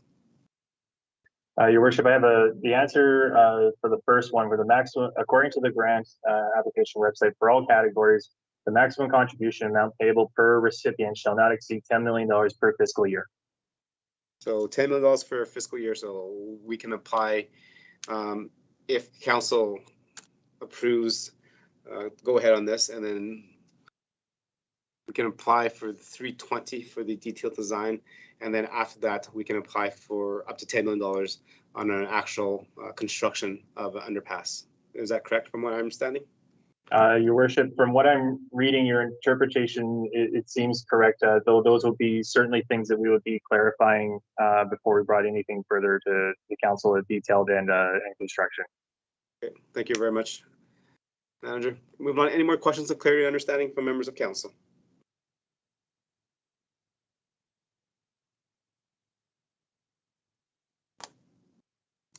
Okay, with no more of that, I'm gonna ask Councillor Laurie to make the motion, please. Go ahead, Councillor Laurie. Just a question on process here. If I wish to make an amendment to the motion, should I be making the motion that I'd like to make, or should somebody else be making this motion so then I can use the alternative recommendation? You know what, since I asked you to make the motion, I will leave it up to you, because there is on the agenda package an alternative motion. So if you would feel more comfortable doing that one, you can go ahead and use that one, and the council can debate that, and then we go from there. Thank you, Your Worship. I would actually like to make the alternative motion. So I would like to make the motion that council approve the $80,000 from the Policing and Public Safety Reserve for the preliminary engineering for the Grey Bridge Bay. I don't think that's right. I think that's supposed to be Grey Ridge. Grey Ridge Bay CN pedestrian tunnel. Sorry, I was reading it off of the council package, not off the screen. And then I'll speak to that, Your Worship, when able. Okay.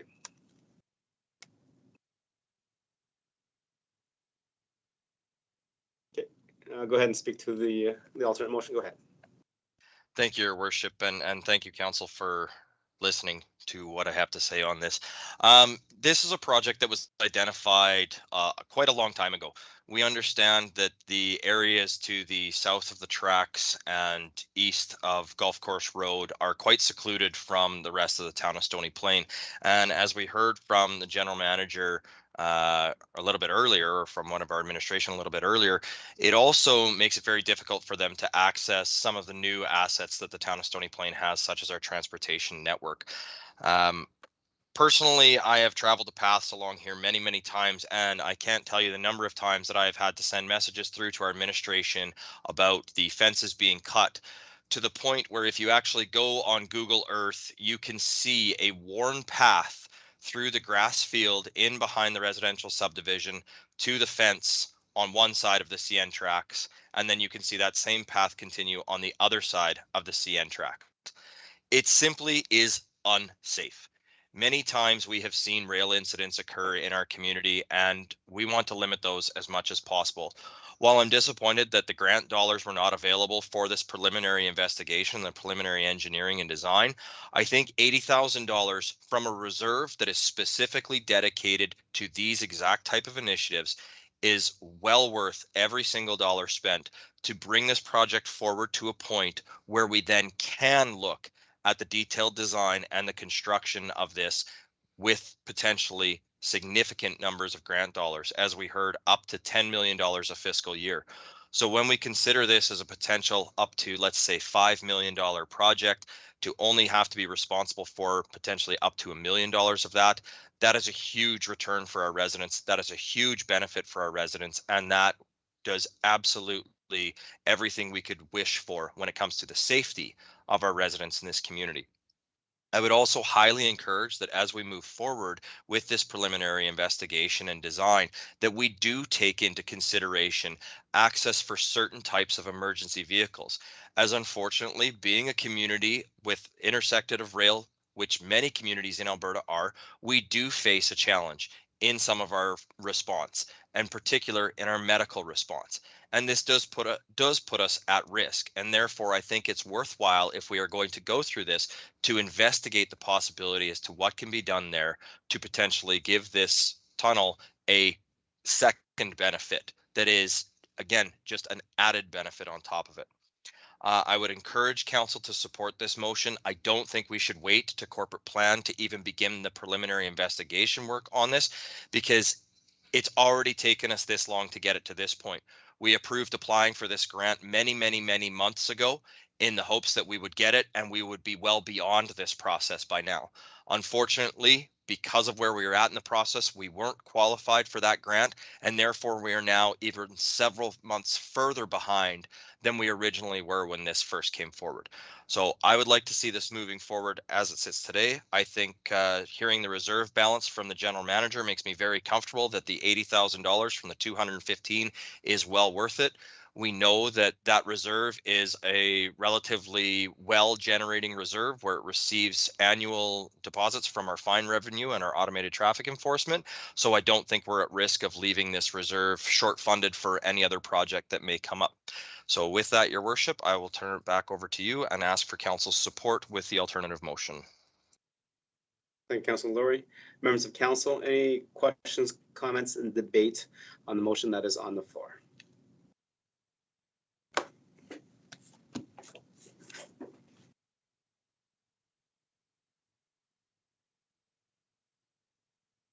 Okay, seeing none, I have a question for administration staff. The motion is for $80,000 to do the preliminary engineering for this tunnel. One of the questions asked was in terms of the tunnel concept was going to be similar to what was existing within the town of Stony Plain. We also heard from Councilor Laurie, and I'm pretty sure mostly every member of council feels that we may need to increase that and look at a different width and height of the tunnel to allow for maybe a more of a rapid response vehicle to go through there to support our healthcare and fire response times. To administration, will $80,000 cover the additional scope of work? Your Worship, this is the manager of engineering. To review the additional width of an emergency vehicle, it could be, I believe it could be covered within this 80,000. Provided it's just the width that we're looking at. I believe we could cover that within the 80,000. Okay, thank you. Any more questions, comments from members of council? If not, I'll call the question. Okay, see none, I'll call the question. All those in favor, please raise your hands.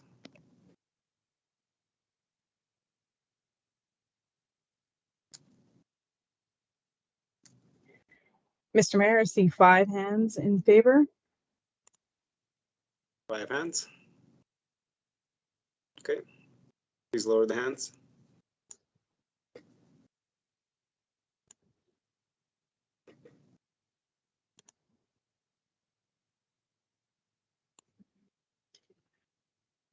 Okay, all those opposed?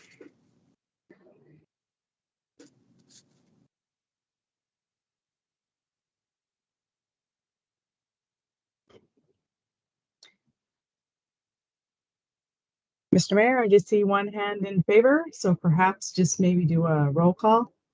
Okay, Councilor Bennett just messaged me that she was slow on the ball and her hand is in favor for supporting the motion. So it is Okay. 6 in favor and 1 opposed. Okay, 6-1. Confirm, Mr. Mayor. Okay. Thank you very much. Moving on to 9.5, which is the strategic and corporate plan update. Go ahead, administration.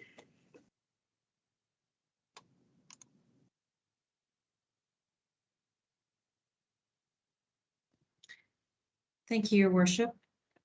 Good evening, Council. For your review and consideration, administration has provided a second quarter progress update beginning on page 434 of your agenda package.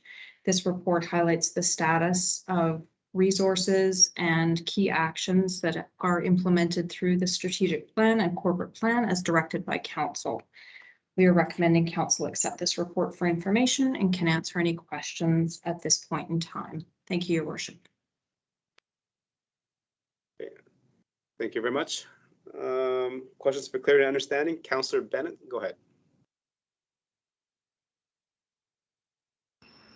Thank you, Mr. Mayor. I'm referring to page 445 in our package. And when it talked about the tri-municipal regional plan, I'm wondering if we shouldn't state in there something about next steps. Otherwise, it looks like that's been completed when really it hasn't been completed. We're just waiting for feedback from our administration on there.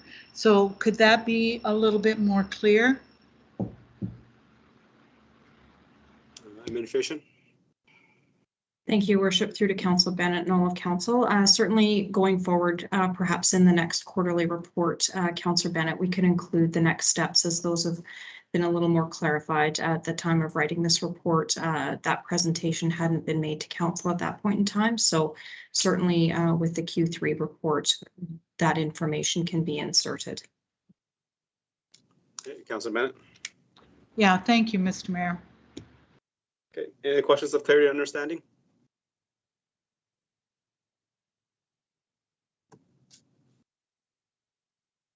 Okay, see none. Councillor Matties. Go ahead. Thank you, Your Worship. I just have a question with regards to page 450 regarding the Community Recreation Center construction. I thought the budget, we changed it to 15 million for the first phase. Am I completely misunderstanding? Go ahead. Yeah, sorry, Your Worship, as a town manager here. Yeah, I think Councillor Matties, you are correct in your perception, if you want to call it that, of the budget change on the scope of the phase one. You know, this particular item, you know, shows 30, which may have been the original approved, and I'll maybe ask our General Manager of Strat Services to identify where that number specifically has come from. But I believe that's probably it. We do try to ensure these reports match up with the actual corporate plan itself to a degree, so that there's some consistency. But I'll stop there, and perhaps the General Manager just comment on the report itself for the update side of it. Yes, thank you. Yes, Town Manager, that's correct. The budget number that's in the report was part of the corporate plan approval from last fall, but we can certainly update and clarify the budget adjustment that has been made. So thank you, Councillor Matties, for highlighting that. That makes me feel so much better. Thank you. Thank you for bringing that clarity, Councillor Matties. Any other questions for clarification and understanding?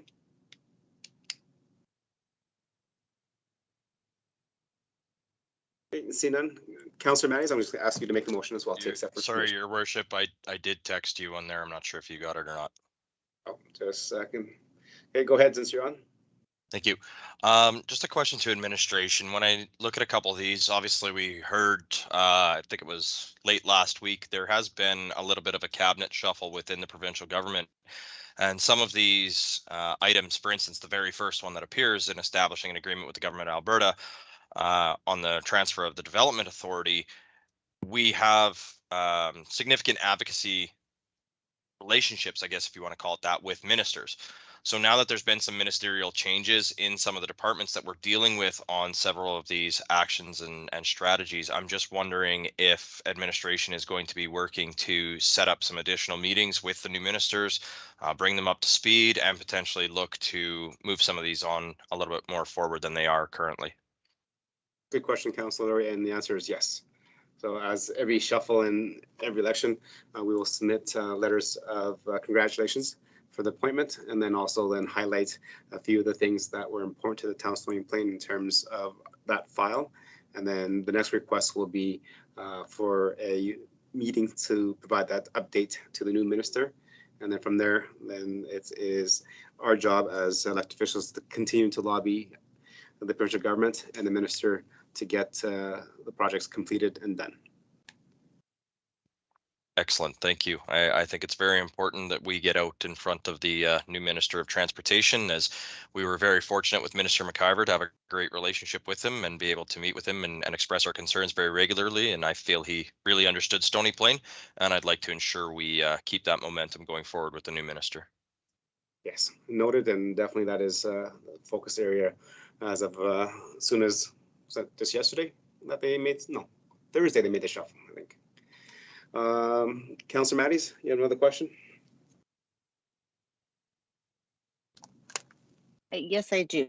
Just wanted to check with regards to the cemetery. Should that not be included in here? Okay, so on the quarterly update, the cemetery, when is that coming? Your worship, I'll just turn that to our manager of strategic services for comment. You're just asking the general comment about where, how, what is the reporting on that, I believe. So general manager. Thank you, Worship, through to Councillor Matties and all of council. So the cemetery project has not been identified within the reporting update. Part of that was because of the project construction shifting with the delay and some of the work through COVID-19. But certainly it might be something that we want to bring back into the corporate plan, strategic plan report going forward because of that. So certainly we can bring that forward and provide that update starting in Q3 so that we've got tracking of that into 2022 as well. So at this point in time, we didn't have any significant updates on that project at this point in time, but as we get closer to implementation and the construction of that project, I think it would be appropriate to bring those updates back into the report again. So. Okay, thank you. Anything else, Councillor Matties? No, that's everything. Thank you very much. Thank you. And since I have you on the mic, go ahead and make the motion, please. That Town Council accept the Quarter 2 2021 Strategic Plan and Corporate Plan Report for information. Okay, thank you much, Councillor Matties. Members of Council, any questions, comments, and debate on the motion to accept for information? Okay, see none, we call the question. All those in favor for accepting for information? Mr. Mayor, there's 7 hands in favor. Okay. Thank you very much. That ends business items. Moving on to council information and council discussion. Members of council, this is the time that if you need to update council on anything or ask any questions or bring anything forward from members of the community. We'll start with Councillor Matties. Go ahead. Thank you very much. The only comment I'd like to share is with regards to our great meeting we had with the Greater Park Island Region Chamber of Commerce, where we shared updates with them regarding Old Town South and the potential for growth there in the communities in that area, as well as our new and replacement school and new recreation facility and potential business incubator. And they shared a number of things with us as well. In terms of their relationship with the Atchison Business Association is very good, and that they're going to be working to further build their relationship with Edmonton Global. As well as they talked about an emerging leaders committee, where we can potentially work together, possibly with a business incubator that we're working on in Stony Plain. So some very good synergies there overall, and thoroughly enjoyed the meeting. Thank you. Thank you, Councillor Matties. Councillor Plechko.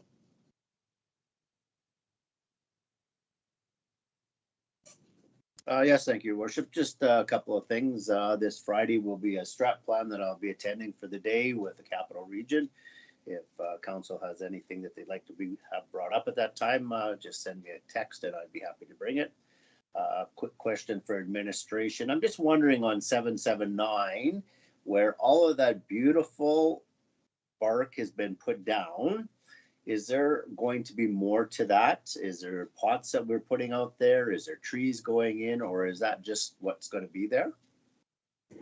Okay, thank you for the question. Administration, does anybody have any comments on what Alberta Transportation plans for the mediums? Your worship, I believe our manager of engineering is still on the meeting, and if he is aware of, he can share that. If not, we could ask some questions of AT and get that out to council. So I'll just check it with our manager of engineering.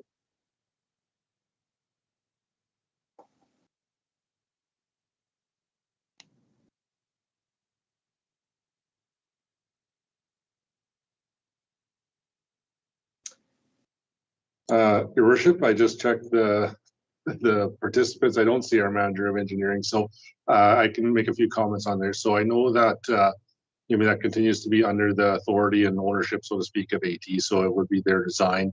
I can find out what the final design is for that, and I will check if our staff have any other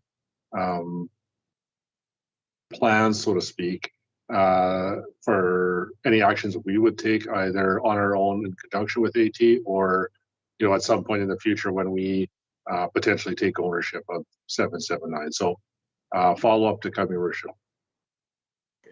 Thank you very much. Anything else, Councilor Pletchko? Yeah, just one thing, thank you. Just wondering if there's any plans to repair potholes between Range Road 10 and 12 on 628.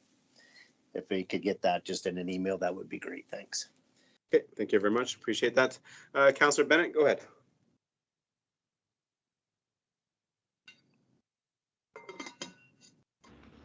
I have nothing further to add, Mr. Mayor. Thank you. Councillor Loy. Thank you, Your Worship, and like Councillor Bennett, I really have nothing to add this evening. Thank you. Thank you. Councillor Laurie. Thank you, Your Worship. I just have two things. The first thing is in regards to the Umbak Dog Park Road. I've had a question that I asked last week in regards to the completion, and still not completed and not accessible. I grow a little concerned with this because unfortunately we've run into many of these circumstances where we put a timeline out to our public for a project. And this one in particular was supposed to be completed July 8th was the initial communication. In the entire time that it was closed off, we had tremendous construction weather, potentially maybe bordering on too hot, but normally that's not necessarily much of a complaint for construction. And here we are on the 12th, and to my knowledge, I haven't checked today specifically, but it is still not accessible. I'm just curious if we can get an update onto when that road will be accessible for that facility to begin being used by the public again, and why we seemingly continue to miss projected end dates. Okay, administration.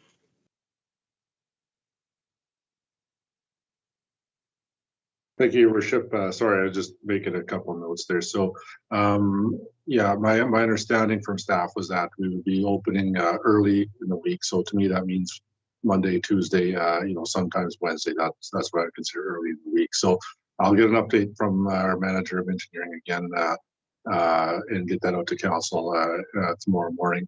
And when it comes to just I'll be brief, but basic construction date estimates and timing. Yeah, no question that we strive to work to those dates and completion and so on. Again, council's heard commentary before about weather, other contractors, so on and so forth, and I'm not going to go through all of that again. But from time to time, those are relevant factors in a construction project.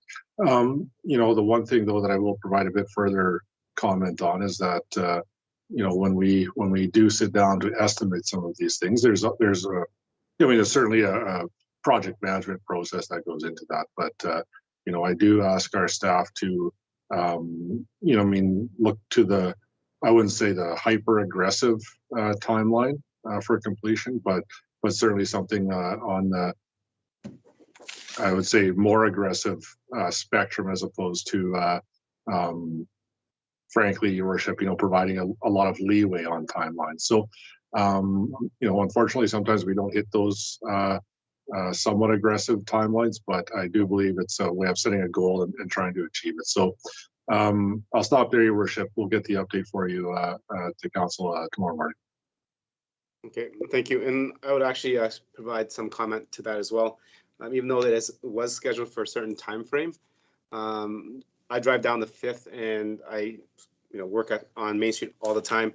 And there was about a week when there was no construction on the 5th or on the downtown reconstruction because it was too hot and there was a heat wave. And that was still during the same time as well. So I don't know if that was the case or not, but if I can drive by 2 road construction projects with nobody working because of the heat, I can safely guess or take a educated guess on that, is maybe that this is what happened here as well, that the weather did get too hot and it had to be just called off for a little bit for a couple of days. But I'm pretty sure the town manager will get a confirmation from the general manager regarding that. Thank you, Your Worship, and I can appreciate your perspective on that. And I would suggest, if that was the case, that maybe we start talking to our contractors about alternative work schedules, particularly in areas that aren't surrounded by residential, where continued construction activity would not cause a disturbance. I appreciate that we will get some responses to that. I also hope there will be some public communications done when an update on that opening is available, so that all of our many users of that town facility will be able to receive that update as well.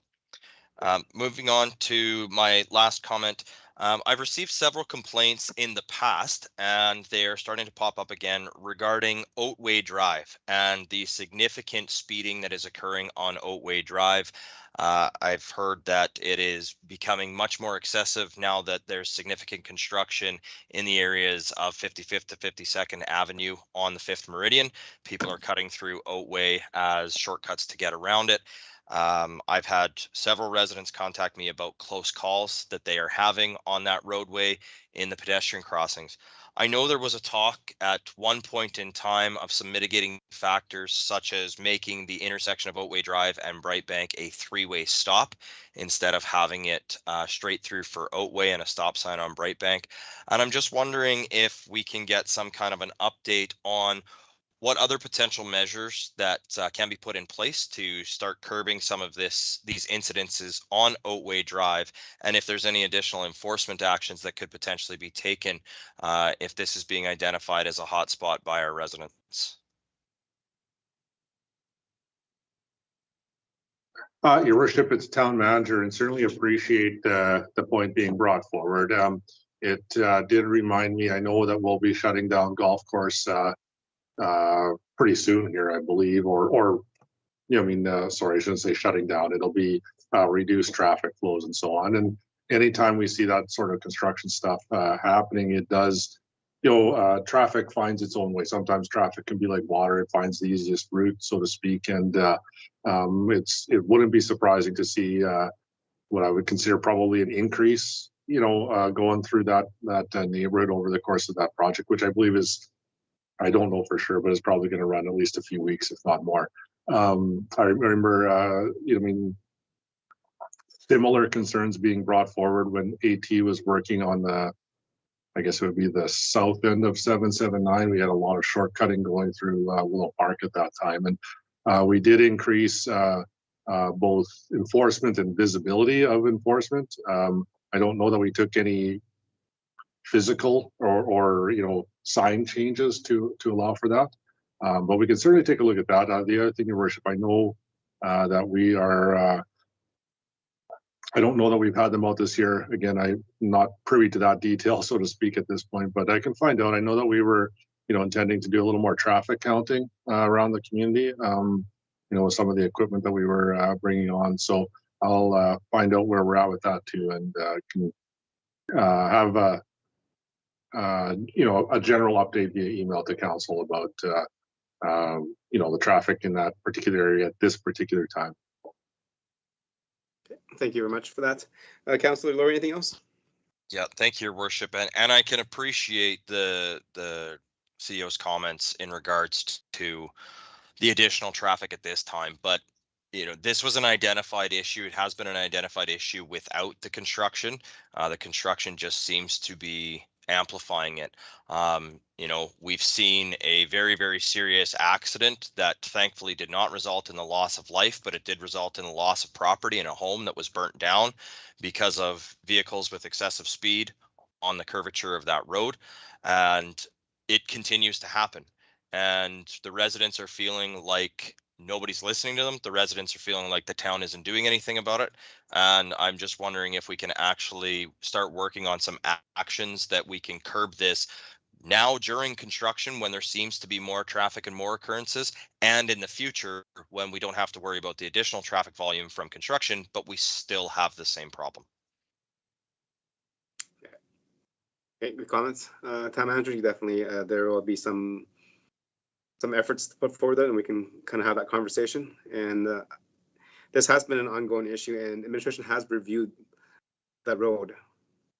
Is there a study or analysis that can be sent out to town council and shared with the members of the public when publics have questions or queries about the road? Your Worship, yeah, I know that we've taken looks in this area different times in the past. So, I can find out from staff what we have, where it's at, all that sort of stuff, and see if there's some further info that we can provide. Yeah. Okay, thank you.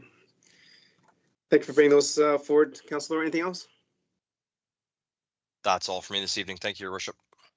Okay. Thank you. Deputy Mayor, go ahead. Nothing from me this evening. Okay.